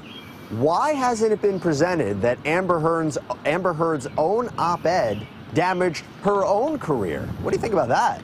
Well, it is so interesting, Lindell, you asked that question because it's not just the op-ed, but it's all that's come out since, isn't it? And I think you may find that there's going to be some allusions to that in the final closing arguments, that Amber Heard, by coming forward with this, put herself into the limelight of the Johnny Depp supporters. They didn't like it. They went to Twitter, and they took over Twitter because you saw the spike in Amber Heard's Twitter and social media commentary was before any statements by the attorney for Johnny Depp. So I think that's a very interesting argument that I think we'll hear an allusion to by the Depp team tomorrow, or Friday, I should say. So these are great questions. We're getting them all from YouTube, Twitter, Twitch, everybody. They're sending them in. And Gene, I want to go to you because this is a really interesting observation from somebody who's been watching our feed. This is from Jack W. on YouTube. How do you think the several times that Johnny Depp has laughed with his counsel will go down with the jury? I have been a witness in a case and found out later the jury did not like this. And I'll just let everybody know, the distance between Johnny Depp's table and the jury is very small. So, like, they can have a great view of everything that he's doing and seeing. Jack, that is a phenomenal question. I talked about this about 10 days ago. Juries watch everything. They watch when you write a yellow sticky note to somebody. They watch how you touch your hair. And they are so close to Depp that it's impossible for them not to see his smirks, hear his snide remarks, or see his lips. I think the body language of Johnny Depp at the end of the day, regardless of the verdict, I can't believe the jury is not drawing a negative inference by some of the interactions that Depp has with his counsel, Mr. Chu. So here's an interesting question that might clear it up a little bit. And Jeanette, this is from Gail Harrison Gibbons from Facebook. Why is Depp getting blamed for Waldman's tweets? Well, he's getting blamed for Waldman's tweets because as his attorney, he is his representative, his legal representative. And oftentimes with high-profile individuals and in high-profile cases, attorneys make statements on behalf of their clients and in defense of their clients or on behalf of their clients. So you have to imagine, you know that Johnny Depp and Adam Waldman have discussed this. This is his personal attorney. So that is why Johnny Depp is being blamed for this by Amber Heard. It's called agency, and Johnny Depp, his agent is Adam Waldman, so that's why.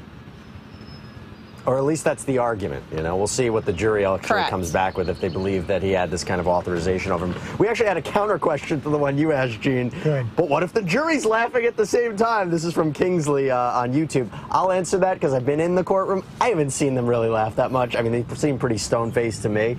But yeah, if they laugh, it'll be interesting. But look, but let's go now, Rich. I'll throw a question to you. This is from Dank Sean on YouTube. If the jury are randomly selected citizens, won't they strongly be biased since it's famous people? That's a fair question.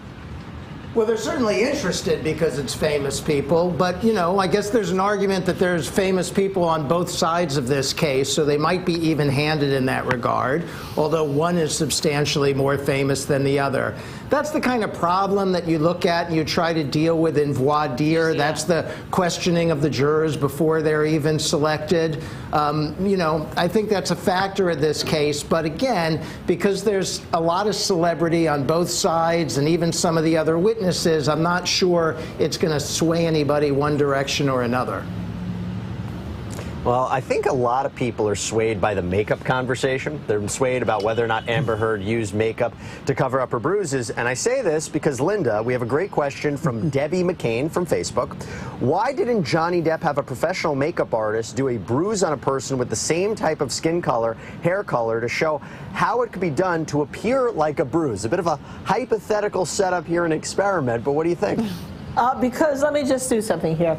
If it goes wrong, and I'll just bring out a makeup kit that I have here right now. If it goes wrong and I say, I'm going to take out this makeup kit and I'm going to put it on and I'm going to see if I can cover a bruise on my hand, and it doesn't really work well, the jury's thinking that you're really doing something for TV and movies, and you're taking the seriousness away from the case. Let me tell you, jurors all have common sense. They know when they get bruised, and they know how difficult it is to try to cover up any bruising they have, albeit maybe putting a Band-Aid on it, which doesn't look so good.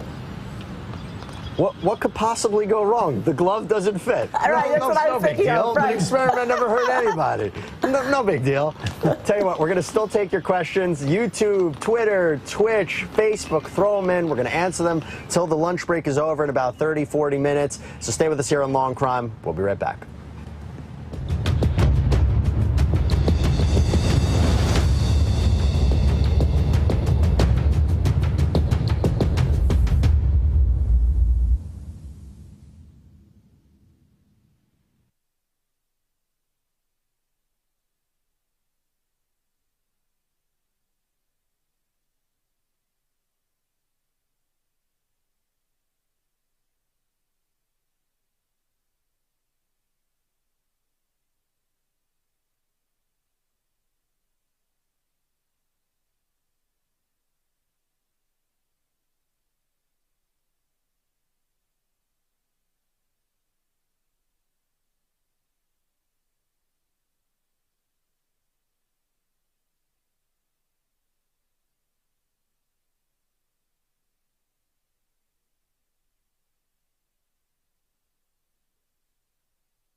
Welcome back, everybody. We're live right now in Fairfax County, Virginia, where we are on a special lunch break in the Johnny Depp Amber Heard defamation trial. As soon as that trial starts up again right behind me, we will jump live. But in the meantime, in this lunch hour break, Gene Rossi and I, and Jeanette Levy, Rick Schoenstein, Linda Kenny-Bodden, we are all breaking down your questions. Submit them on YouTube, Twitter, Twitch, Facebook. We'll answer them in real time here for the next hour, for 40 minutes or so is when court comes back. Now, before we go to some more questions, I do want to play the testimony of Catherine Arnold, this entertainment consultant who testified yesterday for Amber Heard, saying that in her opinion, she thinks Amber Heard lost $45 to $50 million because of basically these alleged defamatory statements from Adam Waldman. Now, her testimony has been ripped apart today by various witnesses who have testified in Johnny Depp's rebuttal case. But to give you a sense of kind of the controversial nature of what she said, here's some of her testimony from yesterday.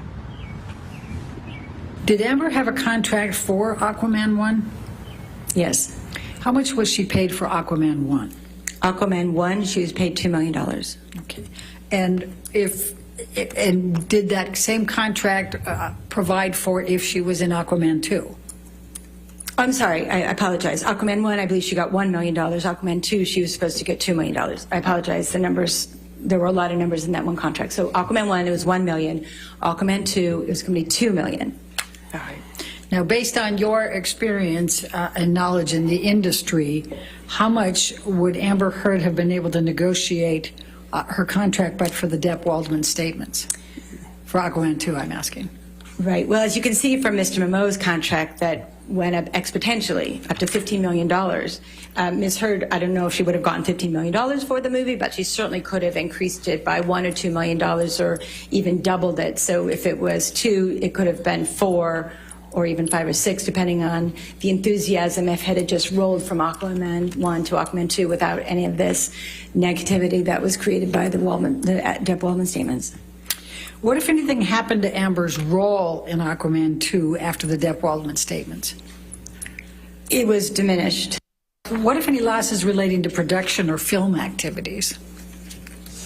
Well, again, these other actors that we looked at, and there's a wide range of them. Some of them did bigger films and some of them did gigantic films, but it is very reasonable to assume that once you are in an Aquaman-style film, you'll either continue to do those, right? Some of these franchises, as we know, go 4, 5, 6 films, or she would probably have been in another studio film that had nothing to do with Aquaman, but again, so over the course of 5 years, it's very reasonable to consider that she would have been in at least one film a year at a minimum of $4 million, because that's what her precedent would have been had she renegotiated. And it's important to note that in her Justice League contract, if there is a Aquaman 3, her price is set at $4 million. So it's very reasonable to assume and to believe that if she did a film a year for 5 years at a minimum of $4 million a year without any negotiation, which probably would have happened, but let's just say that baseline, that would be another $20 million over that time frame. What, if any, opinions do you have about Amber Heard's earning power over time? That it would continue to rise. It's customary in the industry, as I've talked about earlier, that the negotiations, especially with her agents at William Morris, her fees would have gone higher. So I'm just using the baseline without any ability to foresee in the future that I already know she got negotiated for $4 million from Aquaman 3. So if we use that as a baseline minimum, but it very well would have gone up had her agents done the work that they wanted to do. So combining all of these opinions and calculations that you've had, what, if any, range are the losses you are estimating for Amber Heard but for the Depp-Waldman statements? Right, so again, it's really important.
All right. Here we are.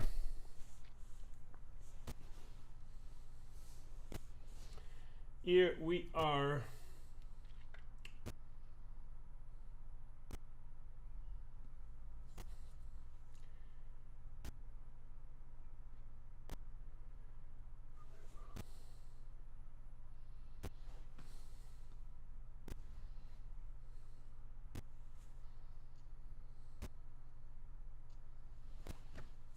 All right, like this I see a little bit better. But I don't want to hear myself twice. That's what I don't want to do. Because I don't want to hear myself twice. I'm also out of focus. Am I? Am I out of focus? Am I out of focus?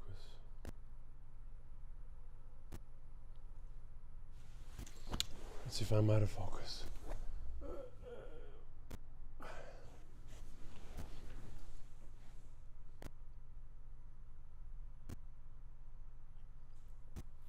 Now I'm definitely out of focus.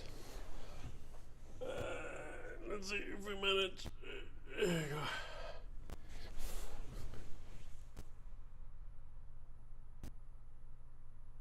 go. Alright, seemed like it worked.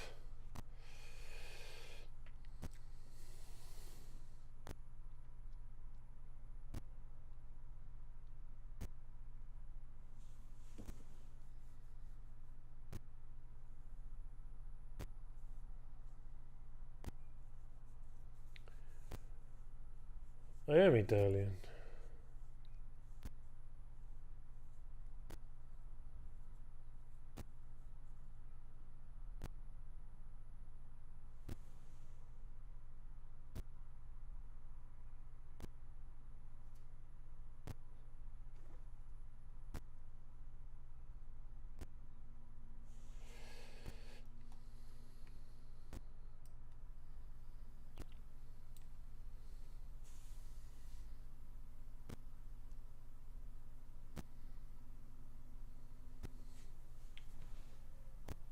Oh, you're right. We are 5,500 likes. Wow.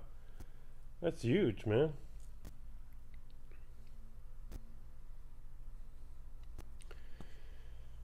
I have the chat there, but it's actually not so nice to look at.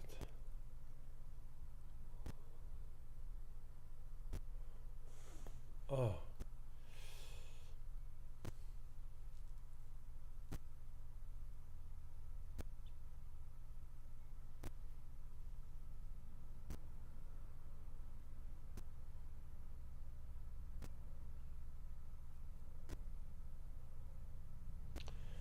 I'm really curious to see if the...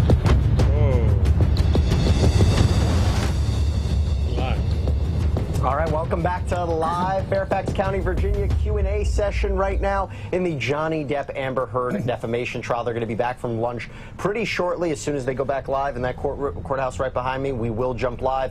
We're taking your questions right now on YouTube, Twitch, Facebook, Twitter, any which way you can send your questions to us. Please do. We'll answer them in the next 10, 15 minutes or so. I'm here with Gene Rossi, Rick Schoenstein, Linda Kenny-Bodden, and Jeanette Levy. Before we go to our next batch of clips, I did want to play something that happened yesterday. A lot of people were talking about it. The testimony of Dr. David Spiegel, a psychiatrist who testified that in his opinion, Johnny Depp exhibited behaviors of somebody who had a substance abuse disorder and also somebody who exhibited traits of being a perpetrator of intimate partner violence. Well, there was one point that he mentioned something about eating gummy bears and was a little strange. Take a look. Give the record evidence of Mr. Depp's lacking empathy that you know of. Yes. Am I allowed to elaborate? Yes, just a little different than what you said before. Okay. So, if... Oh, this guy. Look at this guy. One does, so I'll make it more direct. So if you're not agreeing with what Mr. Depp has to say, you are no longer useful. Okay, therefore, you don't really care about others for others. You care about others for your benefit. So, off and on dismissing Dr. Kipper, for Dr. Kipper setting some boundaries on substance use protocol, substance detox, is an example of lacking empathy and not really caring what other people have to say.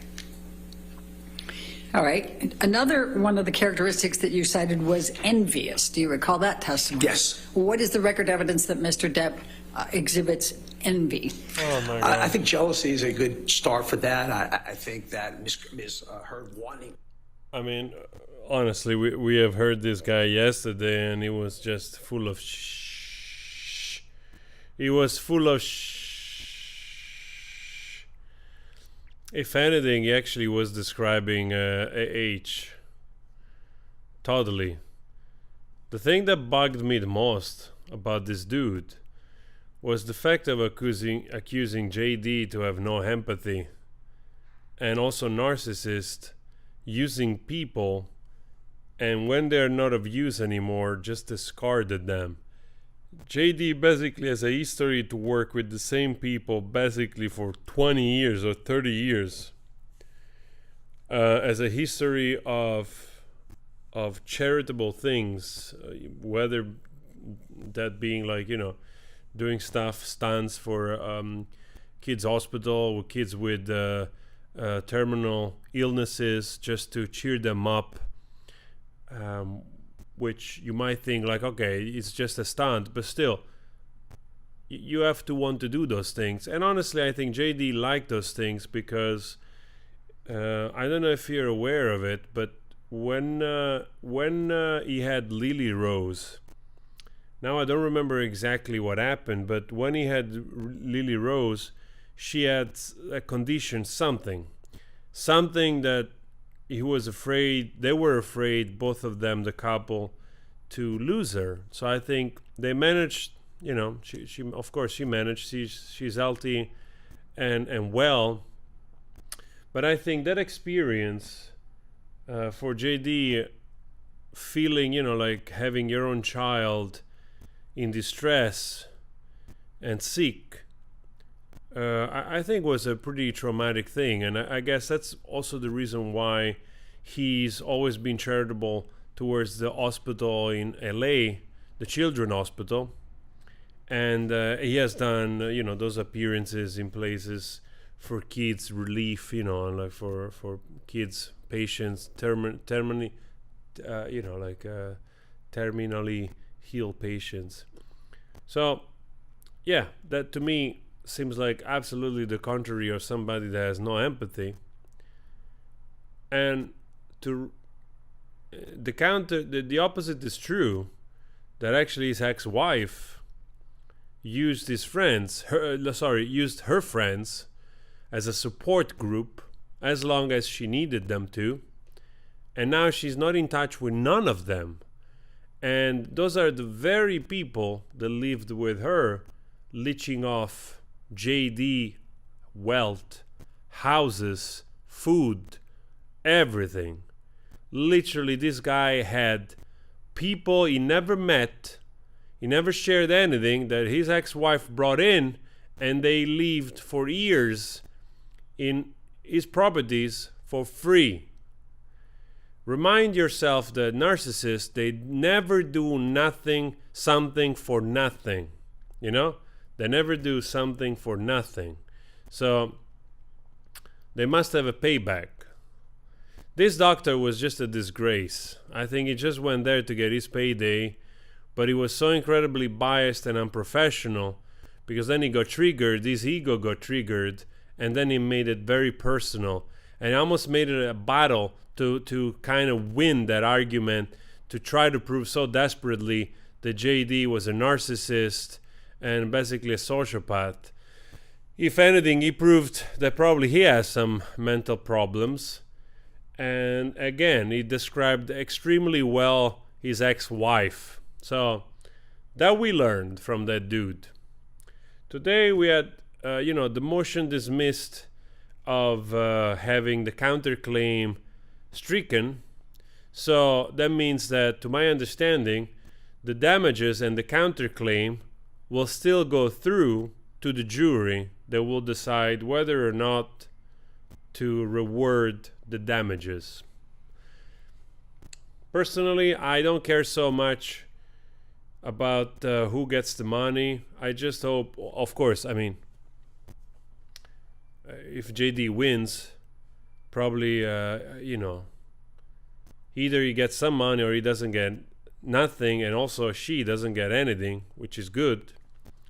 But if she, you know, if JD loses, she might still get some damages. JD, if he loses, they can still, both of them, get nothing, but still then, you know, his name is sort of not cleared. You know what I mean? So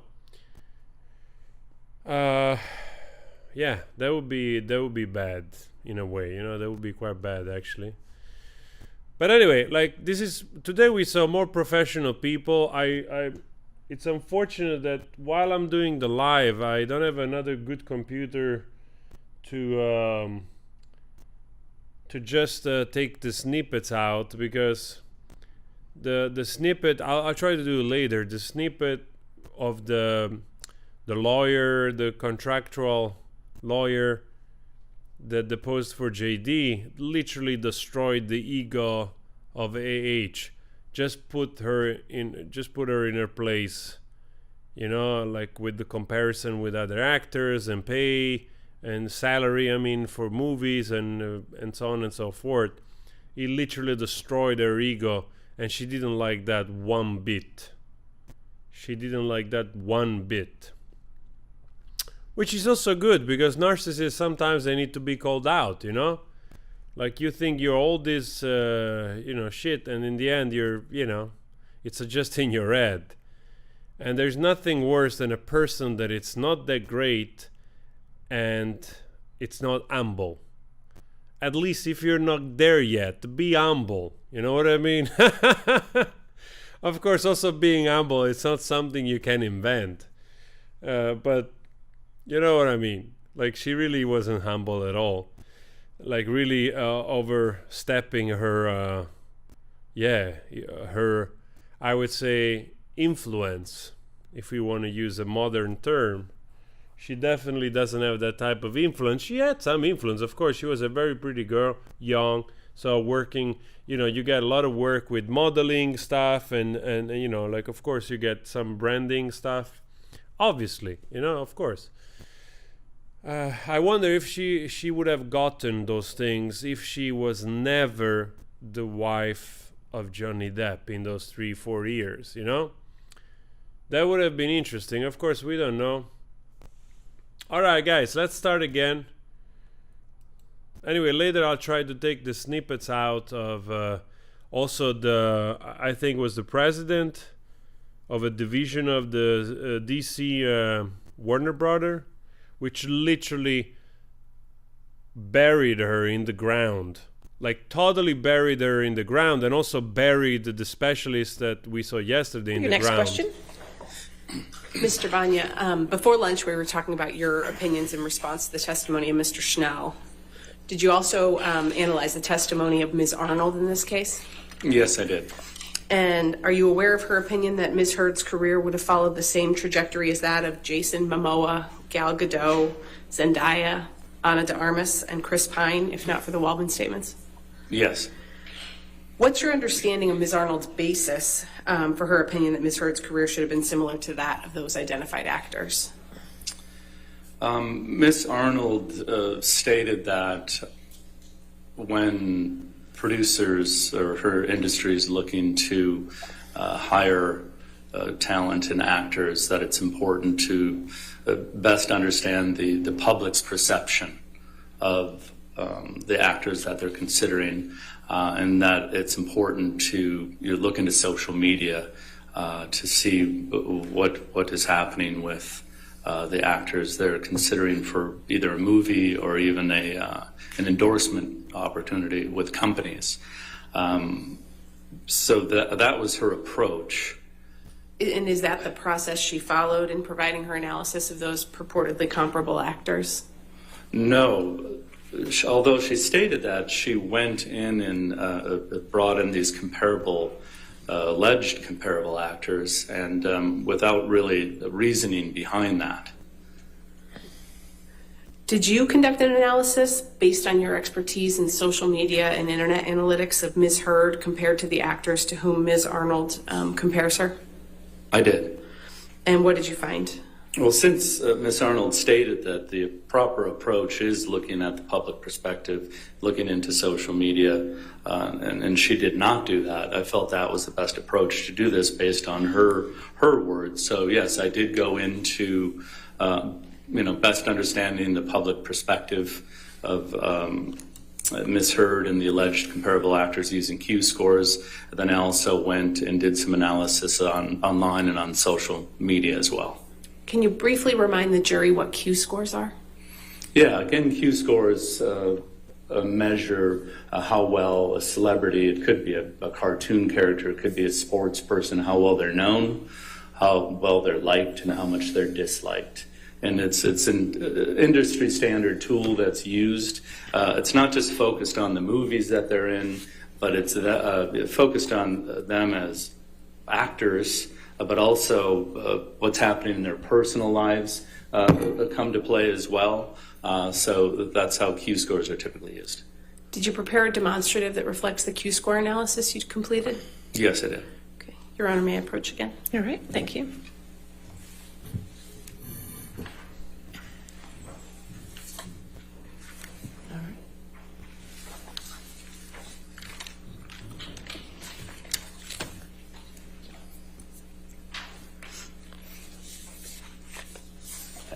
No objection to the demonstrative. All right, we'll identify plaintiffs 1296 for identification and publish to the jury. Mr. Banya, what point in time do these Q scores represent that are reflected on your demonstrative? So these are the winter 2019 Q scores that are reflected here. And what was important for me is I wanted to find Q scores that represented Ms. Heard after Aquaman. And remember Aquaman, December of 2018. These Q scores were gathered January and February of 19, but before the Waldman statements. And what did you find based on the Q scores? And the higher the number, the better. As you can see, Ms. Godot has the highest Q score out of the group of actors here at a 28. But you're going to notice Ms. Heard has the lowest positive Q score. She has a 9. So I find that very interesting that she doesn't appear to fit in as a comparable with these alleged comparable actors. I think what's also interesting is the average Q score for all actors being scored at that time, which include all the alleged comparable actors here, score at an average of 17. And you can see, again, she is 9, well below that. And then on the right side, you're going to see the negative Q scores. So this is how much people dislike you. So the lower the score is better. You can see Mr. Momoa is over here with the lowest at an 8, but you can see Ms. Heard is over here at a 28, which was quite a difference. A 20-point difference from Mr. Momoa, and also a 10-point difference, from the average of all actors. So she is very, very much her positive score is very low, and her negative score is very high, which tells me that she does not fit in as a comparable as it relates to these alleged comparable actors. What opinions did you form based on that Q score analysis? My opinions as it relates to these Q scores is, Ms. Arnold used these actors as allegedly comparable actors, but really listening to her testimony yesterday, it appears that she's abandoned this approach. I don't think she's using these comparable actors or these alleged comparable actors anymore. She's more relying on her experience, and I agree with that. Did Ms. Arnold offer a criticism of your use of the Q scores here? She did, yes. And what's your understanding of what that criticism is? Well, what I believe she was saying is that I should have ran Q scores for these allegedly comparable actors after each of their breakout films, which I disagree. First of all, Q scores doesn't work like that. Q scores are available twice a year, so it's not that I could pick a month or a different month for each of the Q score actors. So I feel that, what was important for me, and this doesn't always happen when I'm using Q scores, you can get this perfect moment in time, as Ms. Heard said, but as Ms. Arnold said, that, Aquaman was Ms. Heard's breakout moment. So these scores reflect that breakout moment, and they're terrible Q scores. How would your analysis change if you had used Ms. Arnold's logic with respect to the timing of the Q scores that you looked at? I mean, if you really think about what Ms. Arnold was saying, is she's saying that she thinks Q scores are the highest for each actor right after their breakout moment. So I would think, if anything, these Q scores could have been a bit lower, because it's not right after their breakout moment. But what's important for me is the fact that these scores reflect, who Amber Heard was at the time before the Waldman statements, but after the Aquaman release. We can take that one down, Tom. Thank you. What other work have you done in connection with forming your opinions in this case? Again, taking the advice from Ms. Arnold, it's important. She says the industry looks into social media, what their followings are like, with the numbers as it relates to their followers. Again, what is the public perception of them? So I analyzed their Guys, let's try to get social to media accounts. 6,000 but prior likes. to the We're almost Waldman there. statement. So. And how did you do that? Yeah, so what I did, I don't know if you're all familiar with the archive.org. They have a tool called the Wayback Machine. What archive.org does is it archives the internet. So you can go back in time to see what websites and web pages used to look like in the past. Not all the time can you actually get a celebrity's social media accounts to have been archived, but we were fortunate that each of the alleged comparable actors' social media accounts were in archive.org. So I was able to go back in time prior to the Waldman statements to see what the following activity was for each of the alleged comparable actors. Mr. Banya, did you prepare a demonstrative that reflects your social media analysis? Yes. Your Honor, may I approach? Yes, ma'am. She doesn't like this. Yeah. Johnny never helped you. So all of your doing, eh? No objection to the demonstrative. All right, Such we'll mark a it for notification huge purposes. star. Plaintiffs 1297 and published. Anya, could you tell the jury what you found when you looked at the social media? And so what I found, again, this is prior to the Waldman. Anya, could you tell the jury what you found when you looked at the social media? And so what I found, again, this is prior to the Waldman statements. First thing you're going to notice here is not all actors use social media. You're going to see Mr. Pine doesn't have Facebook, Twitter, or Instagram, and Momoa and DeArmas don't use Facebook or Twitter. But what's important to look at is you have Ms. Heard prior to the Waldman statements with 3.8 Instagram followers and 142,500 Twitter followers. And then you move down to Gal Gadot with 37 million Instagram followers compared to her 3.8 million. And, the 2.3 million Twitter followers compared to Ms. Heard's 142,000. Zendaya, it's like almost 70 million people. Zendaya with 65.9 and 17.2 million Twitter followers.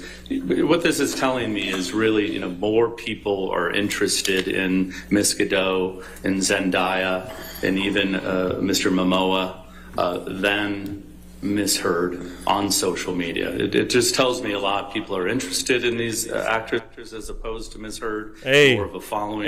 Q scores, well liked, less disliked. So it kind of fits into the analysis of determining whether or not these alleged comparable actors are actually comparable. There are women with Based on your OnlyFans expertise, what are your overall accounts opinions about Ms. Arnold's with analysis more of the so-called followers, comparable AH. actors? Yes, again, it appears that she's abandoned this approach, and I agree with that. I feel that, through the Q-score analysis and the social media analysis, that they're just not comparable. Tom, we can take that one down. Mr. Banya, based on all the analysis you did in this case, what are your overall opinions? Yes, my overall opinions are that Mr. Schnell failed to prove any causal connection with the Walden don't get me wrong, 3 million point eight, it's a lot of people. Search but, or the hashtag activity, those spikes as it relates to Twitter. There's no causal connection. I think being married to JD My also second has a little opinion bit to is, do with that. Based on my social media and Q-score analysis, Ms. Arnold's alleged comparable actors are not comparable. And then third, Ms. Arnold and Mr. Schnell both failed to prove any causation as it relates to the Waldman statements causing economic harm to Ms. Heard. So, as a damages expert, which Ms. Arnold is, you need to take into consideration causation before you can calculate damages. You look at damages and you look at this allegedly damaging event, and not only do you have to prove that 100% of the damages because of these Waldman statements, she didn't even consider COVID. It happened at the same time. Nice. A lot of actors probably made a lot less money because of COVID. Maybe films didn't get made. And, when you do an analysis of damages, finally you prove finally you causation, brought but it you also have up. to look at everything else that might have caused this alleged economic harm. And she didn't look into any of that. She didn't even know what causation was. So I don't think damages is an appropriate approach in this case. No further questions, Your Honor. All right, cross-examination. Rotten hole.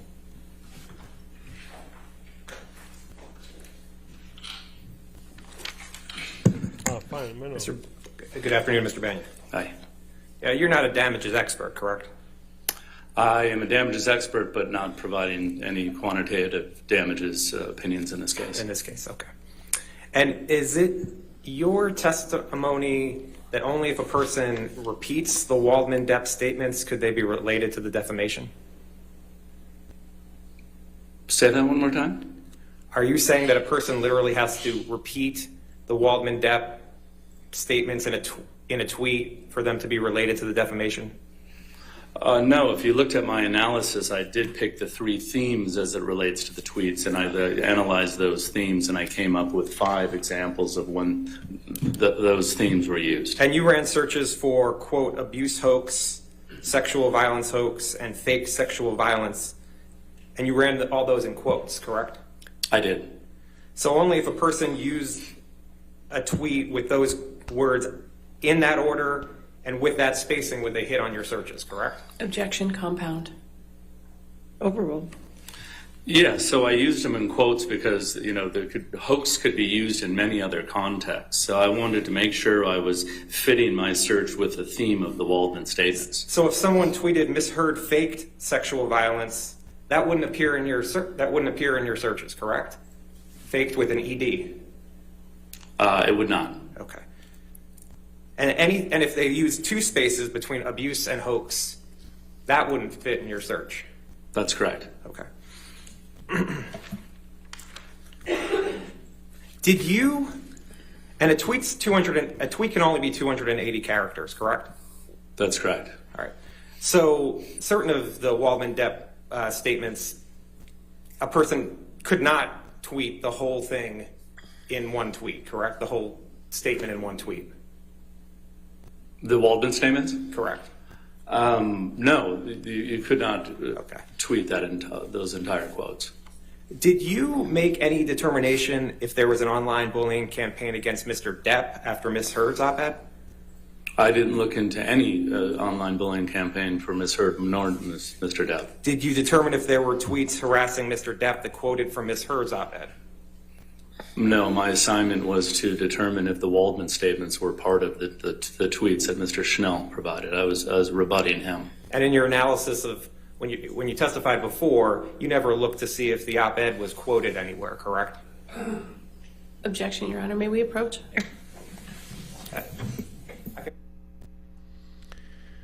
All right, questions withdrawn. Next question. Now, you have no objection to Ms. Arnold's use of comparables, correct? Just the use of comparables in general. I listened to her testimony, and my understanding that she abandoned that approach. But as it relates to my testimony today, my opinion was related to those specific alleged comparable actors, that they were not comparable. You're not offering an opinion as to who the appropriate comparables should be to Ms. Heard, correct? Correct. Okay. And you testified just before about the Q scores of Ms. Heard and the comparables. That was Plaintiff's Exhibit 1296, correct? I don't know what. Look at that. She has more swollen eyes than when she's supposed to have received mine. Yes, that's correct. Multiple blows. And you said that those were all for the winter of 2019? I said Ms. Heard's were from the winter of 2019. Because isn't it true that none of the rest of these people were from the winter of 2019, correct? That's correct. Okay. In fact, Mr. Momoa's was from the summer of 2020? That's correct. Not all alleged comparable actors had Q scores for that date. What was important for me is get Ms. Heard's Q scores right after Aquaman, but before the Waldman statements. So you weren't comparing apples to apples, correct? I wouldn't say that. I'm saying that it's not the exact same years.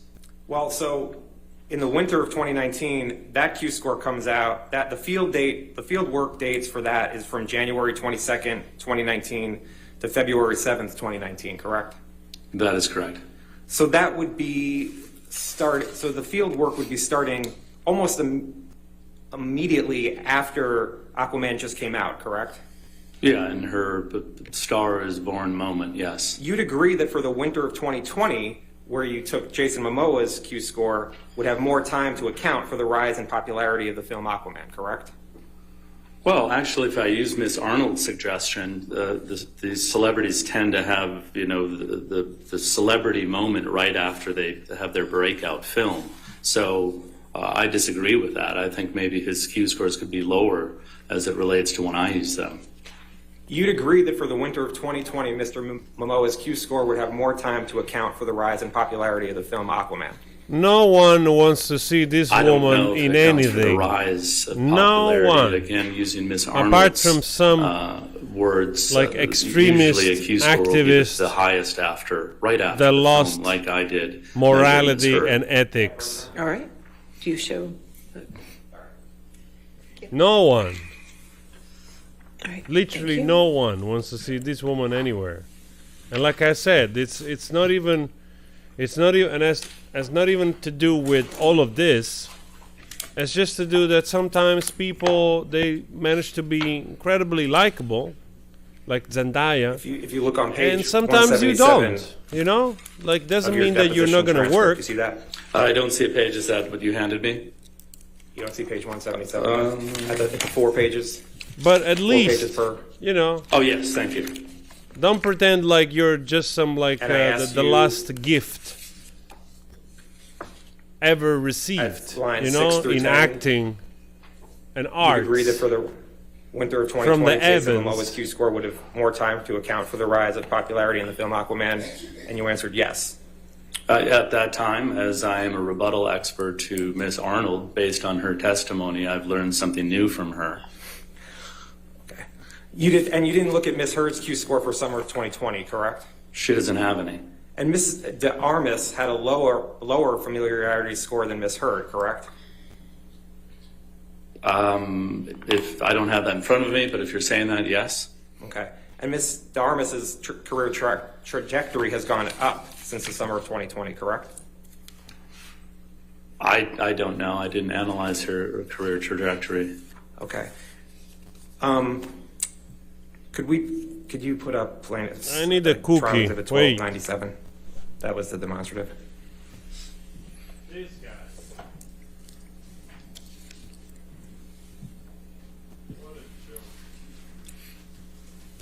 Mr. Armas has less Instagram followers than Ms. Hurd, correct? Correct. And Ms. Hurd has more than double the Instagram followers of Mr. Armas, correct? Yes. Okay. And isn't it true that you get more social media followers the longer you're on social media?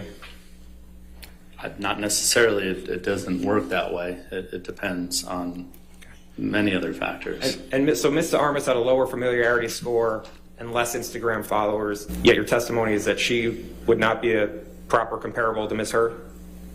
That's correct. Okay.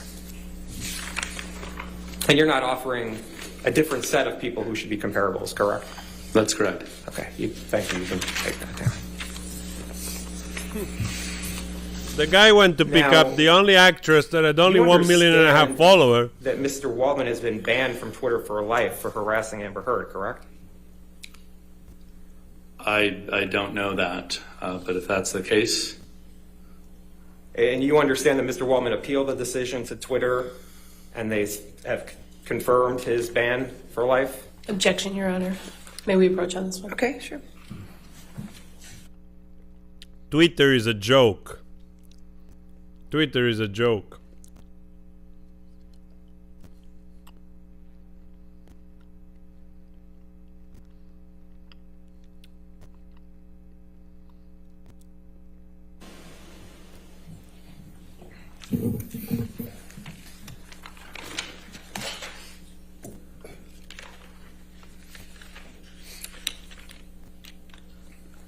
You agree that in looking at Mr. Schnell's data, 65% of the uses of negative hashtags relating to Ms. Heard occurred between April 1st, 2020 and June 15th, 2021, correct?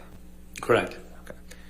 And you would agree that 5 of the 6 highest spikes of the negative hashtags were after the Depp Waldman statements, correct? Correct. Okay. I've never used that platform.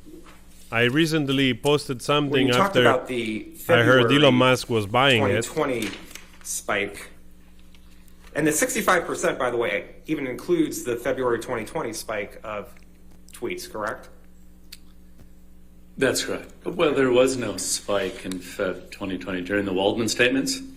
Well, the spike in February 2020 was before the Waldman statements, right? I would have you. Can we pull up the chart again if you want to talk about the spikes? Sure. Can you put up 1294? Number one. Number one. Yeah, that spike happened before the Waldman statements. Okay. And there was hardly any activity in negative hashtags until February 2020, correct? That's correct. And you understand that the spike in February 2020 was related to the partial tape that Mr. Waldman and Mr. Depp leaked to the Daily Mail, right? I'm aware that the articles were related to Heard admitting to hitting Depp.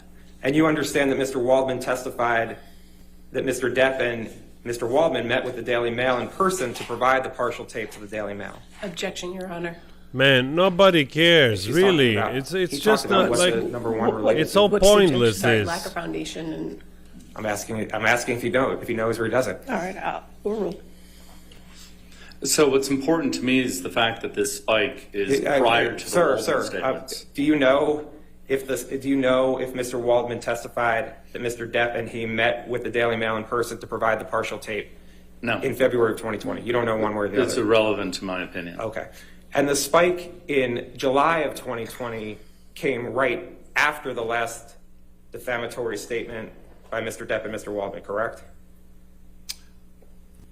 The July spike, which is number 2, is not related to the Waldman statements, and there are articles related to abuse between Heard and Depp and feces found in Depp's bed. And that's based on Google searches you did? That's correct. Okay.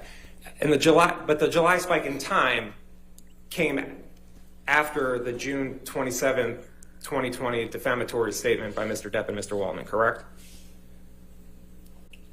That's correct. Okay.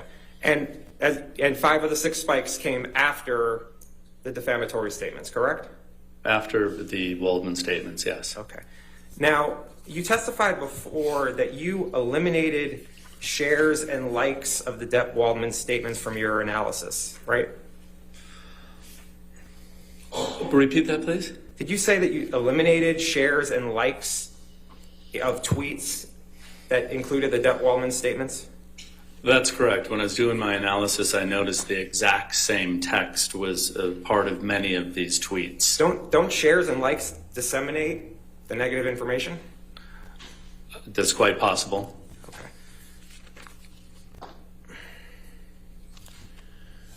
You know, and lawyer, you agree, right, that use of the term Waldman or Waldmanian occurred over 25% of the time in the negative tweets toward Ms. Heard from April 2020 through January 2021, correct?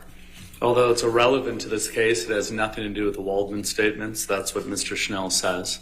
You don't disagree with the search results, correct?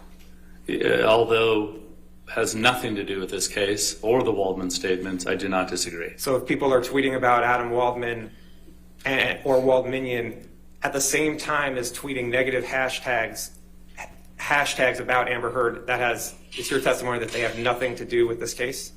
The hashtags have nothing to do with this case. That's what you're saying? Okay. Yeah. Okay. And even if they include the negative hashtags with Mr. Waldman's name and Waldmanian, you're saying they have nothing to do with the defamatory statements? All 4 hashtags that Snell used had nothing to do with the Waldman statements.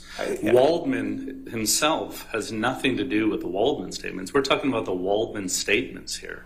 Waldmanian, I don't even know what that is, but again, it has nothing to do with this case, and it's not related to the Waldman statements. That's what's important. And the reason you're saying they're not related to the Waldman statements is because someone didn't literally copy what Adam Waldman said in the Daily Mail and tweeted out?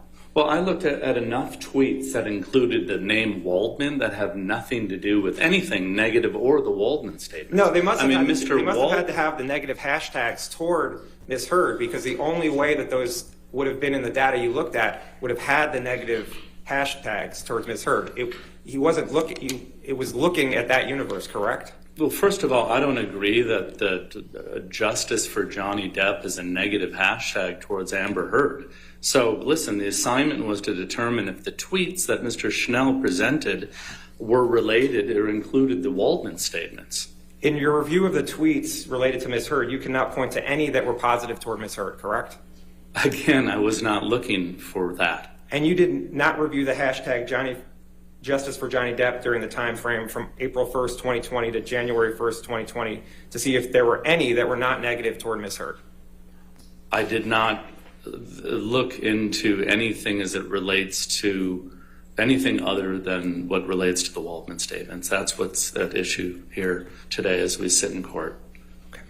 And you didn't form any statistical analysis to rule out the Waldman statements' impact on the hashtags, correct? Correct. You did not analyze whether media and press coverage other than the Waldman statements affected Ms. Heard's career, correct? Correct. Okay.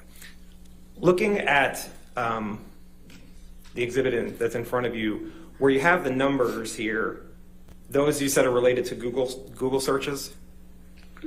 The 1 through 6? Correct. Yes. Okay. And can we put up plaintiffs? Oh man, you have nothing. You have nothing. The only thing you have here is that people, they're on JD's side, and a lot of people don't even care enough. And we could just start at 1. Do you understand that you're about that other person? That's the truth. Oh, thanks. And 888, it's page 76. These are the documents you relied upon for your opinion today? Yes. And are these the search, where it has the different letters, these are the searches that you ran for the various time frames and the articles that came up for numbers 1 through 6, correct? No. I mean, obviously document 1A is the Heard supplemental expert witness disclosure. These are documents that I used throughout the time I've been working on this project. So these aren't related to those 1 through 6 numbers. Okay. These are documents you relied upon for your opinion today? These are documents that I relied upon when I presented my designation. For your opinion today, that you're offering today? Yeah, these are the documents that, yes, I've relied on throughout this case. Okay. And actually, Michelle, could you turn in this designation to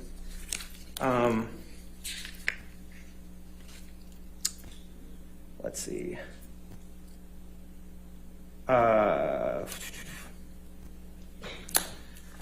Hold on one second.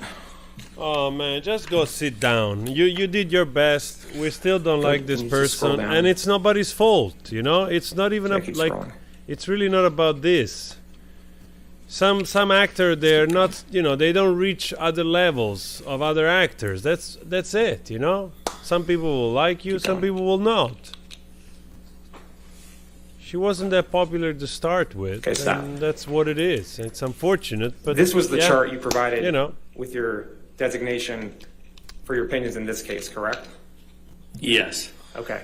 And it's similar to the chart that we had before with the 1 through 6, correct? That's correct. And where it has the various boxes, it's talking about documents 6E through 6H, for instance, related to Depp wanting to have Heard replaced on Aquaman. Yes. And you prepared this chart, correct? Yeah, this was part of my designation.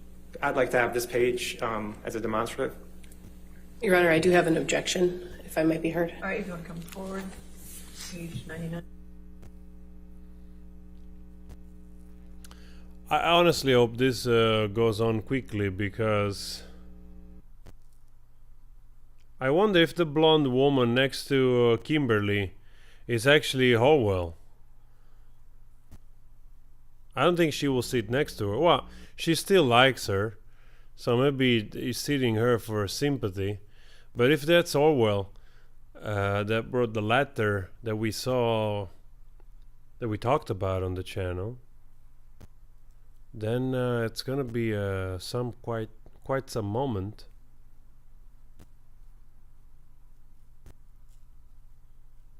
That would be interesting, because this whole thing, like, you know, as trying to assess the damage is just tedious and useless. Nobody really cares. Nobody really does, really. I mean, she was lucky because she was a pretty face and she had 3.5 million, whatever, Instagram followers. There are girls which they never made a movie that have more followers than her, you know.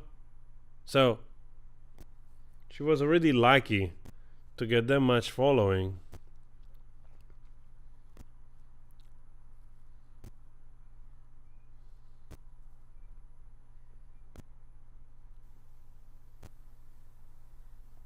And I think probably, like, also, of course, Aquaman had a huge impact on this.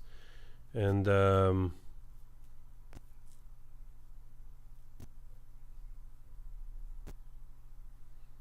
yeah, honestly, if her impact in Aquaman and in general would have been this huge, probably she would have grown even more. Because you realize, like, for instance, like people like Zendaya, like literally with the Spider-Man movie, a couple of Spider-Man movies, like she literally has like 70 million subscribers. That's nuts to get to that level, you know, just in few years like that, you know. And those people also, you know, like they also have access to campaign and people working in order to grow more social media following through campaigns, through all this type of stuff. Actually, I'm pretty surprised that she's got stuck at 3.5 or 3.6 million. I mean, there are YouTubers, like, you know,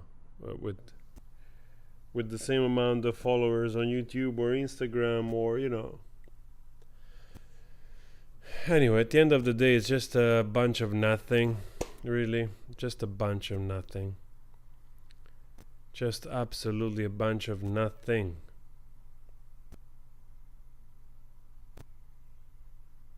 He's not happy. He's not happy.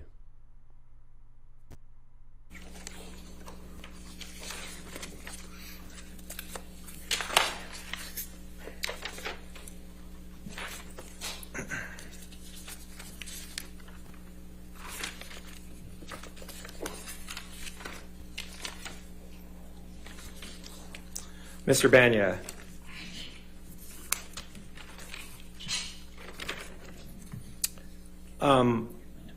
Other than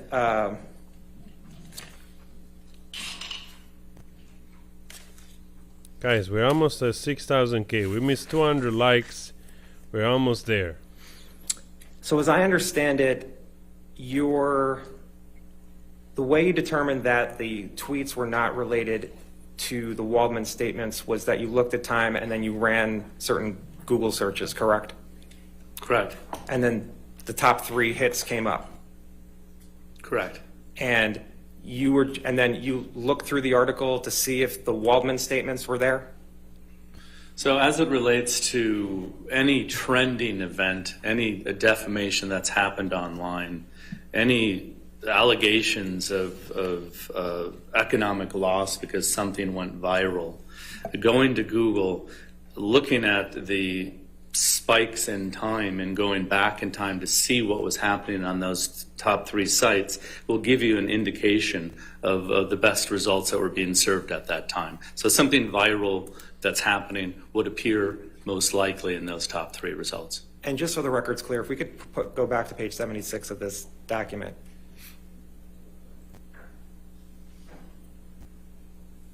Numbers 6A through 6N going to the next page, those are the headlines of the searches that you found? Correct. Okay. And you don't disagree that that negative tweets toward Ms. Heard have continued throughout the analysis of the tweets, correct?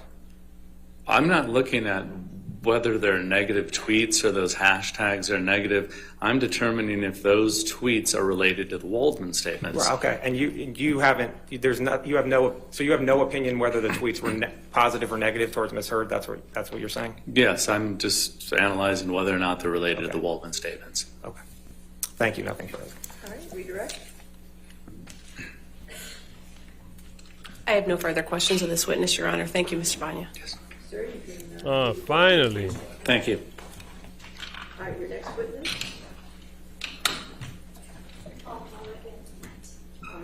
Ladies and gentlemen, we're going to take a brief recess for you at this point. Already? 15 minutes, we'll get right back to you, okay? Already a recess? Sorry, do not discuss the case and don't do any outside research. Sorry, we'll just take a short break.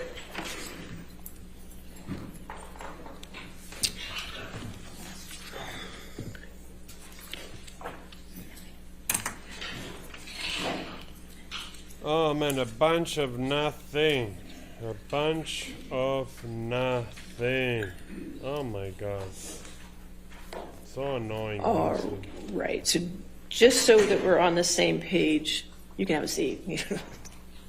Keep standing the whole time.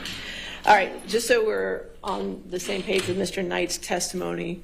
Actually, could Mr. Knight go back out, please?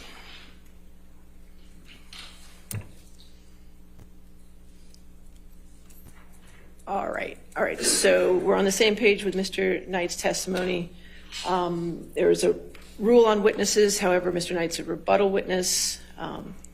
The purpose of excluding witnesses from the courtroom, usually it's a courtroom, is to deprive a later witness of the opportunity to shape testimony to correspond with that of an earlier witness.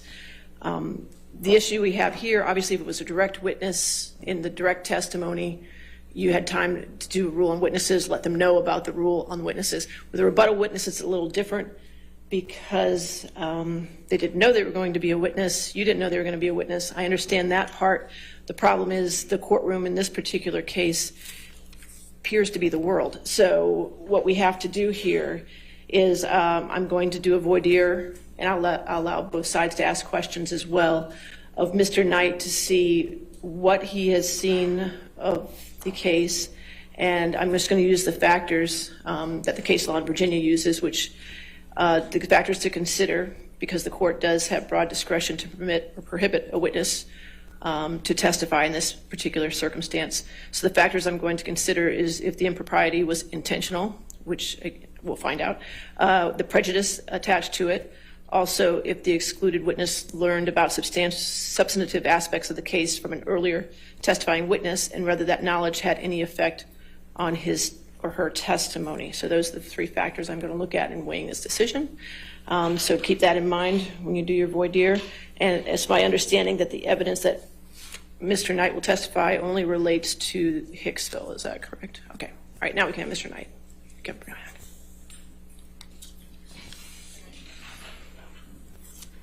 Where's Mr. Knight?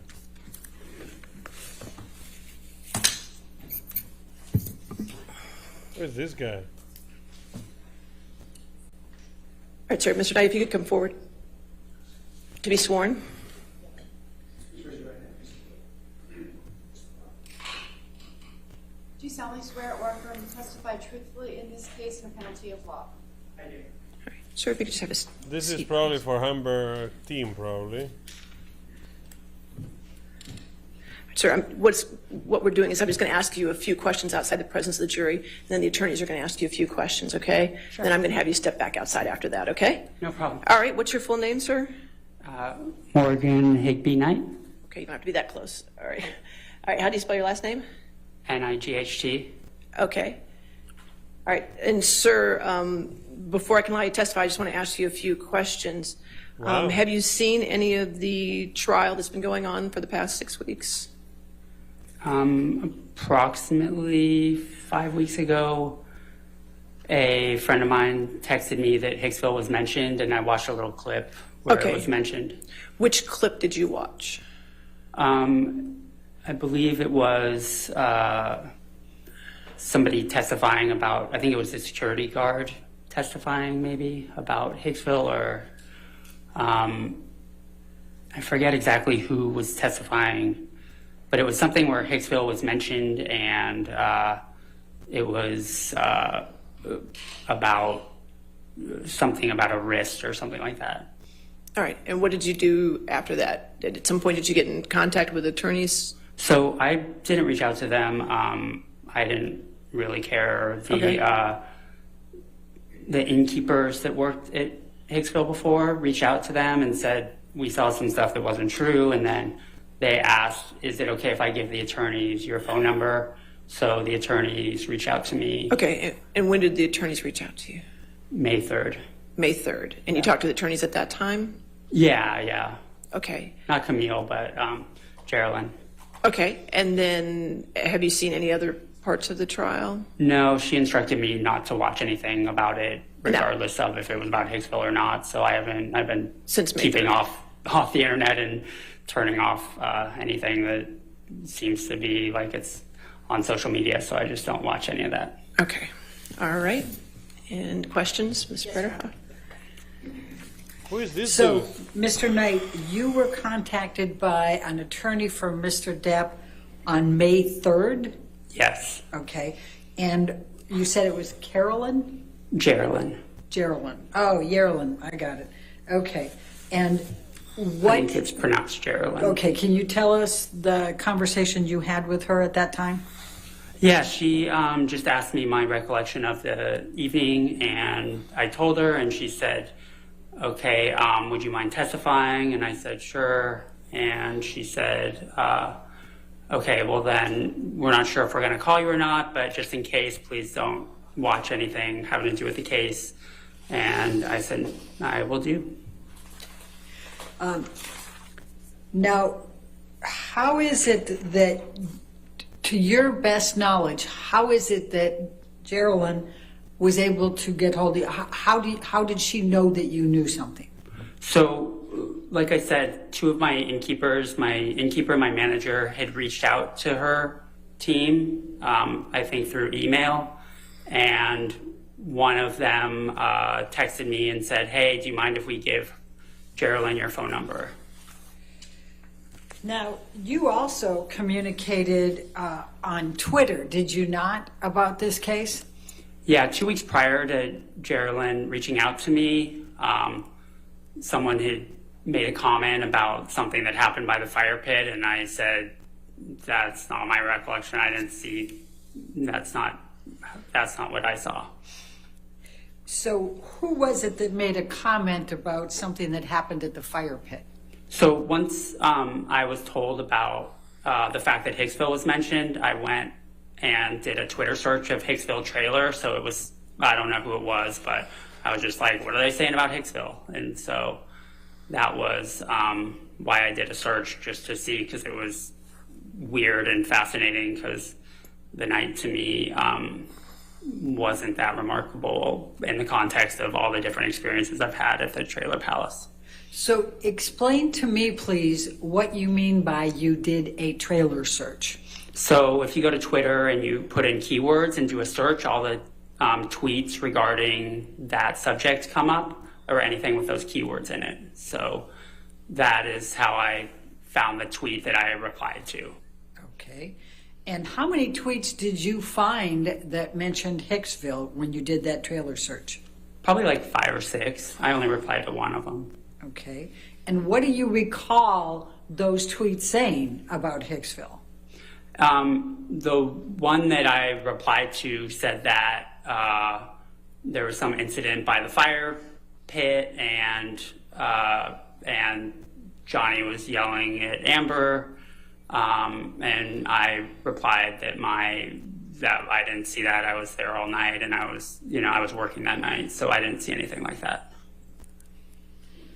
So your best recollection on that one was that somebody said somebody was testifying that Johnny was yelling at Amber? Yeah, and I believe grabbed her or something along those lines. Okay. Do you recall who said Johnny was yelling at Amber and grabbed her?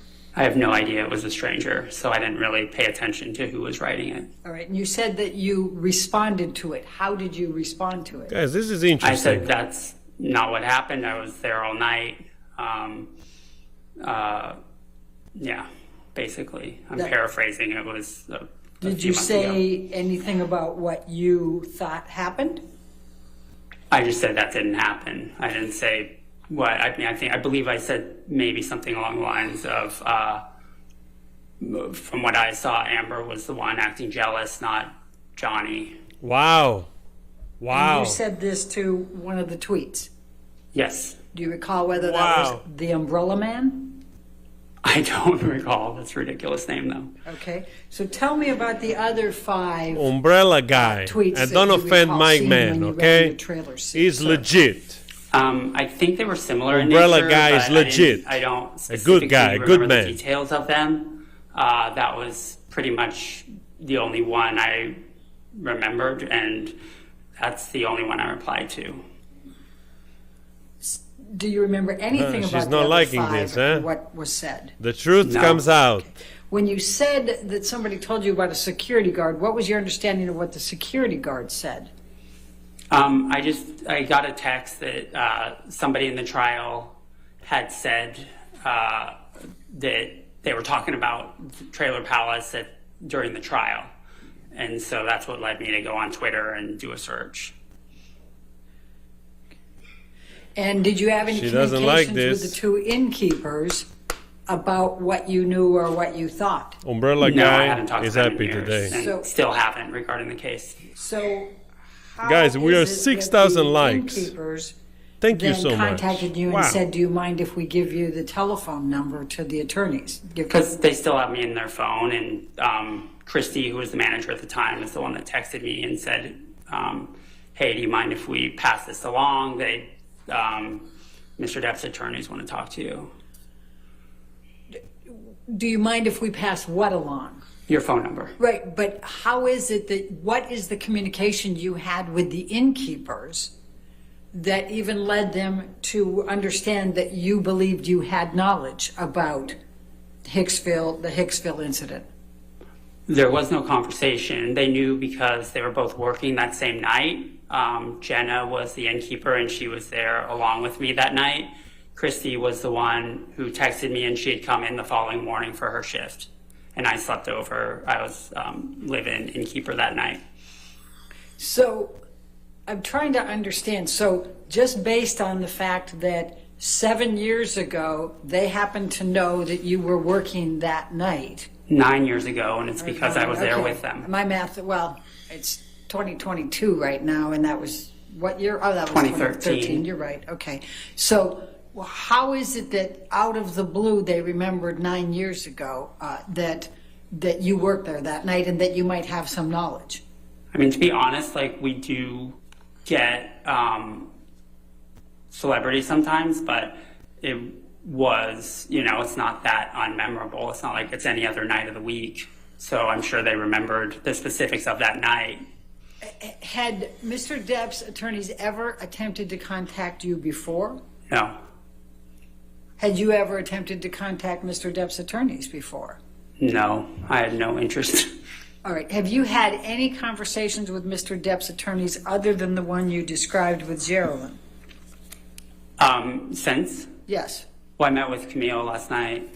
All right. And what was that conversation? Please describe. I just went through, you know, the story again that I had told Geraldine. And let's hear what that story was. You want me to go through? Yes. The whole story? Your Honor, we would object to attorney work product. There's no attorney work product. No, I'll overrule that. All right. That's fine. That's okay. Go ahead. Go ahead, sir. Yeah, Please sure. continue. That I described, like, them getting to the trailer palace, me showing them around, the interactions I had when I was on duty with Mr. Depp and Miss Heard, how the evening progressed throughout the night, the levels of drinking and drug use that I witnessed, what the state of the damaged trailer the next morning, and basically just, yeah, the details that I Man, this I had is so only, good. You know, spent total 45 minutes to an hour with Mr. Depp and Miss Heard throughout the entire course of the night. So it was my recollection of those events during that time. And what did Ms. Vasquez say to you?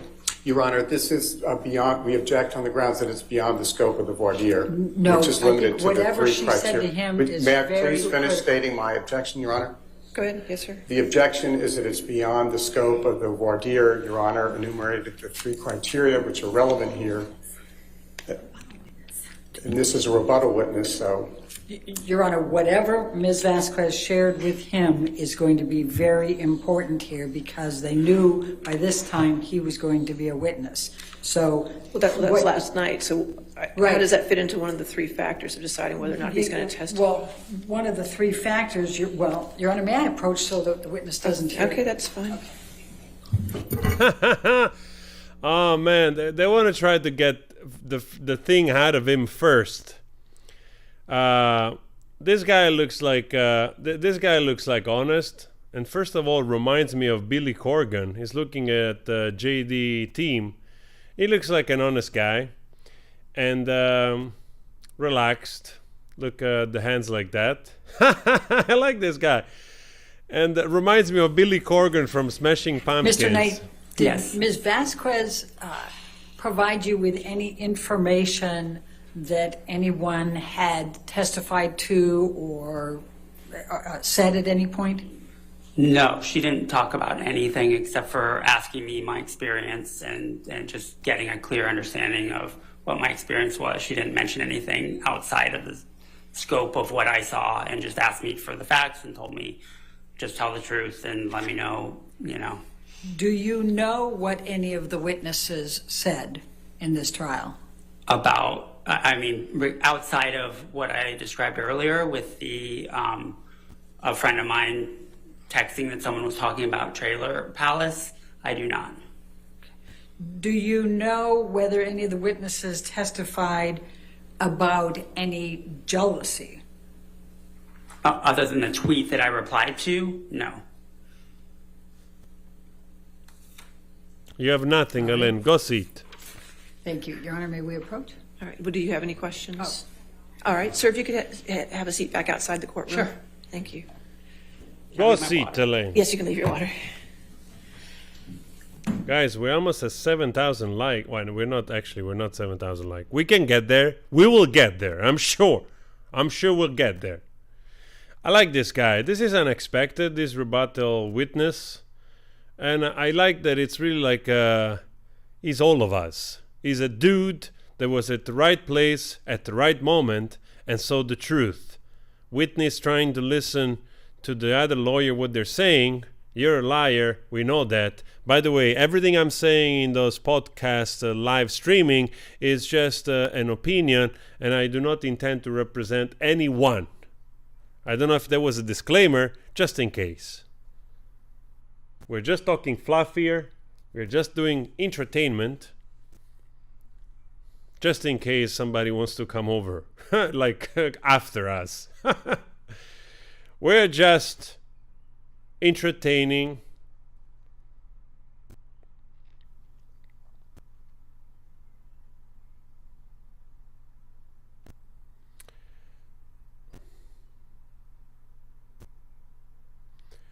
All right, guys. I hope that he's going to also be directed by his counsel, by the JD lawyers, because I really want to hear the full story through JD lawyers, you know? So apparently this guy has had the chance to witness that, now I don't know exactly what they're referring to, but I just understand that whatever they were accusing in that incident JD from, like he wasn't doing it, actually is the contrary. Like AH was behaving jealous, and I hope we can get a little bit more information out of this, because like Ellen said, this is going to be very important. Oh, I love when the truth comes out. I love when the truth comes out. All the lies, all the manipulation, and then bang, the cousin of Billy Corgan shows up, reminding me of one of my favorite bands.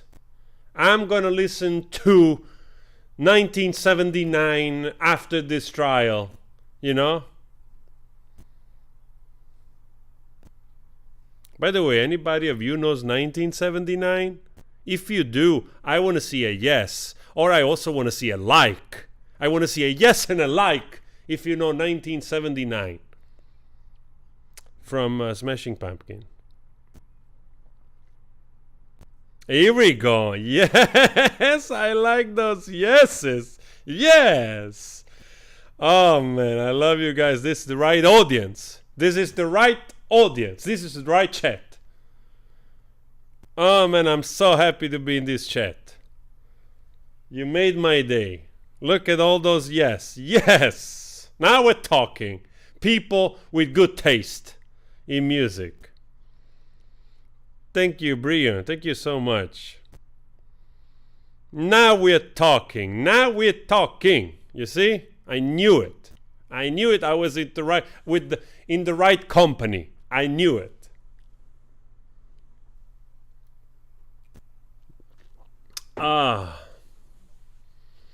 Yeah, Smashing Pumpkins actually is a great band. They have so many great songs. Actually, I believe a lot of songs are also underrated to an extent. Really great band.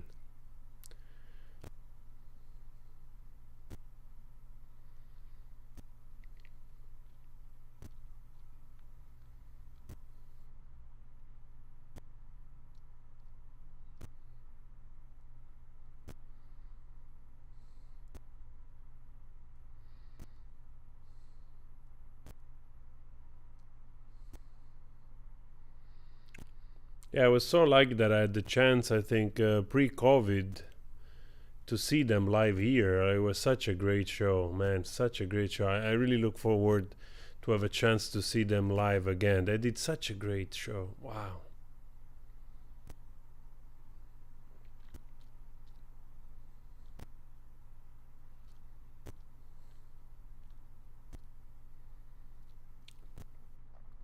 Actually, guys, we're getting close. We're getting close to 6,500 likes. I think we might have a chance. I think we have a chance to get to 7,000. I think we might have a chance. That's great.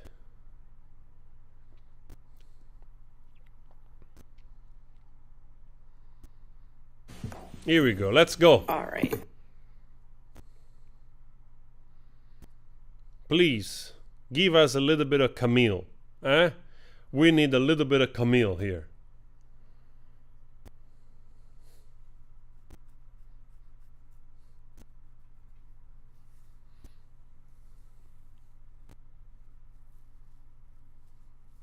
Oh man, I'm so happy to see all this love for Smashing Pumpkins. You really made my day.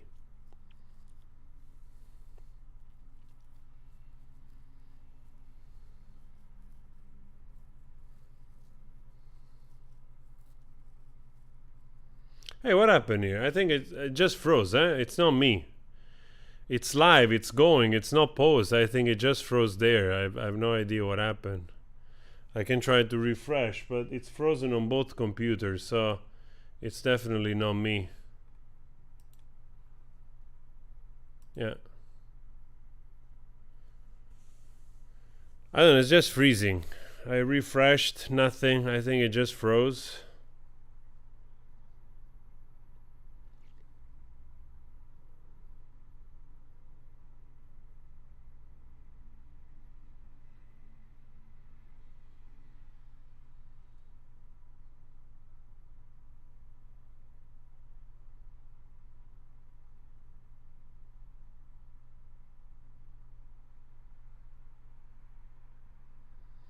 My volume is too low.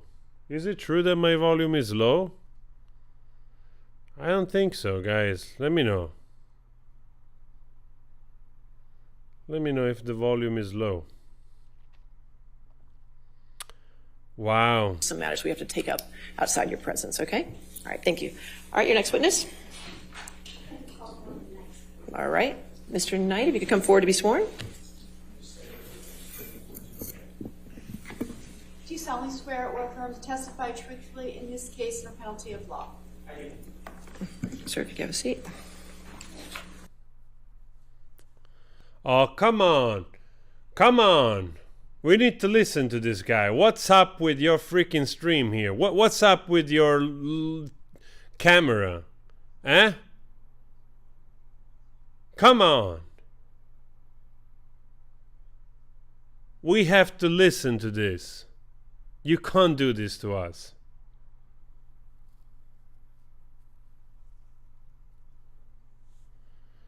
I'm gonna check briefly on some of the stream if there is issues. Let's see.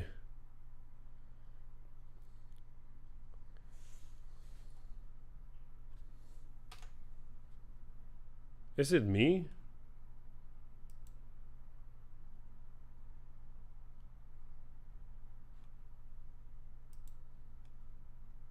Is it me?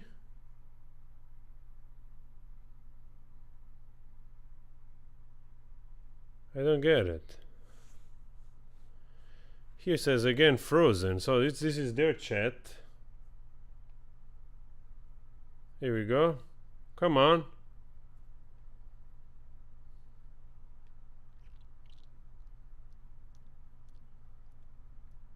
Palace. So there's also different kind of amenities. There's a pool in Joshua Tree. There's a rec room up at Hicksville Pines. When did you first become the owner of the Trailer Palace? Trailer Palace, I started building it in 2009. It took about a year with my collaborator, Stephen Butcher, and on the trailers. And we got done and opened in 2010. Did there come a time that you sold the Hicksville Trailer Palace? Yeah, I did at the beginning of 2020. I had some health issues and it was too much to run both at the same time. So I chose Idlewild because it was newer and shinier. And just for my sake, how long did you own the Trailer Palace? So 10 years of us being open, 11 years total. Let's go, Camille. And what was the Hicksville Trailer Palace?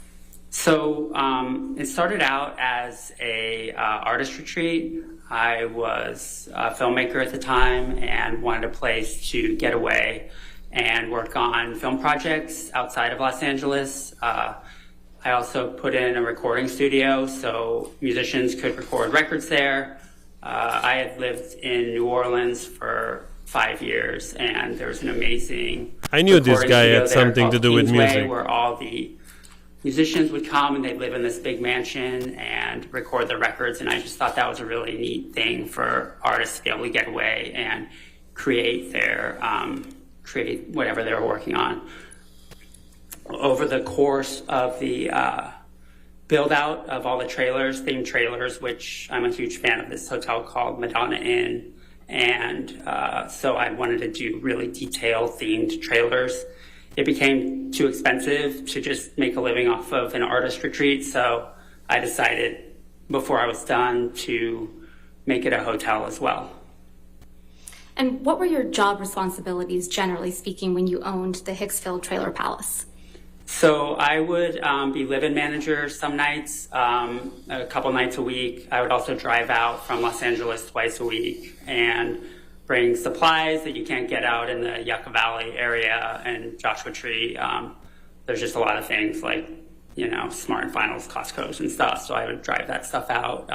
There's also no USPS, so sometimes I'd have to get things shipped to my house and drive them out as well. I would also just do constantly building and creating new This guy is cool, in the man. Palace, whether it's new trailers or amenities. So I would be working on that stuff as well. I'm a big fan of the fact that Disneyland is always making it better and better. And when you were the live-in manager, does that mean that you spent the night at the Hicksville Trailer Palace? Yeah, we have a house on site where the recording studio was, and there's a bedroom in there. So whoever is live-in manager those nights stays in the house and basically lives there. There's a kitchen and everything. Have you ever met the plaintiff in this case, Mr. Depp? I had met him really briefly at the Viper Room in the late 90s. I had worked with some of the people that performed there and was good friends with this girl Robin from the Pussycat Dolls and some other friends in this band, The Imposters. So I was there and I met him once. How about Miss Heard? Ever met her? I had never met her before. They were guests at the hotel. When was the first time that you met Mr. Depp and Miss Heard together? In late May 2013, when they were guests, Mr. Depp's assistant Nathan had rented out the entire place so they could have a night there in privacy.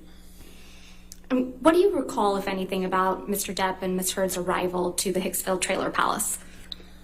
Mr. Depp got lost, so his security guard who arrived early asked me if I could go fetch them because he had an old car that didn't really fare on the dirt roads out there, which are pretty horrible. So I went out and made sure that they got themselves and the car back to Hicksville safely.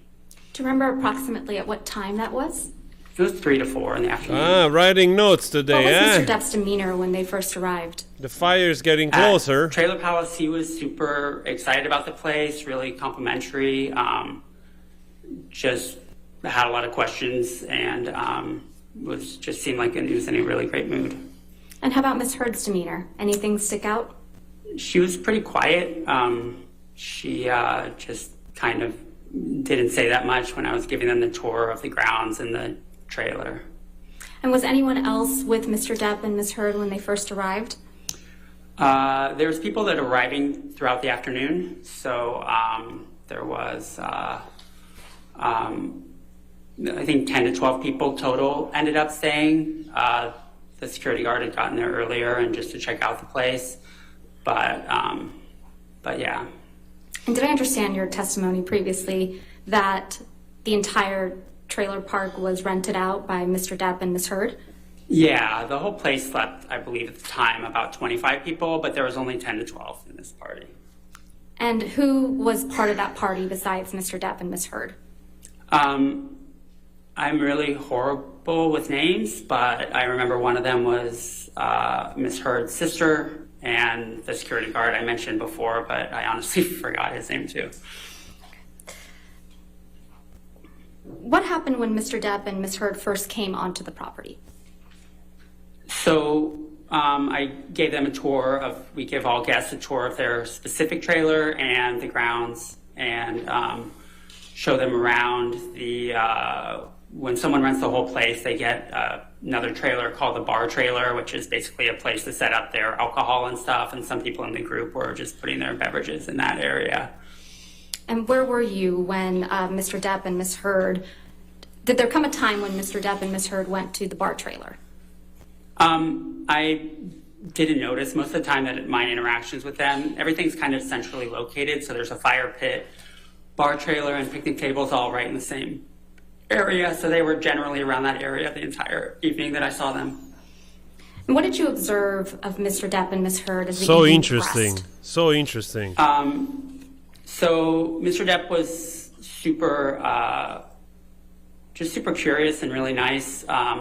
He was also really interested in my innkeeper because she was a musician, so they would talk about music a lot. At one point, the innkeeper who lived at the next door property went home and grabbed her guitar, and they had sung a song or two around the campfire in the early evening. There was another instance where Mr. Depp, the innkeeper, her name is Jenna, and myself were talking about books and music, and Miss Heard came over and kind of interjected. She seemed a little annoyed that Mr. Depp wasn't spending time with her. What about Ms. Heard? That wasn't about her, and that immediately she gets annoyed. I think just generally she... oh my God. It's hard. Like I think... What a narcissist, man. I don't know. It was just like a gut reaction. Like I can't describe it, but you know. How long were you with Mr. Depp and Ms. Heard that evening, generally? So throughout the course of the evening, I was probably mostly with Mr. Depp, but 45 minutes to an hour total. So it was, that's over the whole course until the end of the night after the check-in. Okay. And did you have an opportunity to observe Mr. Depp interact with other people, guests on the property that evening? Yes. I saw him hanging out with his security guard at one point, and outside of the time that him and Jenna were singing around the campfire, he was off by himself a lot of the time, and Miss Heard was over at the campfire with her friends and seemed to have a good time. And if you haven't already, can you generally describe for the jury your observations of Miss Heard that evening? She seemed to be having a really nice time with her friends around the campfire, and everyone was in a pretty good mood. Did there come a time in the evening that you observed Mr. Depp and Miss Heard have a disagreement or an argument? Yes. I was speaking with Mr. Depp, just one-on-one, talking about Hicksville, and Miss Heard came over, and she said that I want to talk to you, and seemed really upset about something. So I went and back in the house because it was really, they went off on their own, and she started yelling at him, and I didn't want to hear it. It honestly was really triggering because I've been in an emotionally abusive relationship before. Objections. Move to strike. What's the objection? You're up. May we approach? Okay, sure. Wow. This guy is really nice, and you see he also behaves like somebody that actually has gone through some emotional abuse. He was trying to say the story like, I was triggered by this because I was in an abusive relationship. This guy is really, to me, this guy comes across very honest. You see him in his eyes, also a little bit worried. He's worried to do some sleep because probably this is the first time he goes there, but probably was moved by the fact. I mean, this guy, you know, you can say like, oh, maybe he got paid. Mr. Knight, will you He please didn't have just to get explain for involved us at what all. observed You know when what I mean? Saw Mr. Depp and Ms. Heard having an argument. Yes. So Ms. Heard asked him to go talk off to the side, and she was upset at him, and she was yelling at him. And I personally had been in... Objection. All right, I'll sustain the objection. Okay. If you could just explain to the jury what you observed when you saw Mr. Depp and Ms. Heard having an argument. Okay.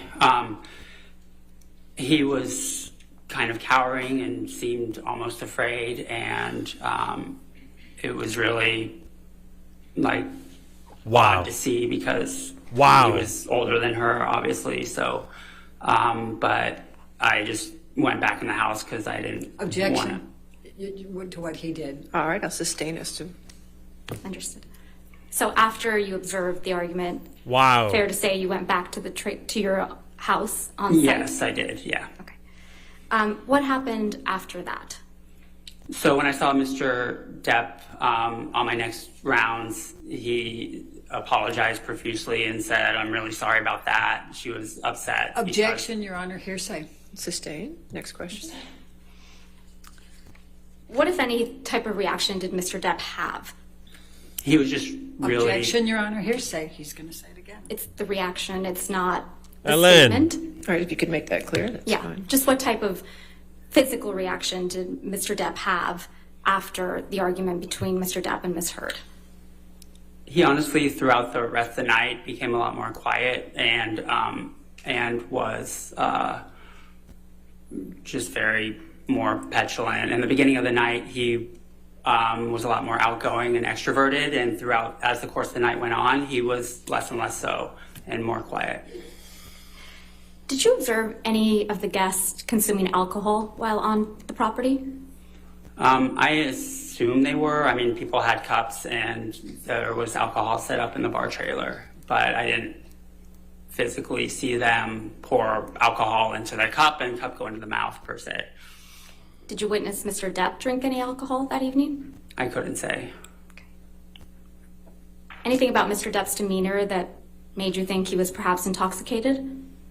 Yes, as the night went on, I am a former bar owner, so even though I wasn't drinking that night, I'm very familiar with the signs. So just as the night went on, like I said, he became more and more quiet, but he also, as we would have conversations, his head would kind of sway a little bit back and forth, which was a little, he was much less sharp than he was earlier in the night.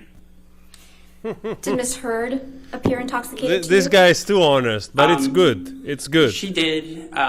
She seemed, I think when she was angry at him, it seemed like she was intoxicated, but that's just based on my experience and my own personal trauma dealing with abuse. Objection, Your Honor. Move to strike. All right, I'll sustain the objection. We'll strike it from the record. Please disregard that testimony. Did you observe anyone do or take drugs? I did not. Did you witness Mr. Depp and Ms. Heard interact other than the argument that you previously Ellen, described for the jury? you don't like this, huh? You don't like this, Ellen. At the end of the night, I heard a commotion. I was inside the house and came out. I couldn't tell what was going on.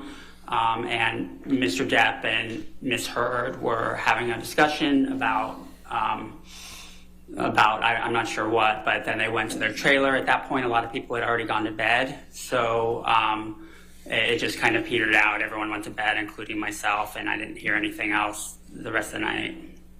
What time did the evening come to an end? I'd say it was almost around 3 a.m. Did you ever see Mr. Depp grab anyone? Objection, leading. Sustained. Did you ever see Mr. Depp become physical with anyone? Objection, leading. Sustained. Next question. Did you ever witness Mr. Depp get angry that evening? Objection, leading. Sustained. What, if anything, happened the next morning? The next morning, we have checkout at noon at the time, before COVID, and So around 11 o'clock, one of my innkeepers let me know that there was some damage. Objection, hearsay. Did something happen that caused you to go to Mr. Depp and Ms. Heard's trailer? You don't like this testimony, Yes, You sons of pieces of manure. Your Honor, I mean, may we approach on this one topic? You don't like this, You freaking pieces of pile of human manure. You don't like this. You don't like this because finally you have a direct account of somebody that saw the BS that we are witnessing for weeks. And the guy with his honesty is saying, like, look, I've seen this. The guy was cowering at her. He literally said he was cowering at her, like becoming smaller, being abused. That's in no way, in no book, the behavior of somebody that gets abused. So she was abusing him. What, if anything, happened the next morning, Mr. Knight? And they don't like it. But we are seeing let this. Me know that there was some damage in one of the trailers, and it happened to be Mr. Depp and Ms. Heard's trailer. So I wanted to inspect the trailer because I was extremely worried. All those trailers that Steve and I worked on were like my babies, and the one they were staying in was the only one that was mostly original and restored 1950s style, and so I was very concerned. So what did you observe when you went to the trailer? I observed that there was a light sconce by the bathroom in the bedroom that had been broken off the wall, and a couple pieces were on the floor, and they were, it was basically just broken. The light fixture was hanging on the wall still, except for the pieces that were on the floor. Did you come to understand how that happened? Objection, foundation, and All right, light. foundation, I'll sustain as to foundation, how he knew. Did you ask how the sconce was broken? Objection, hearsay. Sustained. How often do light fixtures in the trailers break? They break pretty often. I mean, it's not like a usual thing, but things in the trailers generally get broken because it's all vintage trailers, and I would say as much as every couple weeks there's some incident of damage in one of the trailers. In this case, Mr. Depp had told me that. Objection, hearsay. Objection. So anyway, yes. Beyond the light fixture, was anything else in the trailer damaged? No, everything else looked fine. In fact, we have something we call a piggy fee. You're smiling, You're smiling. That if there's anything, what we call inconsiderate or unusually large messes, we charge them extra for it for a $25 an hour cleaning fee. But they did not receive one of those because everything outside of light fixture looked fine. And what was your reaction to seeing the damaged light fixture?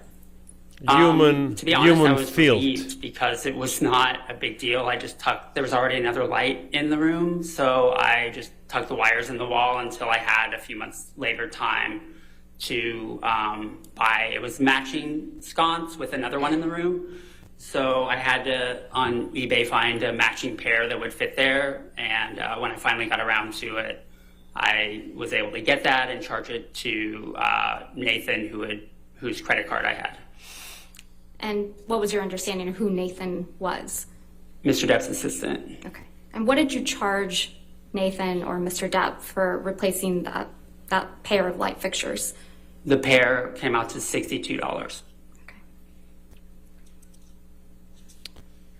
Look at how smug she is, You didn't like this.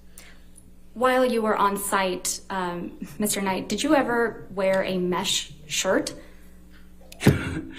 No, I would absolutely never wear that. At any time during Mr. Depp and Ms. Heard's stay on the property, did you see Mr. Depp become physical with anyone? Why she's laughing? Objection, leading. Overruled. That's I'm sorry, that answer was? I never saw Mr. Depp get physical with anyone when I saw him. Thank you, Your Honor. Cross-examination. Thank you, Your Honor. Mr. Knight, you are a pretty big fan of Johnny Depp, aren't you? I am not. To be honest, throughout the evening, I Sorry, I just asked you one question. Oh, I didn't ask apologize. you the rest of that. I You wanted apologize. to participate in this trial, didn't you? I did not. I You was knew- asked by the attorney, and I wanted to. They asked me, and I said, "I'll be happy." Ellen, to go You home. knew this was on camera, that it was being broadcast to a lot of people, and you saw testimony, did you not, in this case? And you No. seized the moment and Go responded home. to the umbrella guy, the lead person for Mr. Depp's Twitters. Did you not? Objection, Your Honor. Argumentative compound. Overruled. Mr. Umbrella Guy is the lead. The lead. You what? know that he leads one of the most predominant pro-Depp Twitters out there. I have no idea. I don't care or follow the Umbrella Guy. In fact, you do follow a Twitter called Johnny Depp Fan, don't you? Absolutely not. You don't? That's your testimony under oath? It is my testimony under oath. All right. And on April 21st, Mr. Depp testified in this case about Hicksville, didn't he? I wasn't here. And in fact, you tweeted in response to the Umbrella Guy. Ellen, on go home. April 21, 22. Quote, "That never happened. I was with them all night. Amber was the one acting all jealous and crazy." Do you Yes, recall writing that? I do recall writing that. Michelle, can What- you bring that up, please?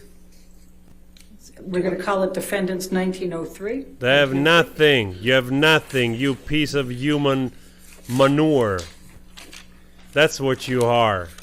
Now the truth is coming out, and you're really becoming belligerent Ask you to read and trying to cross this guy. Leave in the Huh? Umbrella Guy and the date.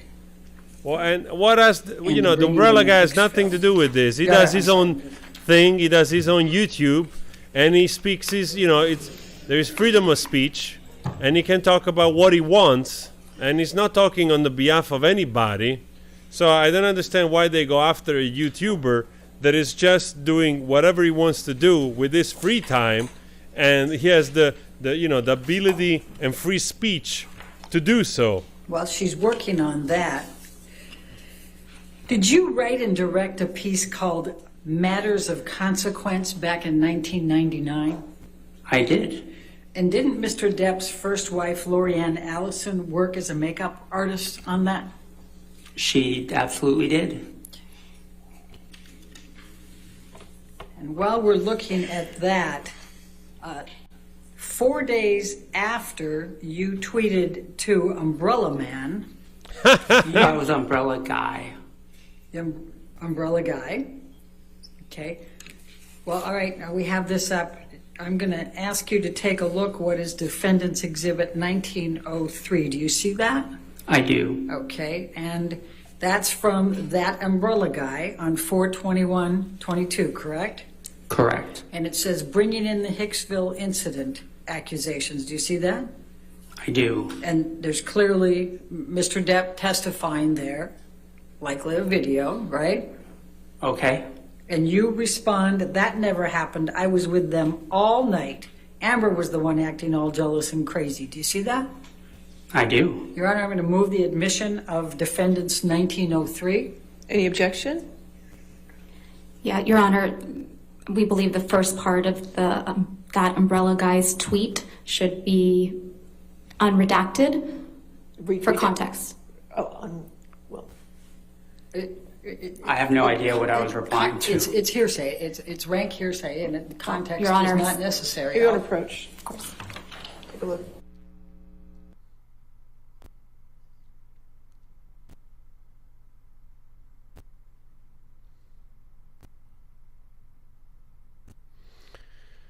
Well, it makes me so angry that they go after YouTubers, you know?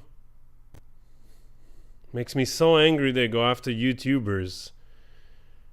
People have the freedom, especially if they do like a type of research-based opinion. You know, they have the freedom to do so, and it's in my opinion, it's really a disgrace because they do more like research journalism type of thing. Can make that redaction. With that redaction, any objection? No, Your Honor, thank you. Okay, 1903 will be in evidence as redacted.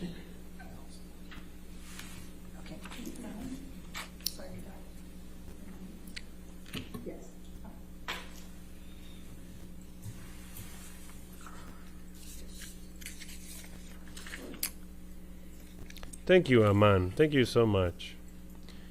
All right, guys, we Now, almost so have you 7,000 reached likes. out to the umbrella guy in this text, this Twitter, right? I wouldn't call it reaching out.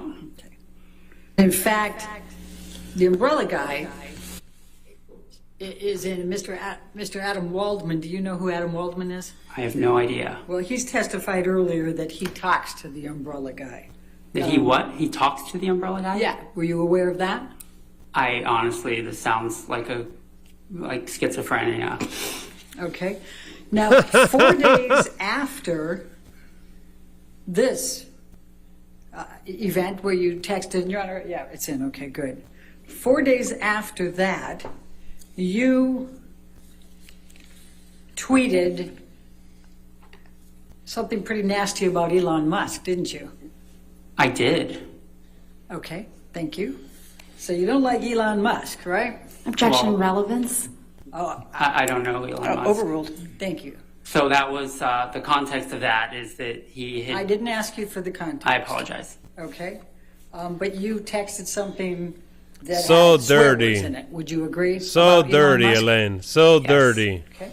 So low. Now, let's talk about your That's all they can try to do. Always character recollections assassination. That's all they 45 can minutes to an go hour. Your recollection is that Mr. about. Depp actually drove there? Yes. What type of car was he driving? An old one that was a convertible. An old convertible? I'm not a car guy, so I couldn't express the model. All right, and your recollection was this was May of 2013? Yes. Okay, do you recall when in May? Late May. Okay. Now, you said that you spent a total of 45 minutes to an hour with Mr. Depp and Thank Ms. you so Heard. much, Is that Beth. correct? After mostly Mr. Depp, but that's after the tour and after they were checked in throughout the course of the night. Okay. And you don't recall any of the people that were there other than Ms. Heard's sister and the security guard, correct? I don't recall any of their names. Do you remember how many of them were female? I believe it was predominantly female. Do you remember how many males were there? I don't, outside of the security guard. Do you remember what any of the other people looked like? They honestly just seemed like youngish hipsters, like, for lack of a better term. I know that previously a couple of them had stayed at Hicksville Trailer Palace. That's how they knew about the place. Okay. So you don't recall seeing how much anybody had to drink that night, correct? Trash. I did not witness that. And do you recall the use of drugs at all? I did not witness that. Okay. Were you sitting at any point with these people at the campfire? I was not. And when you said that that you saw Ms. Heard and Mr. Depp, and Ms. Heard was yelling at Mr. Depp, where were they? She pulled him for a chat, and it was off towards their trailer, like a little bit off towards the dirt. How many feet were there between the campfire and their trailer? The campfire and their trailer? Yes. Approximately 75. Okay. So where in that 75 feet did Ms. Heard pull Mr. Depp and yell at him and he cowered? 20. Okay. 20 from the campfire. From not the trailer. campfire. Yeah. So your testimony is that Ms. Heard grabbed Mr. Heard, pulled him 20 feet over, yelled at him, and he cowered. Yes, that's what I witnessed. And then did they go back? I went inside the house. So you don't know whether they returned to the campfire or they returned to their trailer? I do not. Okay. And do you know whether there were any disagreements or physical communications, anything of that nature at the campfire? I do not. Do you know whether Mr. Depp did anything to anybody else at the campfire? I didn't see anything. Okay, do you know whether Mr. Depp grabbed anybody's wrist and asked them if they knew how many pounds of pressure it took to break their wrist? I wasn't there the whole time. Okay. Is it your testimony that Mr. Depp and Ms. Heard went last to their trailer? Everybody else went before them? The rest of the people, I think about half of them had already gone to bed, and it was all around the same time at the end of the night that the rest kind of scattered. There might have been a couple of people that went right after them or right before, but it was all around the same time. Okay, so your recollection is that when Amber and Johnny Depp went back to their trailer, that dissipated. Everybody then left at that point. His recollection is that now, you are a piece of human how far filth. away was your house that you were staying and you need the church from the trailer that Amber and Johnny Depp were staying in? I'd say it was about 75 feet away. Okay. And the next time that you saw or heard anything was when you went there in the morning. I'm just and saw the broken joking. sconce. Is that Yes, correct? I didn't hear anything after I went to bed. Okay. And that's the extent of your knowledge? Yes. Okay. I have no further questions. All right, redirect. Here we go. Let's go, Camille. Let's bring some truth out. Mr. Knight, how did you get involved in this trial? I got a text from one of our old employees who I hadn't talked to for Objection, years. hearsay? Don't tell us what the text said. Just how did you Okay. get involved? I got a text from. I got a. That's still hearsay. You're under objection. No. Overruled. Thank you. Go on, Mr. Knight. I was asked if it was. No. Objection, hearsay? Apologize. What did you? I got a What text. did you receive a text? Okay. Yes. From and whom? From a former employee. And how long had it been since you had heard from this former employee?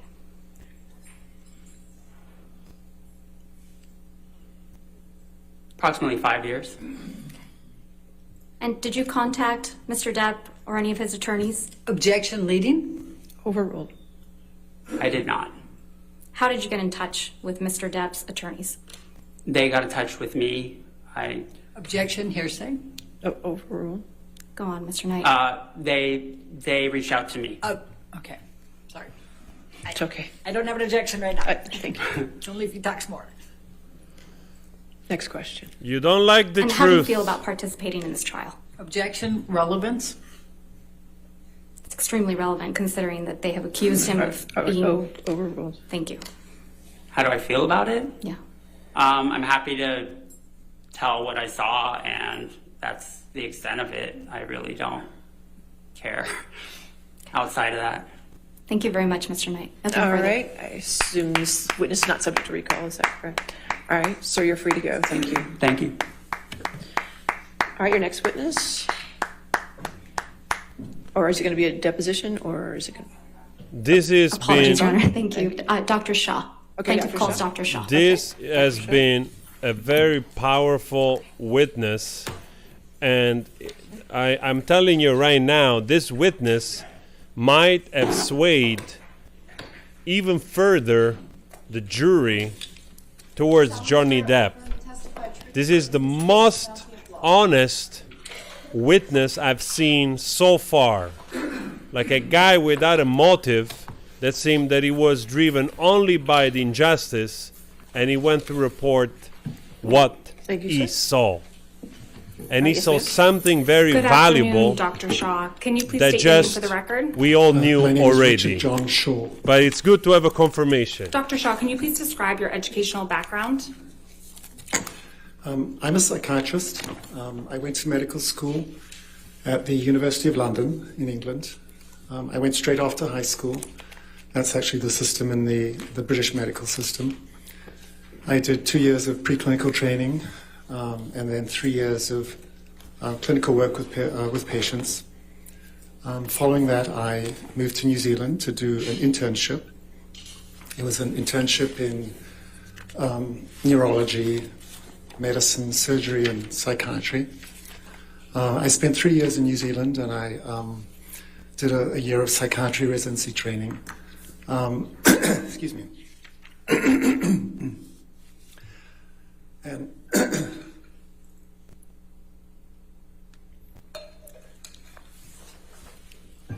Following that, excuse me.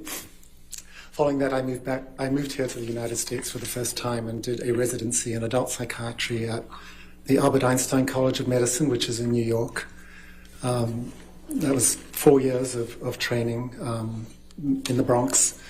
And I also did some subspecialty training in family therapy, couples and family therapy as in my 4th year. And after that, I moved to California, and I've worked at Stanford. I studied at Stanford. I did a fellowship in child and adolescent psychiatry, and I've been at Stanford pretty much since then. Dr. Shaw, what is your current position? I'm a professor of psychiatry in the Department of Psychiatry at Stanford. I also run what's called the Psychiatry Consult Service at the Children's Hospital at Stanford. What, if any, professional certifications have you received? I have what's called board certification in adult and general psychiatry. I obtained that from the American Board of Psychiatry and Neurology in 1991. And then I obtained subspecialty board certification in child and adolescent psychiatry in 1993. Are you a member of any professional organizations in the field of psychiatry? Yes, I am. I'm a member of the American Academy of Child and Adolescent Psychiatry.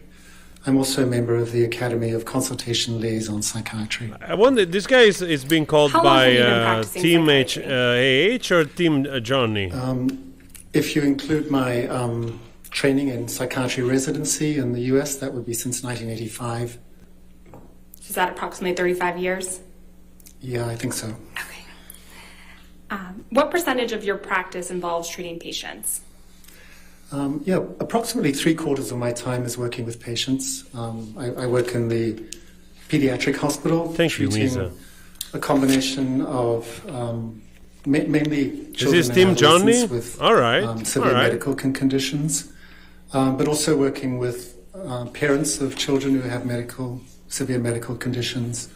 I also consult to the pediatric emergency room, and we evaluate patients who show up with suicide attempts and other serious situations. What does the remaining quarter of your practice entail? Well, as a professor, I have to do a number of academic activities. So I do research, I do a lot of teaching, I give lectures, I supervise residents, medical students, and fellows in psychiatry. I do some administrative work. So it's a pretty diverse, varied day and week. Can you tell the jury a little bit about your research and academic work? Yeah, a lot of my research has involved looking at the issue of trauma and PTSD in parents who have medically fragile children. A lot of these parents are naturally really affected by their child's illness and develop trauma symptoms. So I've developed some interventions to try to help parents, provide support and treatment to reduce their symptoms of trauma. Have you published articles or books in your area of expertise? Yes, I have. I've published approximately 70 or probably closer to 80 peer-reviewed manuscripts in different scientific journals. I've also published a number of book chapters on various topics, approximately 30. And I have published 3 textbooks, one of which has gone into a second edition on topics that are related to my area of expertise. And one of them actually is about the treatment of PTSD in parents of premature infants. Have you published a book through the APA? Actually, all of those books were published through the APA, the American Psychiatric Association. They have a publishing house, and that's been my publishing company. What is the APA?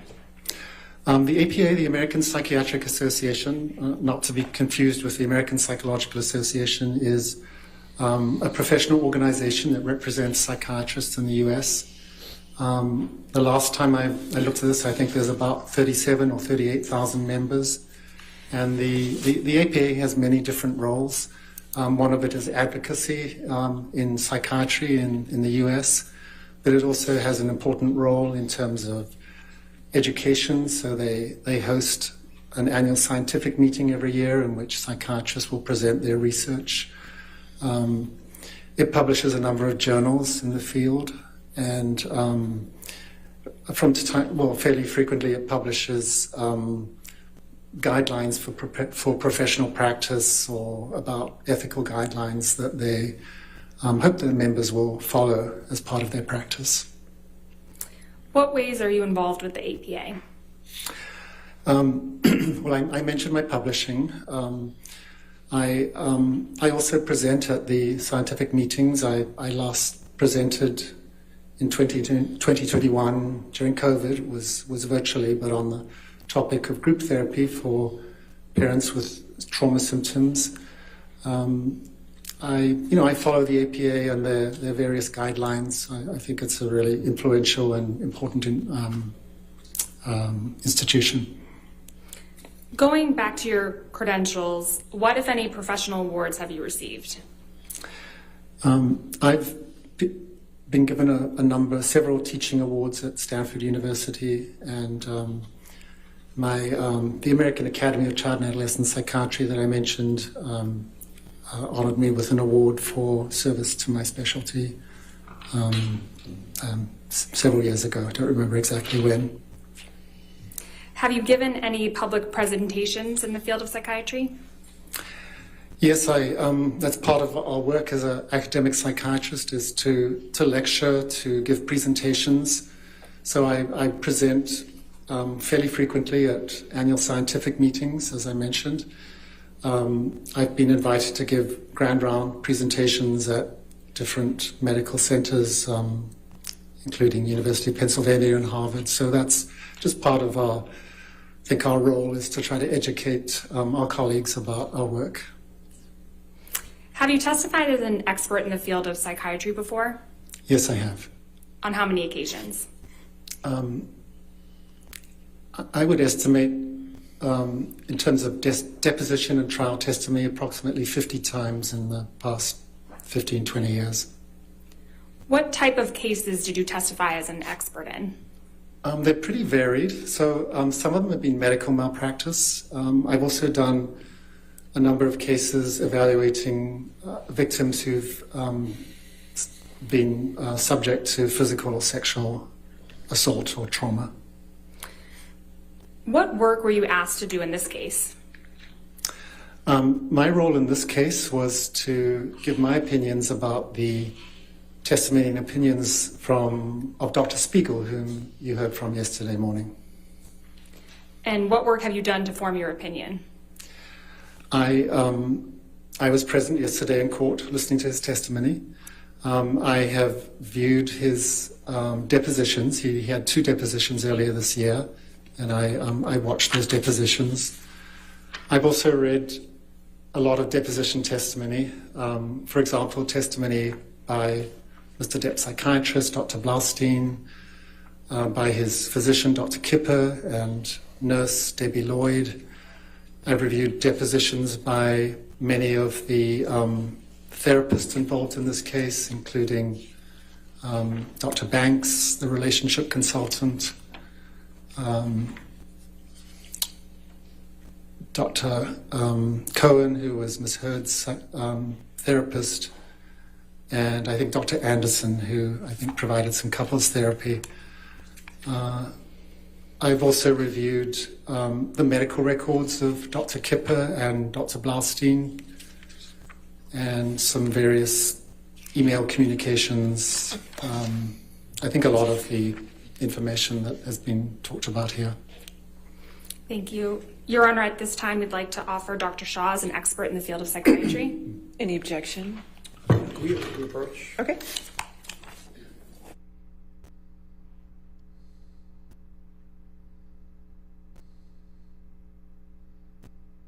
We're 7,000 likes? Oh, wow. We're 6,800 likes. We're almost there. Wow. That's incredible.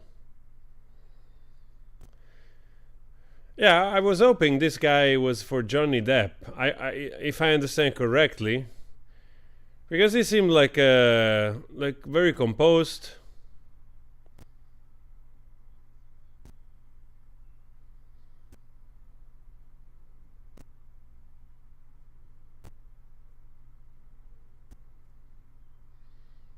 It's amazing. We have almost the same amount of likes that we have in views. That's pretty awesome, actually. Yeah, I would have been disappointed if this guy was from the other team, because he seemed like already gives me I don't know, gives me an air of somebody that wants to do his job properly, hopefully.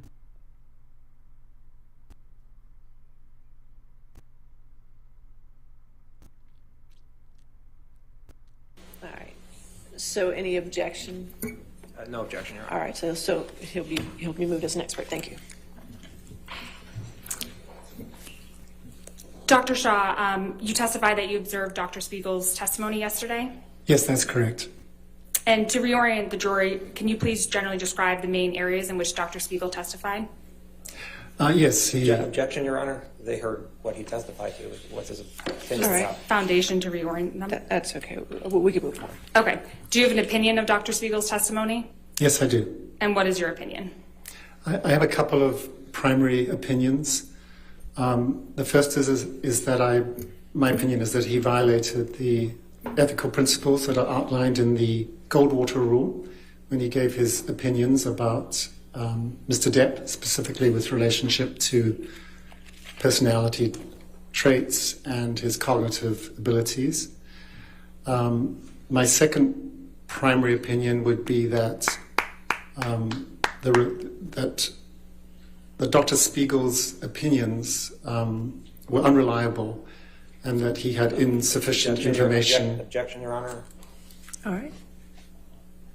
You're going to approach? Yeah.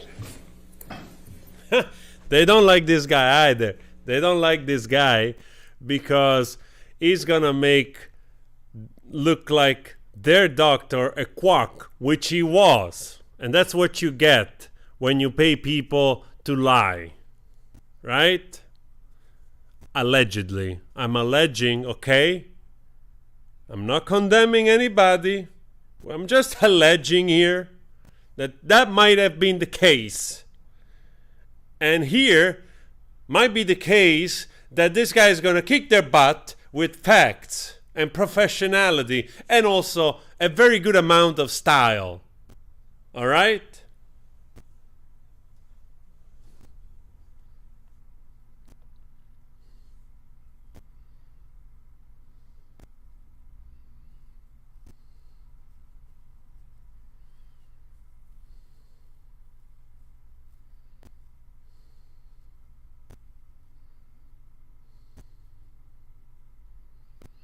Let's go, doctor.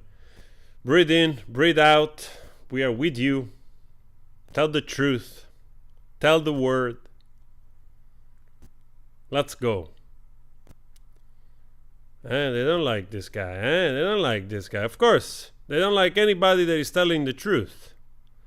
They don't like anybody that in fact is saying, listen, here the entire planet knows what's up. Guys, we reached 7,000 likes. That's pretty impressive. Considering that we have the same amount of view basically as we have likes. That's an achievement. And I'm very grateful.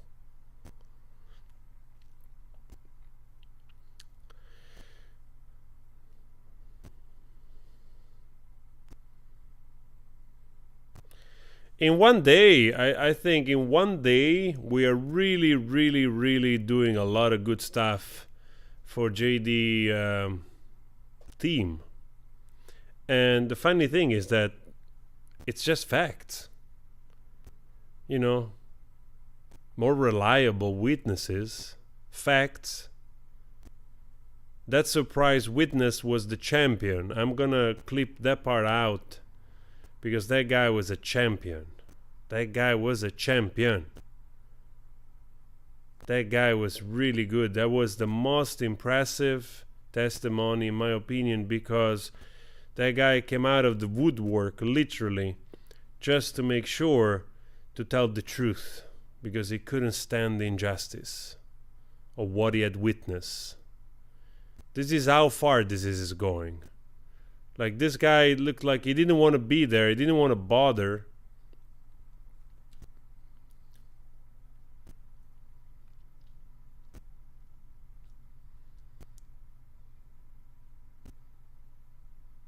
JD didn't even seem to remember who he was.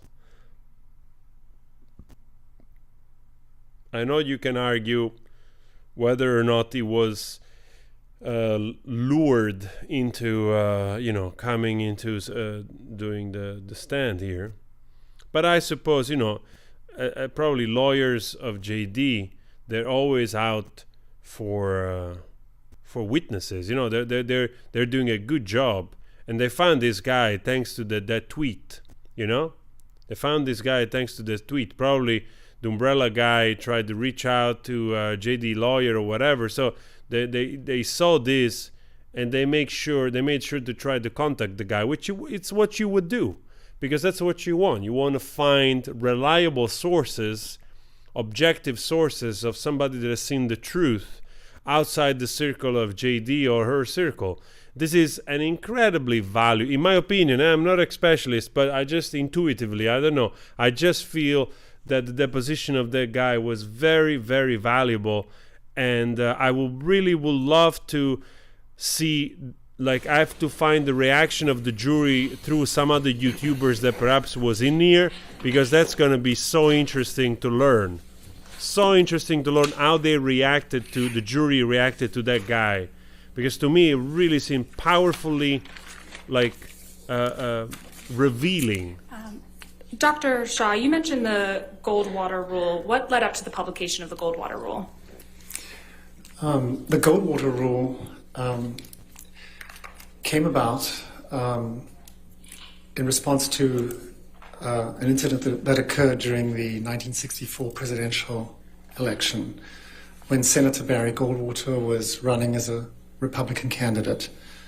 And there was a magazine called Fact Magazine that started a campaign to discredit Senator Goldwater.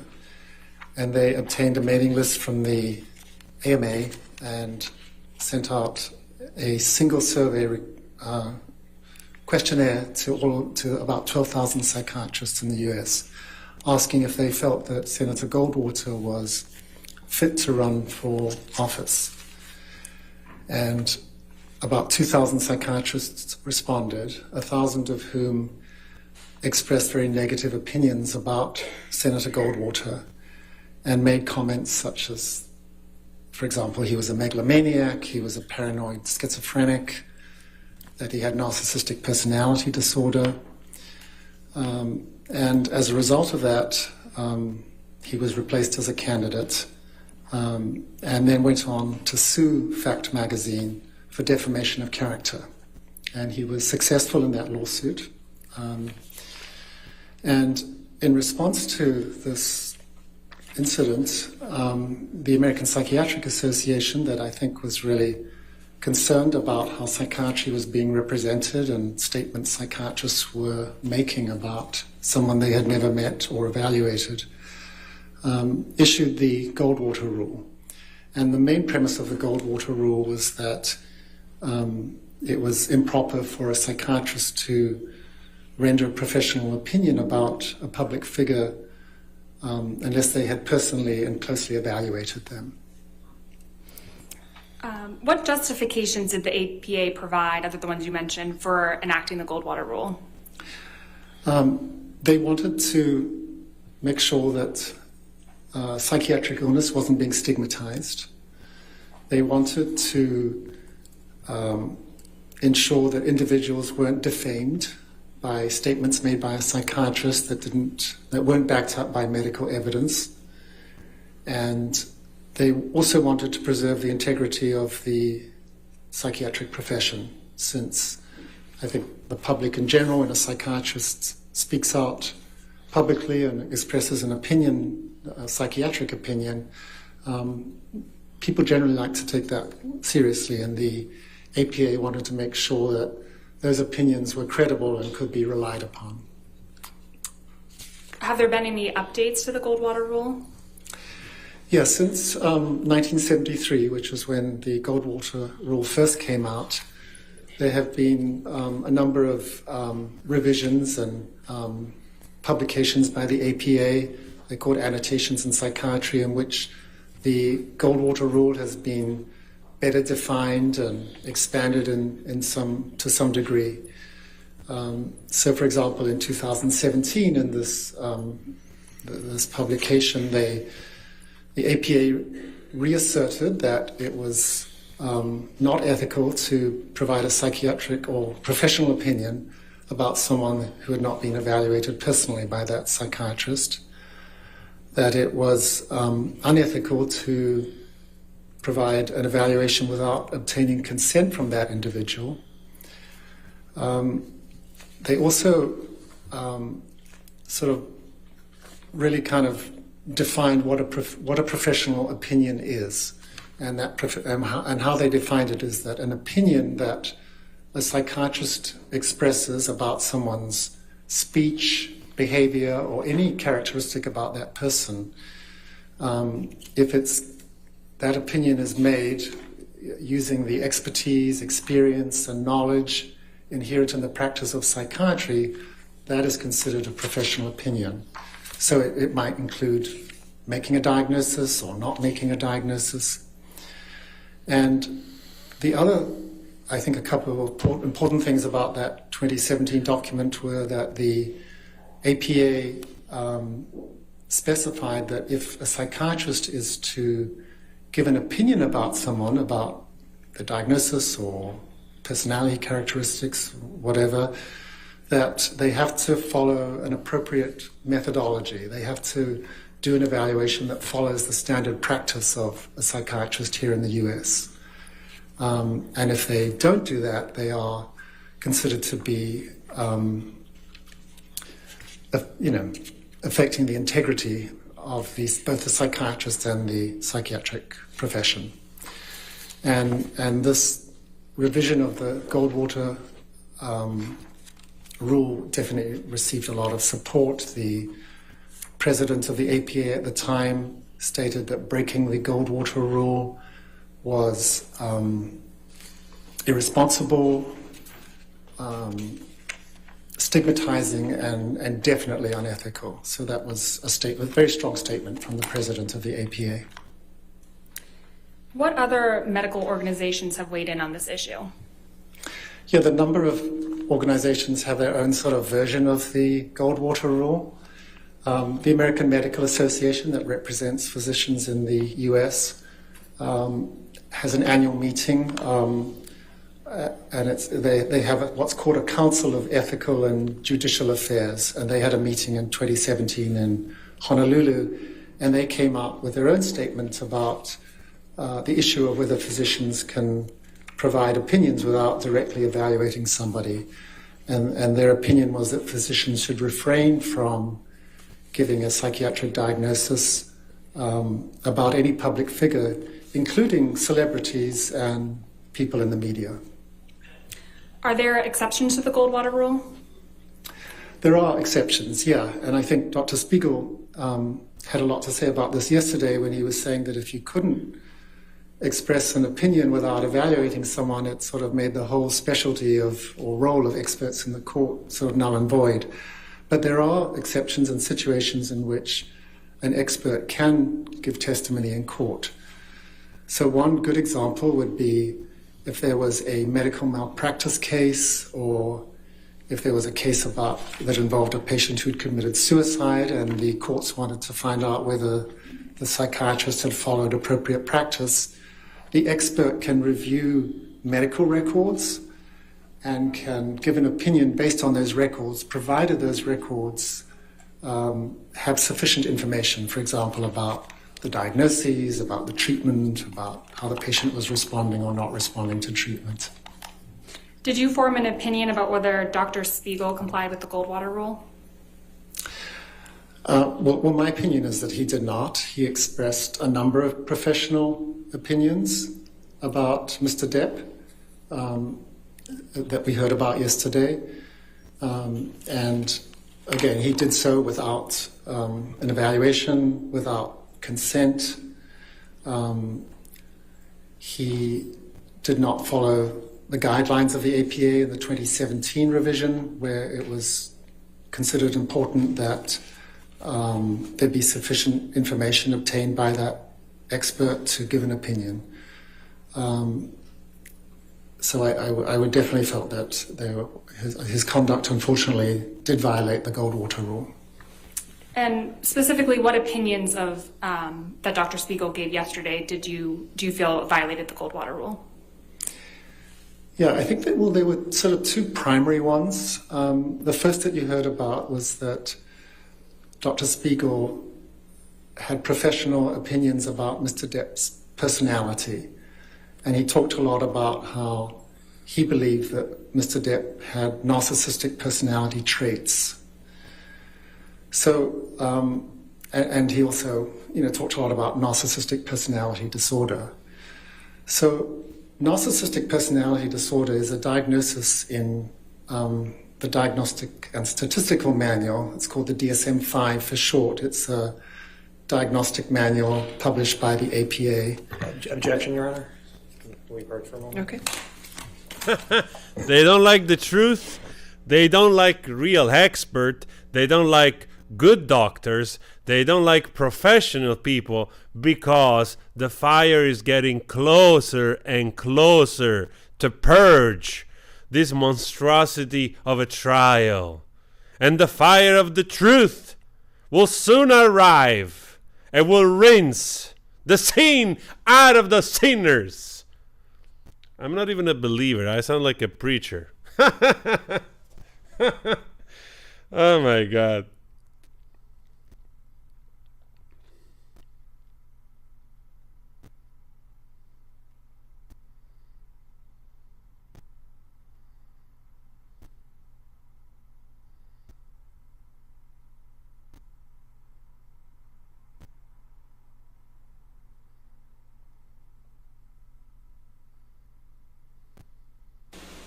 Let's go. Let's go. Let's go. Let's go, Dr. David Bowie. Let's go, Bowie Doctor. Let's go, Ziggy Doctor. Go ahead, Dr. Shaw. Dr. Stardust. Let's Sure. go. So I was just talking about narcissistic personality disorder in the DSM-5.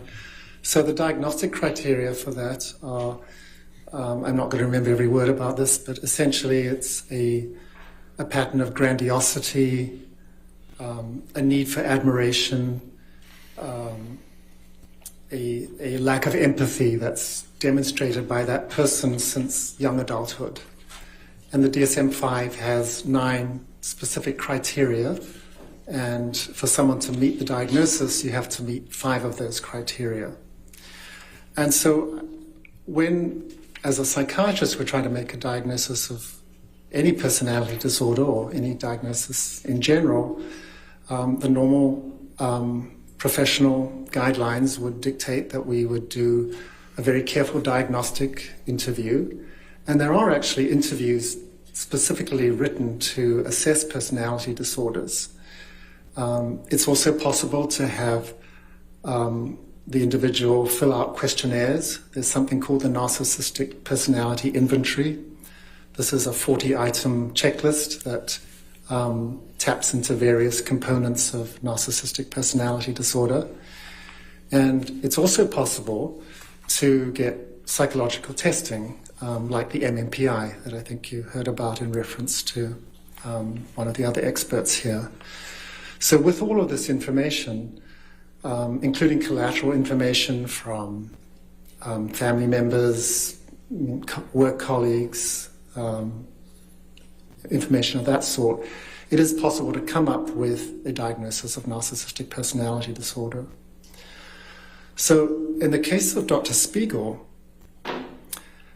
he had none of this information, even though he came out and stated with what he described as a degree of medical certainty that Mr. Depp had narcissistic personality traits. And if you remember somewhat towards the end of his testimony yesterday, he was asked to, since he couldn't provide any documentation from the medical record about narcissistic personality disorder or narcissistic personality traits, he was asked about what is referred to a lot in his testimony as record evidence. So information that he obtained from depositions, from text messages, from emails, whatever. And so he was asked to give, I think, 5 examples of record evidence that would make it seem like Mr. Depp met criteria for narcissistic personality traits. And I'll just mention a couple of them, just to illustrate my opinion, is that testimony did not really hold together. So he stated, for example, that one of the criteria for narcissism is narcissistic personality disorder is a sense of entitlement. And the example Dr. Spiegel gave is that he believed that Ms. Heard married him for his money. So clearly, sense of entitlement is from a psychiatry perspective, that's very different from a belief that someone wanted you for your money. A second example that was given was that he was asked to give an example of how Mr. Depp had shown that he was envious of others, which is another criterion for narcissistic personality disorder. And the example that Dr. Spiegel gave is that Mr. Depp was jealous of Ms. Heard because he believed she was having an affair with Mr. Franco. Now, if we look at these two terms as a psychiatrist, there's a big difference between being envious and being jealous. As a psychiatrist, when I think about envy, I think about somebody wants something that someone else has, and it makes them feel Objection, Your bad. Honor. I think this is going beyond his participation. He's giving his opinion as to how Dr. Spiegel violated the Goldwater Rule with respect to his testimony about narcissistic personality traits. He did, but now sustain the objection. Next question. Okay. Okay, and you mentioned 2 major examples. What was the second one? The second one was confusing being envious with being jealous. Oh, sorry, Dr. Shaw. I mean, you mentioned 2 major examples of ways Dr. Spiegel violated the Goldwater Rule. What is the second? Oh, sure. So the other big category had to do with Dr. Spiegel's evaluation of Judge, Mr. Depp's cognitive let this guy abilities. talk, okay? And we had to go his through the general Spiegel guy opinion was yesterday. that Mr. Depp had deficits in his memory, in his attention, in his processing speed, that he had word-finding difficulties. Again, Dr. Spiegel did not evaluate Mr. Depp, and the information that he relied upon, there were two pieces of information. The first was that he watched a very long deposition that Mr. Depp gave the day after I think he had flown back from London to the East Coast. And he made observations about Mr. Depp's behavior in that deposition, and felt that he could opine or give an opinion about processing speed and other cognitive aspects. He also made reference to something you heard about yesterday, this thing called the mini mental status examination. This is a brief screen for memory and cognitive functioning that is often done. And he testified that Dr. Blaustein had administered the mini mental status examination. And although, from the records, all we know is that... Objection, Your Honor. Sustain the objection. Dr. Shaw, without going into Dr. Blaustein's record, what information does a mini mental exam provide? Objection, Your Honor. It's beyond the scope of his estimation. Overruled as to that limited question. Yeah, so the mini mental status is it's a series of about 10 or 11 questions and tasks that someone completes, and you get a score out of 30. What Dr. Spiegel testified was that Mr. Depp could not recall 3 words after 5 minutes. And he used that as an example of Mr. Depp having cognitive deficits that he specifically attributed to Mr. Depp's alcohol and substance abuse. And he really did not have sufficient information. I liken a mini mental status exam, it's like taking someone's temperature. If it's elevated... Objection, Your Honor, and I think it's gone beyond. All right. I'll sustain the objection. Okay. Now it's probably a good time for a break. Okay, sure. All right, ladies and gentlemen, I know you had a break, but we didn't. So we're going to go ahead and take our afternoon break for 15 minutes. Do not discuss the case and do not do any outside research, okay? You can stay right there, Doctor.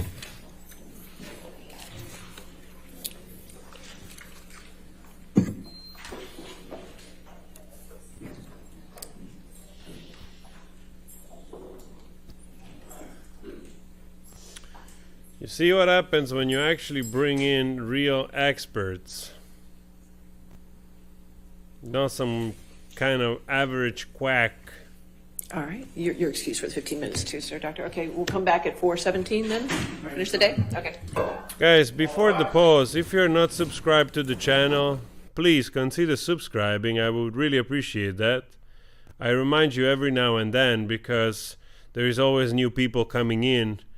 You know, people coming and going through the live, so that's why every now and then I remind you or the new people to, if you hit the like or you subscribe, both things are super helpful to the channel and I will be incredibly grateful. So, I mean, one thing first is that this guy was awesome. I like... honestly, I don't know what, I don't even know the cross-examination. Well, they shouldn't even try. This guy was so professional, clear. It was just so incredibly transparent that, the Amber Heard team, they always try to do this character assassination when a witness it's telling the truth or is really good, like we have seen with that honest guy running the hotel. That guy was probably the best deposition in my opinion. I might be wrong, but I think that was very valuable for the jury. And like I said, I would love to go check some YouTubers around that probably are in there to see if they've seen the reaction of the jury and to describe that. Of course, you guys know that after the trial, I'm gonna do a sort of recap between recap and meme review. So I go fish out immediately all the things that they are popping out after the trial, also to have a little bit of fun. I have the feeling that this guy is gonna appear in some meme, in some positive meme. I mean, the doctor is going to appear in some positive meme in opposition to the meme of yesterday with Dr. Spiegel. So I'm kind of curious to go there and have a little bit of fun with that. And I'm sure there's going to be also mention of the guy from the hotel, which was an absolutely valuable deposition. So good day, man. That was a good day. That was a very good day. I'm a little bit upset, that they're trying to throw under the bus that umbrella guy. I've watched his videos, and I know that he has focused, to my understanding, he has focused a lot on JD and life in general. He has concentrated in a very niche part of YouTube doing those videos on JD and But still, he's doing kind of like investigative work, journalistic work, and he has all the right to do so. And, if you don't really have nothing to hide, you have no problem of people talking of you. So, yeah. But actually, I think he has probably, he has probably benefited from this mention. Which is good.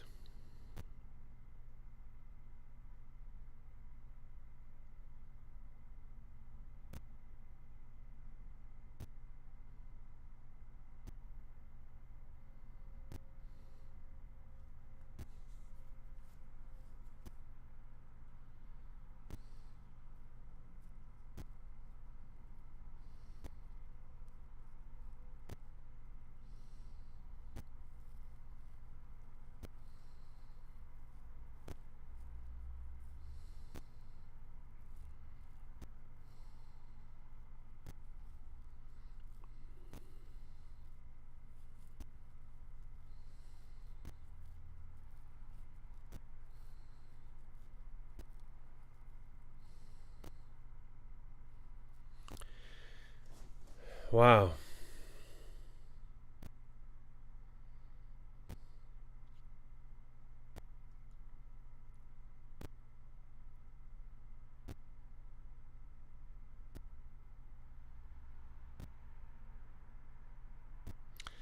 Yeah, exactly. Also, like introduced also me to the.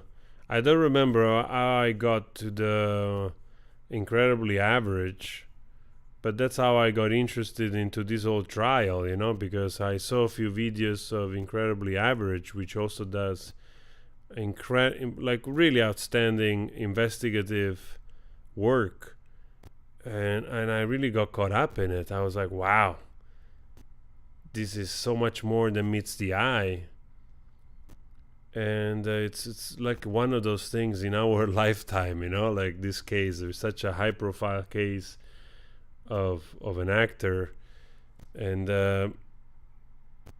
I've said this before. I mean, the type of mix of those two people, like, I think we were short of, like, seriously short of something tragic happening, It's like, I think we're lucky that both of them didn't perish in the way that, with all this, like consumption, her problems, her narcissism and anger, and like the fighting that most likely she starts, it seems, and so on and so forth.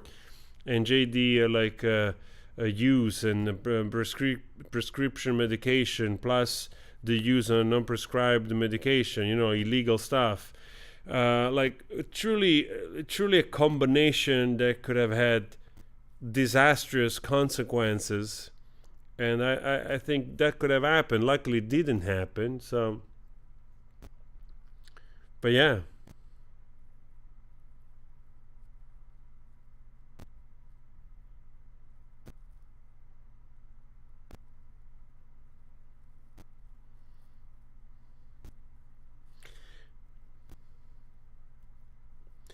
It's so interesting because they're so desperate that they go after YouTubers, and that tells you also like how controlling they are, because like this is probably just one guy, like the umbrella guy is just one person, one YouTuber, whatever, that is doing like this type of stuff.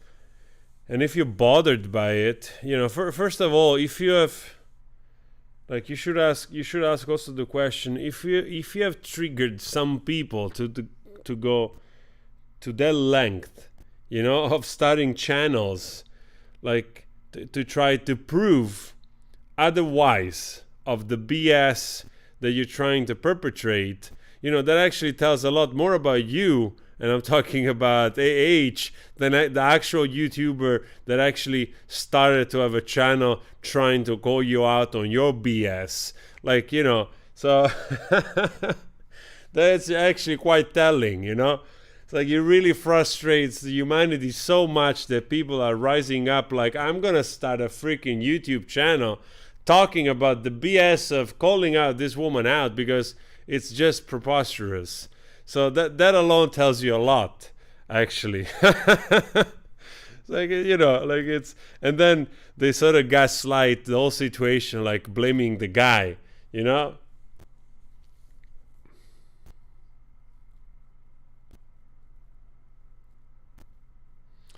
Guys, it's really my pleasure. Like, I know that there are channels which they have legal expertise and they are much better in their regards, like, and they're doing great, and I'm super happy for them. Everybody needs to have their own moment on YouTube or in general in life, so I'm super happy for them as well. But, I got engaged in this and I really enjoy it, so I do my best to both go through this myself, and we go through this together. Now I got so caught up with it, that I'm almost like, wow, couple of days and it's over. But like I say this in the way that I'm like a little bit scared of what is going to happen, like I got so caught up that if JD loses, I'm going to be a little bit crashed. Probably, I probably need a few days. Yeah, but hopefully not. Hopefully, the truth will prevail. And I don't know. I don't know the Wizard of Oz. Howell, I don't know if there is time today, because basically it's 10:15 almost. So probably they're gonna go on until 11:30.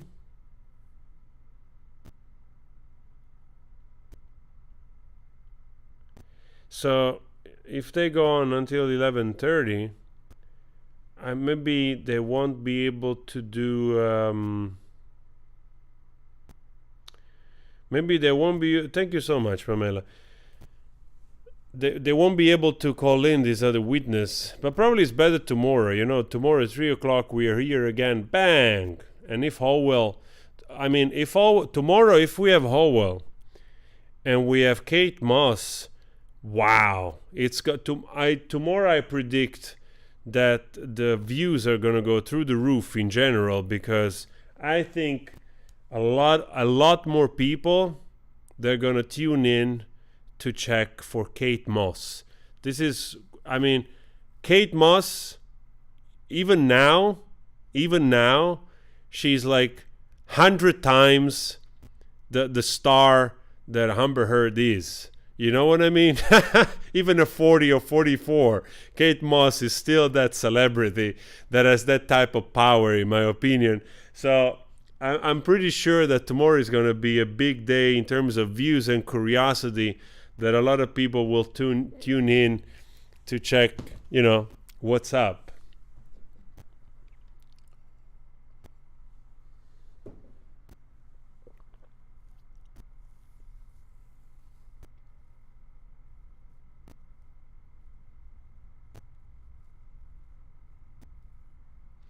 Kate Moss, she's 48.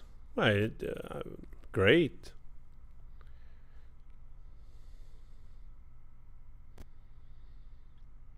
I follow Elena Christensen on Instagram,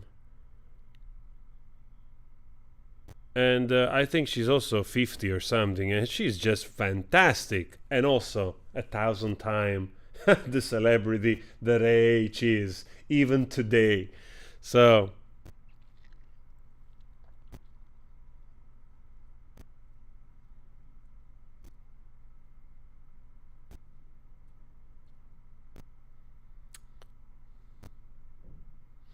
I think, honest to God, Kate Moss is still a beautiful woman, despite all the abuse and stuff, because she was a wild woman, man.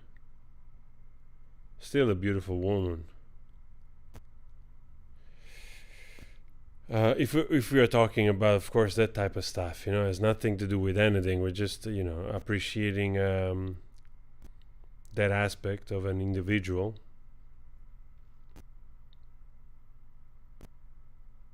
Thank you, Linda. Actually, Dutchman 24. Actually, Botox doesn't make you smile. Actually, it's quite the contrary. If you do too much Botox, you cannot move your face. You start to be like expressionless. Yes, but I do agree. Of course, there's people doing stuff. That's just a fact.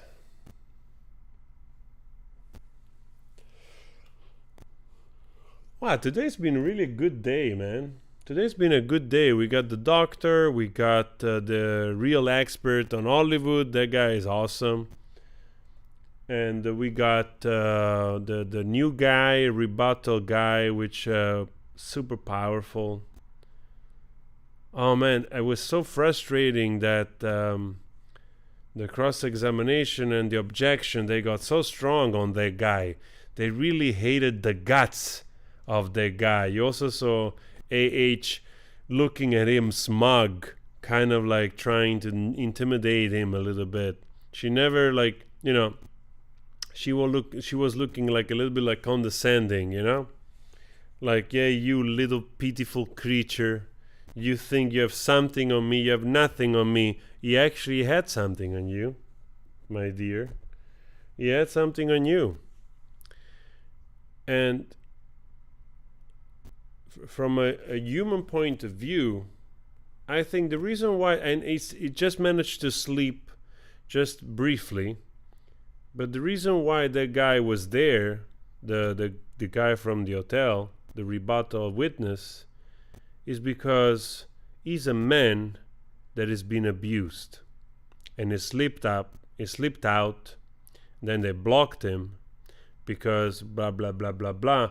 Actually, that's the most interesting part. They should, like, I know that there is law thing about, you know, hearsay and speculation and you know, compound and so on and so forth, but I heard that, and to me that was revealing. That guy was there because he has suffered injustice, he has suffered abuse in his life, he has suffered emotional abuse or abuse in a relationship, and he saw it and he wanted to make it right. He wanted to do his part to help another man that is abused. Thumbs up to that guy, huh?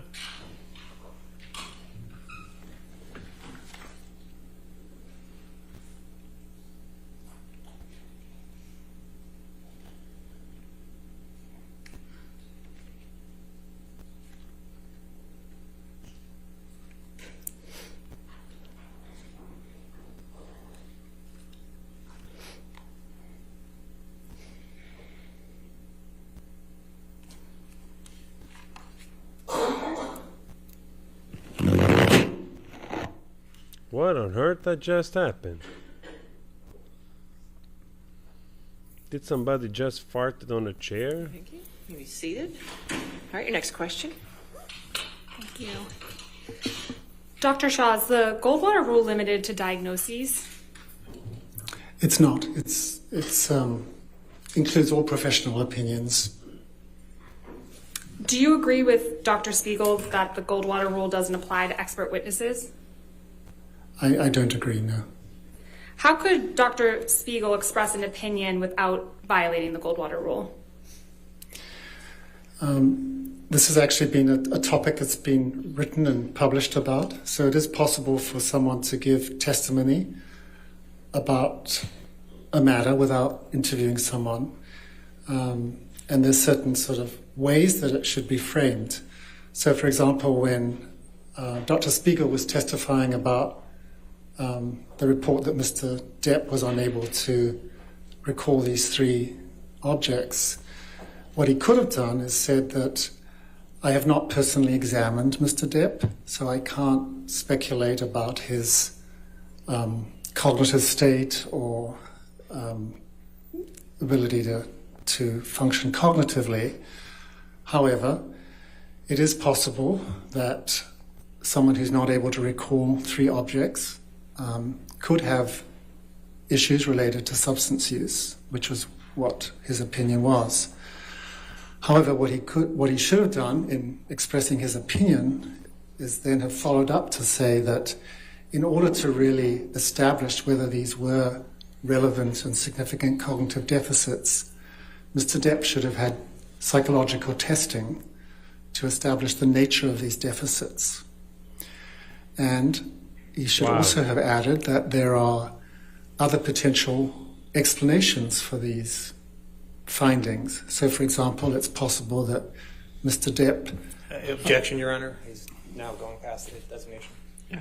I think he's just opining as to, or is responding to Dr. Spiegel's testimony yesterday. No, he's opining as to what Dr. Spiegel could have said, but he's past the, whether he about the All right, if we can move on. Okay.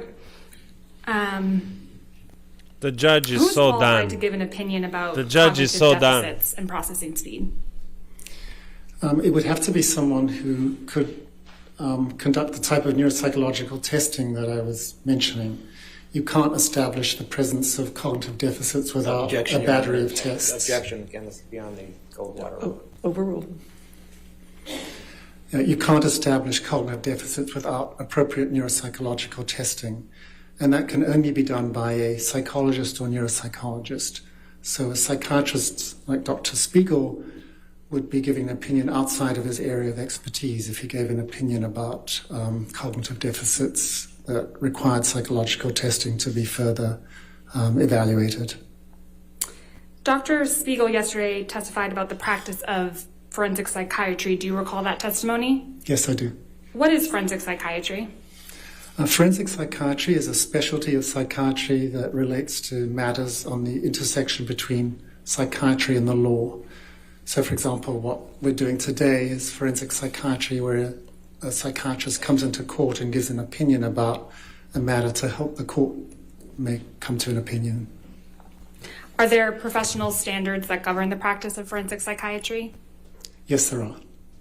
And what organizations have issued those standards? One of the primary organizations that has issued guidelines about the practice of forensic psychiatry is called the American Academy of Psychiatry and the Law. This is an organization that represents forensic psychiatrists. And it has published guidelines about what constitutes an ethical and sound practice of doing a forensic assessment and providing a psychiatric opinion. So this guideline, I think was published in 2015, actually contains many elements that JD is really paying attention to this guy. So, for example, it states that for a forensic assessment to be done, there has to be informed consent, and there should be a very thorough, comprehensive evaluation that would include reviewing past records, past psychiatric history. It would include doing what's called a mental status examination, which is a careful evaluation of someone's mood, cognition, things of that nature. And the guidelines do state that it is reasonable or permitted to provide an opinion without an evaluation. But if you're going to do that, there's some things that you have to really make clear in your opinion when you express that opinion. And the first is that you have to acknowledge the limitations of your opinion and not, like Dr. Spiegel, say that his opinion was held with a degree of medical certainty. You have to explain what's missing, what data you did not have that you were not able to rely upon in coming to that opinion. You also have to talk about what additional information you would need to come to that opinion. And even though these guidelines say it's permissible to do this, the text is still, I think, not fully in support of psychiatrists doing this. So their statements are that opinions rendered without a proper database, which is what we as psychiatrists rely upon to make diagnoses and give opinions, professional opinions, is questionable and not generally recommended. Did you form an opinion about Dr. Spiegel's testimony with respect to these practice guidelines? Yes, I did. And what is your opinion? Well, my opinion is that he did not follow those guidelines. So, for example, he did not have consent. He did not do even a basic evaluation of Mr. Depp. When he gave his opinions, as I just mentioned, he said they were opinions that he had to a degree of medical certainty, and he did not make any statements about what other additional information he would have wanted to make that opinion. So, for example, when asked about should neuropsychological testing be performed, he said most patients don't have access to that, which is actually not at all true. I mean, every medical school has neuropsychologists that can do testing. So I think that was an unfortunate statement. So I think those are the primary ways in which the Goldwater Rule was violated, and the practice guidelines were not adhered to. Dr. Shah, yesterday Dr. Spiegel was talking about correlation and causation. What is the difference between correlation and causation? Objections? It's not in this designation. It is. We can approach and I can show you. Okay. All right. Man, I'm actually curious to hear the cross-examination because literally they don't have nothing on this guy. They can only do the usual trick of doing character assassination, but, you know, they really have nothing on this guy. Literally, he's going by the book, professionality for days, and I really don't see what they can try to get out of this guy in the negative, you know? So I would just suggest the lawyer of A.H. Camp, just go home. Just go home. There is municipality around the U.S. which they need. They're in short supply of labor, of worker for garbage disposal, and I'm pretty sure they will be happy to employ you. Please, call those municipalities right now. Go ahead, Dr. Shaw. Yes, so the difference between a correlation and causation, correlation is a statistical analysis of a relationship between two different factors. So in Dr. Spiegel's testimony, he talked about, you know, there being a correlation between opinions he had about Mr. Depp, his narcissistic personality traits, his substance abuse, things of that nature. So a correlation doesn't say anything about whether or not these factors caused that, you know, the behavior he was discussing. Perhaps one of the easiest ways I could describe this difference between correlation and causation is if we look at the issue of measles, if you'll bear with me. So there's a correlation between being young and catching measles. Now we know that measles is not caused by being young. Measles is caused by a virus. But young children have not been exposed to the virus. They don't have the immunity, so they have a higher rate of measles.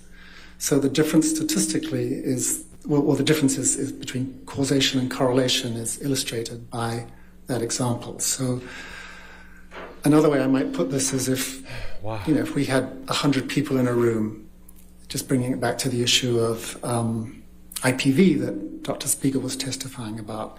Let's say we had 70 people who had all the risk factors for IPV and 30 people who had no risk factors for IPV. So what can we say about those 70 people? We can't say that any single one of those people has perpetrated IPV, even though they may have all the risk factors. And if we look at the 30 people who have no risk factors, we also can't say whether or not they have perpetrated IPV. So the actual presence of risk factors for IPV that Dr. Spiegel was talking about, they say absolutely nothing about what happened in this case. Thank you, Dr. Shaw. Nothing further. All right, cross-examination. Let's go. Let's see what you got. You got nothing. Good afternoon, Dr. Shaw. Good afternoon. You're not offering any opinion as to Mr. Depp's psychology, correct? That's correct. And you testified a lot about the Goldwater Stay Rule. professional. Stay cool. Stay calm. You know of no case where an expert has been excluded from testifying based on the Goldwater Rule, correct? I don't know about the whole universe of cases. It's possible, but I don't know personally about one. And you, before this case, you've never offered an opinion on the Goldwater Rule before, correct? That's correct. And you've never written an article on the Goldwater Rule, correct? I have not. And you've never given a presentation on the Goldwater Rule, correct? I have not. And you've never been on any committees regarding the Goldwater Rule, correct? I have not. Okay. You have nothing. You're just trying to discredit this guy. You agree that you have you nothing. testify that there are exceptions to the Goldwater Rule about having to interview the subject, right? Yes. And you understand that Dr. Spiegel requested to meet with Mr. Depp twice, but Mr. Depp declined, correct? I'm aware of that. And Dr. Spiegel stated in his designation and at trial yesterday that he did not meet with Mr. Depp, right? Yes. Okay. Can we put up Defendant's Exhibit? Come on, just move along. You have nothing. You have nothing. You have nothing. Dr. Shaw, have you seen the opinions of the Ethics Committee on the Principles of Medical Ethics? Yes. Okay. And if you could turn to 79 of the PDF, it's actually, thank you. You see where it's highlighted here? You are out of your league. Yes. You cannot And school this it says guy. Psychiatrists have also argued You're that the out of Goldwater your Rule is league. not sound because psychiatrists are sometimes asked to render Objection, opinions. hearsay. He's an expert. Without conducting an examination of an individual, examples occur in particular in certain forensic cases and consultative roles. This objection attempts to subsume the rule with its exceptions. What this objection misses, however, is that the rendering of expertise and or an opinion in these contexts is permissible because there is a court authorization for the examination or an opinion without examination. And this work is conducted within an evaluative framework, including parameters for how and where the information may be used or disseminated. You see that? I do, yes. And this court authorized Dr. Spiegel to testify in this case, correct? Yes. Okay, thank you. I have nothing further. All right. Redirect. They have nothing. Nothing. Just a lot of jumble, like going in Shaw, circle, play Mr. on Needlehoff words. just asked you about the court authorization of Mr. Depp's evaluation. Are you aware that the court has twice denied Ms. Heard's request for an evaluation of Mr. Depp? I heard that yesterday in testimony, yes. Okay. Thank you. Nothing further. All right. Thank you, sir. You can either have a seat or you can leave. Thank you. This is how you do a professional job. All right. Not biased, not taking personally, answering the question. This guy was just the epitome of class and professionality. And that machine that it's, I don't know what the hell is going on there. Like you gotta call your, you gotta call like somebody. This is making way too much noise. What is that? Oh my God. That makes more noise than my washing machine.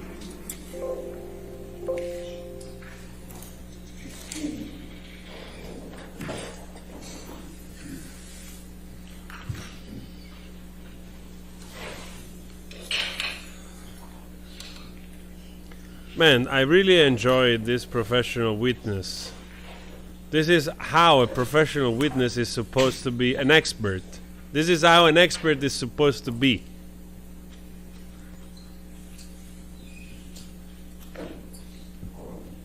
Do we have Howell today? Oh, if we have Howell, we're Please gonna... state your name and address for the record. Jennifer Howell, Oh Los my Angeles, God. California. And what is your occupation? I run the Art of Elysium, CEO of the Art of Elysium. Let me just go back. Now, you've indicated that Whitney lived with you from January 2015 May 2015 to April 2016. Are you absolutely certain about those dates?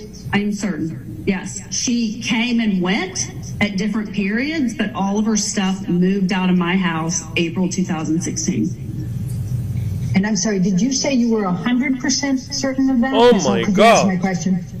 Yes, she did go back to Amber and Johnny's at different points, that she was still living with me during that time. And the Guys, question I asked, because you were talking at let's the pay same time as attention. Vasquez was giving an objection, was I believe that you said you were 100% certain of those dates. Is that correct? Same with me. All right.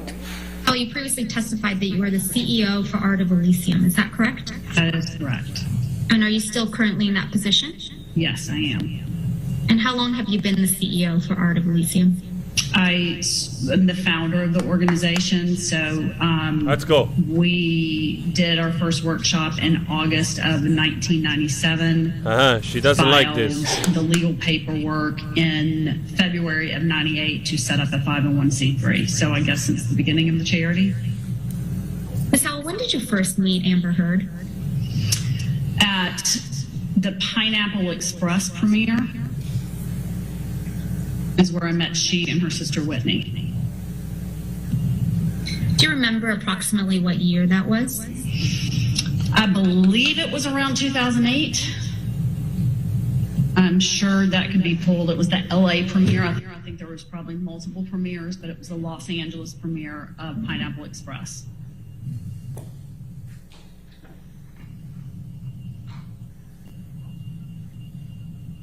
Was Ms. Heard there with Mr. Depp? No, this was long before. I was a guest of James Franco, and Amber was in the movie.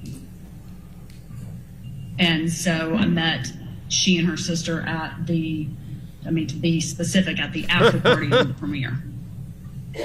Did Ms. Henriquez end up working for Art of Elysium at some point? Yes, she did. What year did Ms. Henriquez begin working with Art of Look Elysium? at the face. I believe it was in 2014. I don't have those documents right in front of me. I believe it was leading into the year Amber was receiving the award. She doesn't like to be seen. And what was Ms. Henriquez's position at Art of Elysium?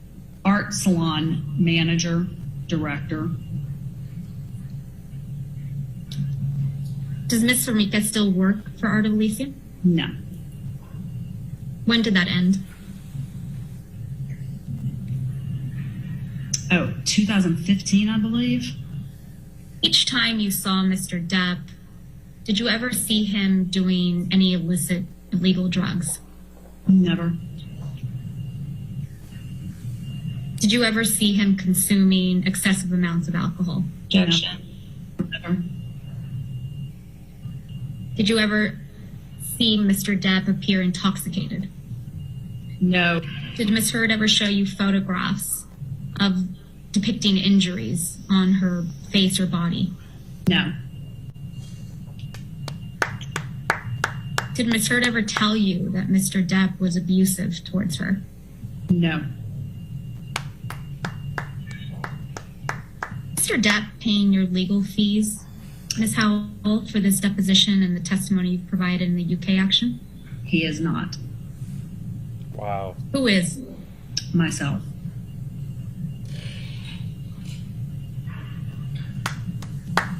A real activist. A real activist. I'm gonna donate to whatever she's doing right now. Do you feel any particular sense of loyalty towards Mr. Depp? None at all. Do you feel any sense of loyalty towards Ms. Heard?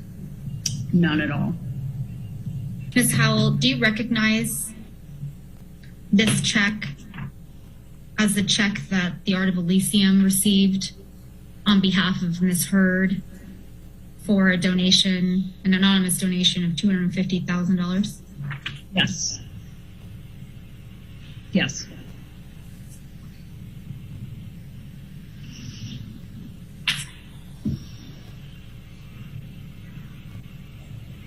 I believe you testified previously that you understood that the anonymous donor was Elon Musk. Is that true?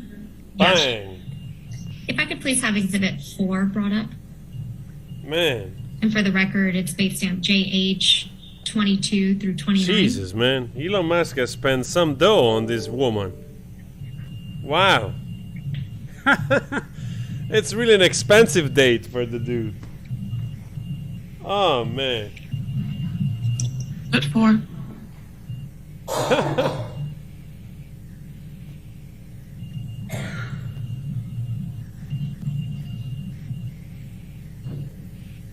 Do you recognize this document, Ms. Howell? And if you need to scroll through the 8 pages, feel free.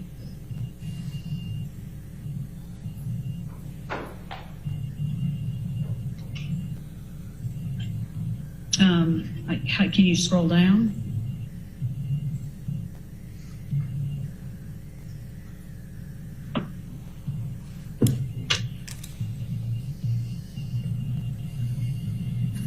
Yeah, I recognize that. And what is this?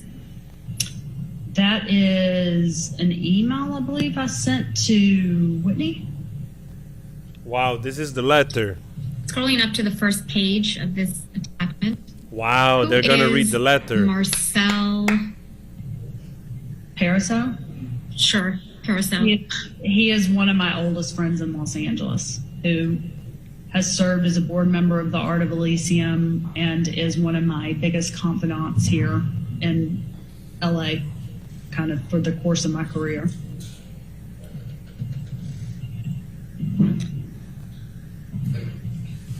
And going down to the third page of this exhibit. Look how nervous AH is becoming. She cannot hide how nervous she is. Wow. This is really having a huge effect because this is an email this woman that you sent to Whitney Henriquez on or about Tuesday, July 28th, 2020 at 11:02 a.m. It is. This is a true and accurate copy of an email exchange that you sent to Ms. Henriquez? Yes, I believe I'm the one who gave that. Yes, it is. And then did you forward this email exchange and the attachments to Marcel Parasol? Yeah, I asked him to keep it for me. Why did you send this email and letter to Ms. Henriquez? Because I've struggled very much with what to do in a situation that I love someone who I know is doing something very wrong, and I know that they're doing it because they're trying to protect their sister, and I'm trying to protect her, and I'm just trying to get her to wake up and do the right thing, which is tell the truth. It's the only thing that can help everybody involved in this case. Wow. Wow. Ms. Howell, do you recall submitting a witness statement in the United Kingdom? Yeah, they basically just called to verify the witness statement that was submitted previously. And do you recognize this document to be the witness statement and the declaration that you submitted in the UK? Wow, there was a And if you want to declaration. scroll down to look at it. Wow. Is the letter the declaration? Wow. Yes, I recognize it. And at the first page, do you see a date on this document? January 13th, 2021.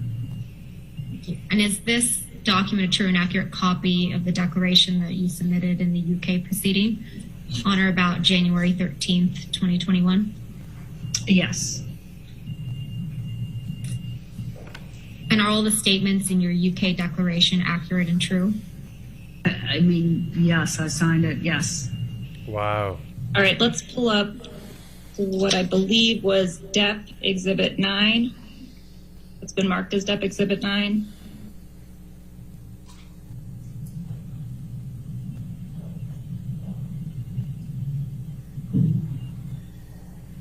This lady Exhibit 9.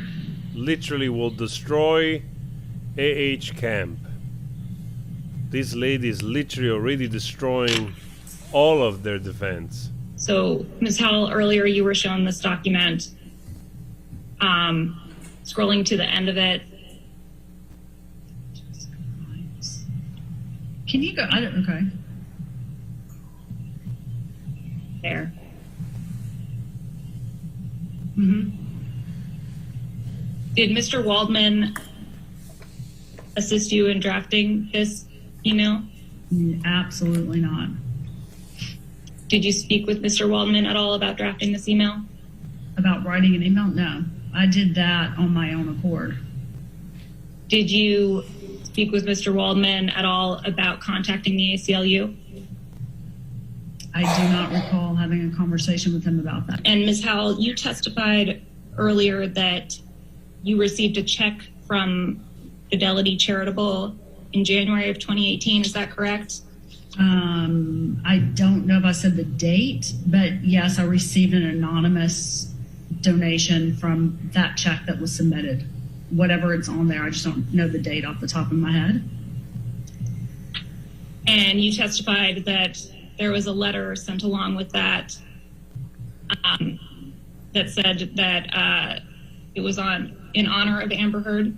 Yes. Richard, I was guaranteed 20 minutes with him after being attacked for 3.5 hours by your side the last time. So I am going to stick by what I was told before entering this and what your side agreed to. All right, your next witness. Your Honor, Mr. Depp calls Candie Davidson-Goldbronn, who is the corporate designee of the Children's Hospital of Los Angeles. Wow. All right, and that's by deposition. So basically, Yes, Your Honor. basically, she stood. Hold on, is it your understanding She that you're stood here by to testify her today on letter behalf of the that Children's we have Hospital? read. That's big, man. Correct. Yes. Okay. So as of June 2018, had any payments been made by Ms. Heard to the Children's Hospital in connection with the $3.5 million pledge, aside from the original $100,000 check from Mr. White in August of 2016? Yes, there was a payment, a gift on January 9th of 2018. And what amount is that gift that you're referring to? $250,000. Okay, and was that gift made by Ms. Heard or on Ms. Heard's behalf? By Ms. Heard. Okay, and what are you basing that statement on? By the check that we received from Fidelity. Fidelity charity that came to Children's Hospital. What is this document? The letter to Mr. White from myself inquiring about further installments on the pledge that had not been fulfilled. And why did you write this to Mr. White on June 14th, 2019? I was trying to figure out if there were any other payments coming from Mr. White to fulfill the pledge, because Children's Hospital Los Angeles had not received any other correspondence from him. And what is this document? It is a letter to Ms. Gottlieb from myself on behalf of Children's Hospital Los Angeles, inquiring about additional gifts, pledge payment installments. This letter appears to be directed to Miss Amber Heard, care of Jody Gottlieb. Is that correct? Correct. Who's Jody Gottlieb? In the Children's Hospital Los Angeles record. Guys, don't forget to hit the like. We're almost at 8,000. Almost 8,000 likes. Thank you. Why did you send this letter to Miss Heard and Miss Gottlieb? I was trying to see if the pledge was going to be fulfilled or not. In your experience, is it common practice for anonymous donors, when making donations, to in one paragraph state that they wish to remain anonymous, and in the very next paragraph identify themselves? Yes. That is common? It is common for donors to want to remain anonymous publicly, but allow the charity to know who they are. Between June 2018 and the dates on which you sent the letters to Ms. Heard and Mr. White in June of 2019, were any additional funds received from Ms. Heard? No. Okay, so as of June 2018, a total of $250,000 had been received, as far as the Children's Hospital is concerned, from Ms. Heard. And that was the same amount that had been donated a year later in June of 2019. Is that accurate? Correct. As of the date of this deposition, March 30th, 2021, how much in total has Ms. Heard donated to the Children's Hospital? For this particular gift? I mean, in her lifetime? from 2016 to present. $250,000. Ms. Goldbronn, do you recall we were speaking about this letter a few minutes ago? Correct. All right, and this was a letter that you sent to Ms. Heard, correct? Correct. Did you ever get a response to this letter? No. As of October of 2018, how much money had Ms. Heard directly donated to the Children's Hospital? $250,000. As of March 30th. I'm sorry, I didn't hear the end of that. Sorry, I just realized. You said October 2018? Correct. Okay, yeah.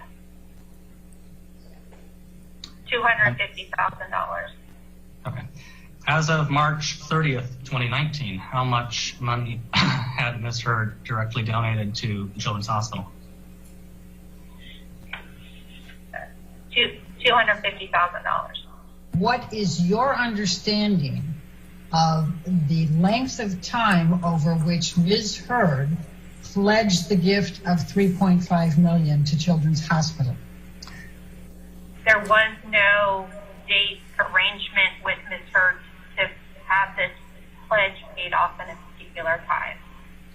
If Ms. Heard were to pay this, the rest of the $3.5 million in 2 years or 5 years, would Children's Hospital welcome that?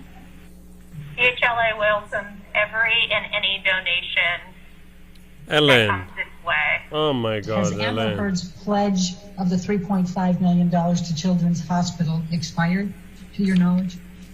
The pledge? Not that I'm aware of, no. The That's not pledge? expired. Are you really?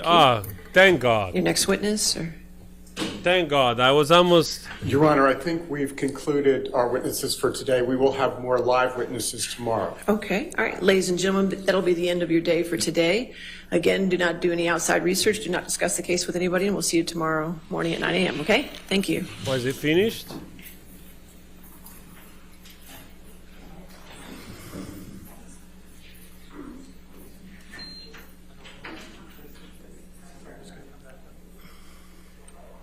Guys, don't forget to subscribe. If you're not subscribed, I would really appreciate that. I'm gonna do a quick meme review now at the end of this and repost some clips from this trial. All right. You want to have a seat for just a moment because we do have a few proffers going to be done. Just for the record, we talked about it earlier. I will charge the 30 minutes extra time for today to the plaintiff's team so we can stay on time. Understood, Your Honor. Okay. All right, and I believe, Mr. Rodenborn, you had some proffers you wanted to do for testimony. We did, for Your Honor, the record. testimony in a few exhibits. Mr. Nadelhoff is actually... Okay, Mr. Nadelhoff, if you want to proffer testimony for the record as to the testimony that the court has sustained objections.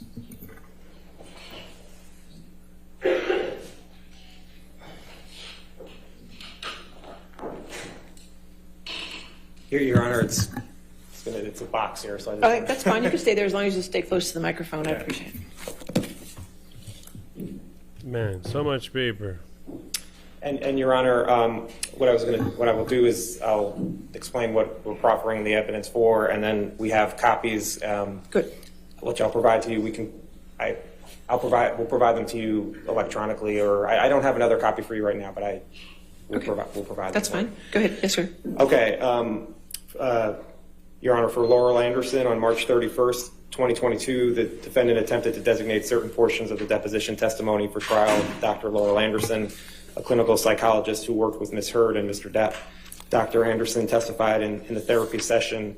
Ms. Heard reported to her that she was slapped by Mr. Depp, that he hit her in the head, had her hair pulled by Mr. Depp, kicked her in the leg, and that Mr. Depp gave Ms. Heard bruises. Ms. Heard also reported that Mr. Depp was the first to initiate any violence. Ms. Heard also reported that she hid in the bathroom to protect herself from Mr. Depp. Ms. Heard also reported to Dr. Anderson that Mr. Depp threw a phone at her on May 21st, 2016, hit her, and held her hair. Ms. Heard also reported to Dr. Anderson that she was a victim to Mr. Depp's abuse. The testimony is contained in Dr. Anderson's deposition transcript, which is Exhibit A.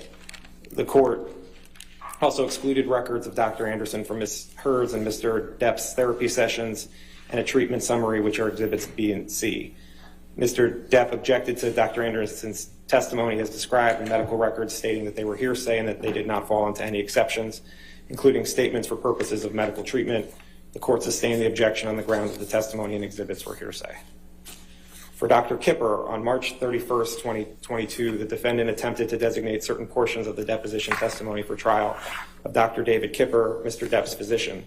Dr. Kipper testified Ms. Hurd voiced concerns of Mr. Depp's behavior while on drugs and alcohol, that Mr. Depp tried to fight and push Ms. Hurd while he was attempting detox on his island, and that she found lots of cocaine in February 2016. Dr. Kipper also testified he told Mr. Depp to, quote, bury the dragon, which referred to the bad feelings that Mr. Depp has inside him. This testimony is contained in Dr. Kipper's deposition transcript, which is Exhibit D. Dr. Kipper also testified about an email he wrote explaining Mr. Depp's detox treatment.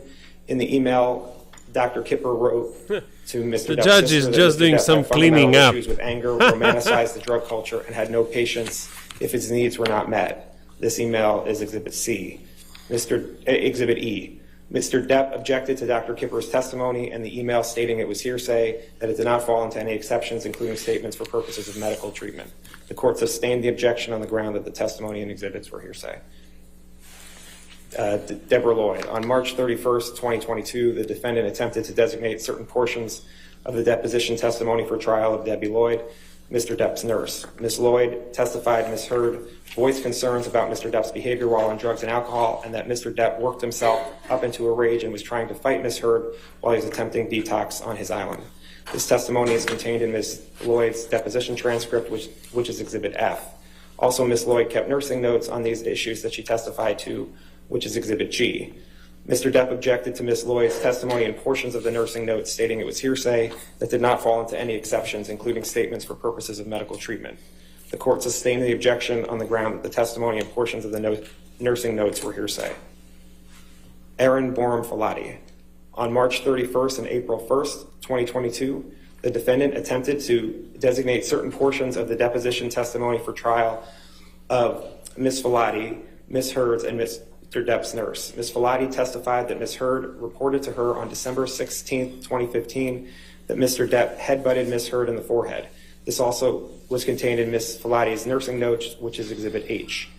Ms. Filati further testified that Ms. Hurd reported being freaked out after the December 2015 incident and testified to text messages between herself and Ms. Hurd where Ms. Hurd reported the incident of abuse. These text messages are Exhibits I, J, K, L, and M. Ms. Filati also testified that on May 21st, 2016, Ms. Hurd reported that Mr. Depp became completely delusional and crazed and hit Ms. Hurd in the face while she was on the phone with I.O. Tillett Wright. Ms. Filati testified to text messages reporting this as well, which are contained in Exhibit N. The testimony is contained in Ms. Filati's deposition transcript. Oh my good universe. Mr. Depp objected to Ms. Filati's testimony, portions of the nursing notes, and the text messages referenced stating it was hearsay that did not fall into any exceptions, including statements for purposes of medical treatment. The court sustained the objections on the grounds that the testimony and portions. Sorry if I mute this guy. I just hope this dude is not gonna go through that whole binder of stuff, because I'm already fed up with this guy, monotone. These sessions,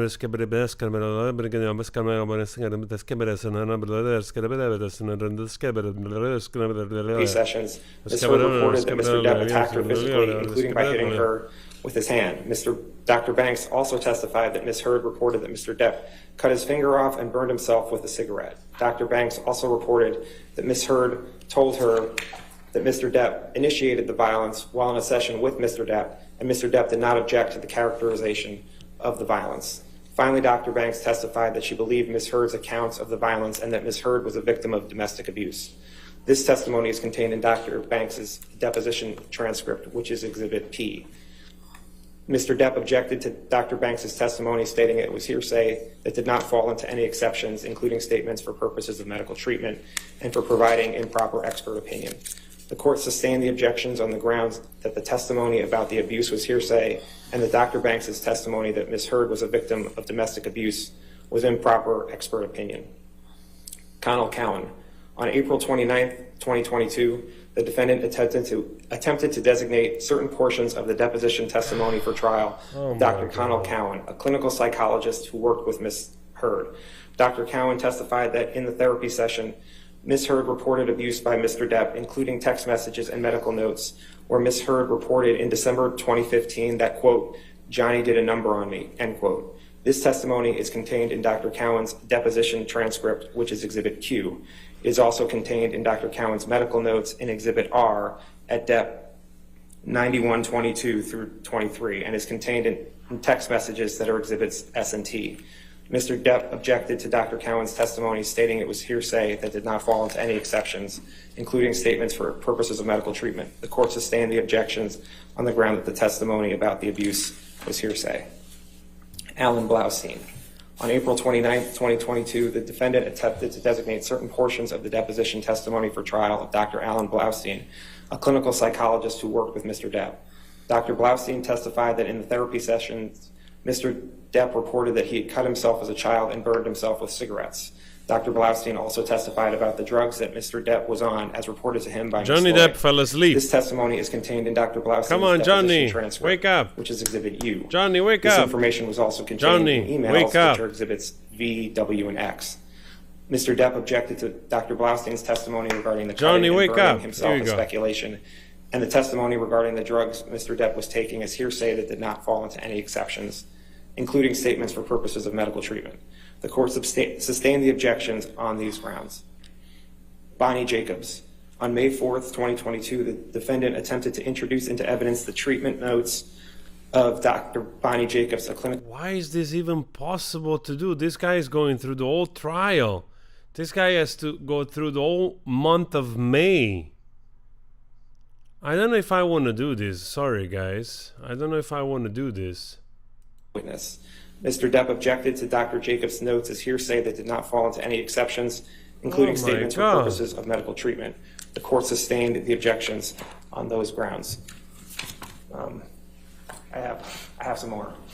Give me a moment. As long as you don't just keep turning every page in that book. No, I'm not staying for that. It is not. Okay. That's exactly how I felt.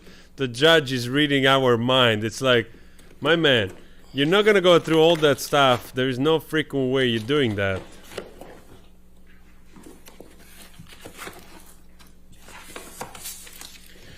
The UK judgment. On April 29th, 2022, Ms. Heard moved to allow evidence and questioning regarding the UK judgment and for admission of the judgment itself, which is Exhibit Z. In support for her motion, Ms. Heard argued that Mr. Depp had opened the door to the admission of the judgment by presenting evidence of damages after the date of the judgment on November 2nd, 2020.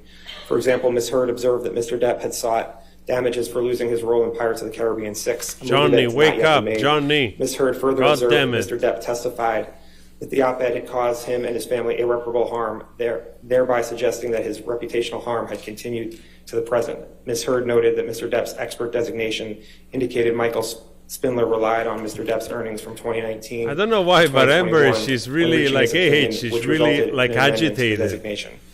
Ultimately, the court found that Mr. Depp had not opened the door to the admission of the UK judgment and overruled the motion, which the court did again today with Mr. Banya's opinions. Finally, Adam Bercovici. On May 19th, 2022, Ms. Heard attempted to call Adam Bercovici, who is an expert in the policing and Los Angeles Police Department policing of domestic violence calls for service. Mr. Bercovici would have testified to his qualifications in the field of policing and LAPD policing of domestic violence calls for service as follows, and further outlined in Ms. Heard's fourth supplemental and rebuttal disclosures dated March 31st, 2022. Mr. Bercovici spent 30 years with the LAPD, retiring in 2012. Guys, don't forget to subscribe. It's a much better use of energy than listening to this dude. But anyway, I'll put the volume up again. But don't forget to subscribe. I really appreciate that. Thank you. Second of specialized detective units. During his tenure with the LAPD, Mr. Bercovici held numerous positions directly responding to and overseeing subordinate officers' responses to the domestic violence calls for service, including as a patrol officer, supervisor, watch commander, and assistant watch commander. And actually, this, Your Honor, is the person who prepared this prepared a longer brief of what he was going to say. Is it okay to just submit it rather than hearing me read it all? Any objection to that? No objection. Okay. Okay. That's fine. And with that, that's okay. You just scared me with the size of that. No, I understand. Okay. All right, that's fine. If you can get Jamie our copy of it, we'll make sure it becomes part of the record as well. You scared us all. All right. Do you have any proffers, Mr. Chu, that you need to at this point? Not at this time, Your Honor. Thank you. All right. Then I think there's just a couple of things I need from you. Like tomorrow, let me, by the end of the day tomorrow, if I could get clean jury instructions without the cites on them for the ones that have been admitted, and also the verdict forms as well, if that's been worked out. Okay. Your Honor, we sent revised jury instructions to them yesterday morning and a revised verdict form today, so just waiting to get back. But Sure. We'll coordinate. All right. Thank you. And you're working with Jamie about some exhibits. There's some that were, both sides noted that were in evidence that are not. So I want to make sure everybody gets everything cleared up. You're caught up?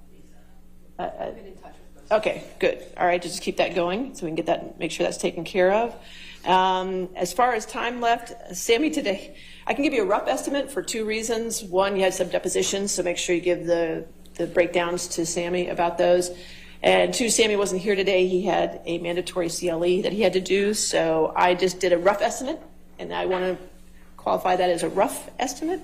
But it looks like the plaintiff has used about 5 hours today, and the defendant used about 1 hour and 15 minutes. That's what I have. Okay. And again, that's a rough estimate, so don't expect them to be the same. But Sammy's going to get to it this evening and send you an email this evening with the actual accurate times. Okay. Anything else? No, thank you, Your Honor. Thank you. All right. No, Your Honor. Okay. Thank you. Have a good evening. We'll see you in the morning. You too. Thank you. All right. All right.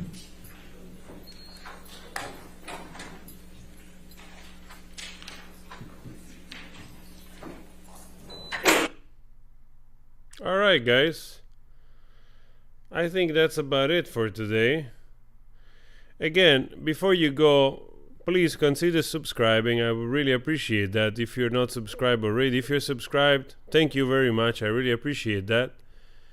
JD looks like he really has a nice dashing suit today. I like the cut. I like also the color. Great day. Wow, great day, I have to say. I'm gonna go clip out some videos from this day. I want to clip out both the Howell and also the doctor and no, more like the guy with the guy from the hotel, the Rebuttal, Deposition. That to me was really super powerful. Adverse witness. He was supposed to be the third witness of the day, but so yeah, tomorrow we get Kate Moss. It's gonna be an incredibly awesome day. And I guess I'm just gonna do the usual recap through memes, you know, like every night. So I'm gonna go straight there for the moment. Stay tuned. I'll try to be as quickly as possible. I was thinking also maybe of doing a live after this. I don't know what we could do. We could do that. We could try to do that as well. I can stop this live and then we go through another live. That's also a possibility. Yeah, but anyway, all right, guys. I gotta stop this live anyway because otherwise it gets too long. Thank you so much. We are still 7,000. We hit like basically 8,000K. You can still like it if you want. The live stays on, so all the likes, all the extra likes, they help the reach of the video. So the more the better. Also for later, for anybody that wants to start to watch the video. So the more likes you press, you know, the more people press like, the better for a video, of course. So, all right, guys. I guess we did again another nice stretch, 8 hours plus, and yeah, I'm gonna express some stuff in the in the new video. So stay tuned, and I'll see you in a bit, alright? Alright guys, see you in a bit. I'm just gonna go get the memes ready and also the other videos ready. Stay tuned. Thank you so much. I really appreciate. We had a great day today. Today was so much better than yesterday. And I look forward to see you tomorrow, same time around 3 o'clock. I'll be on all day. We go through it together again. So stay tuned for tomorrow. Have a good evening. Have a good night. Have a good morning if you're waking up. I don't know. Maybe some people are, waking up. Anyway, thank you so much. Take care of yourself. I'll see you tomorrow, right?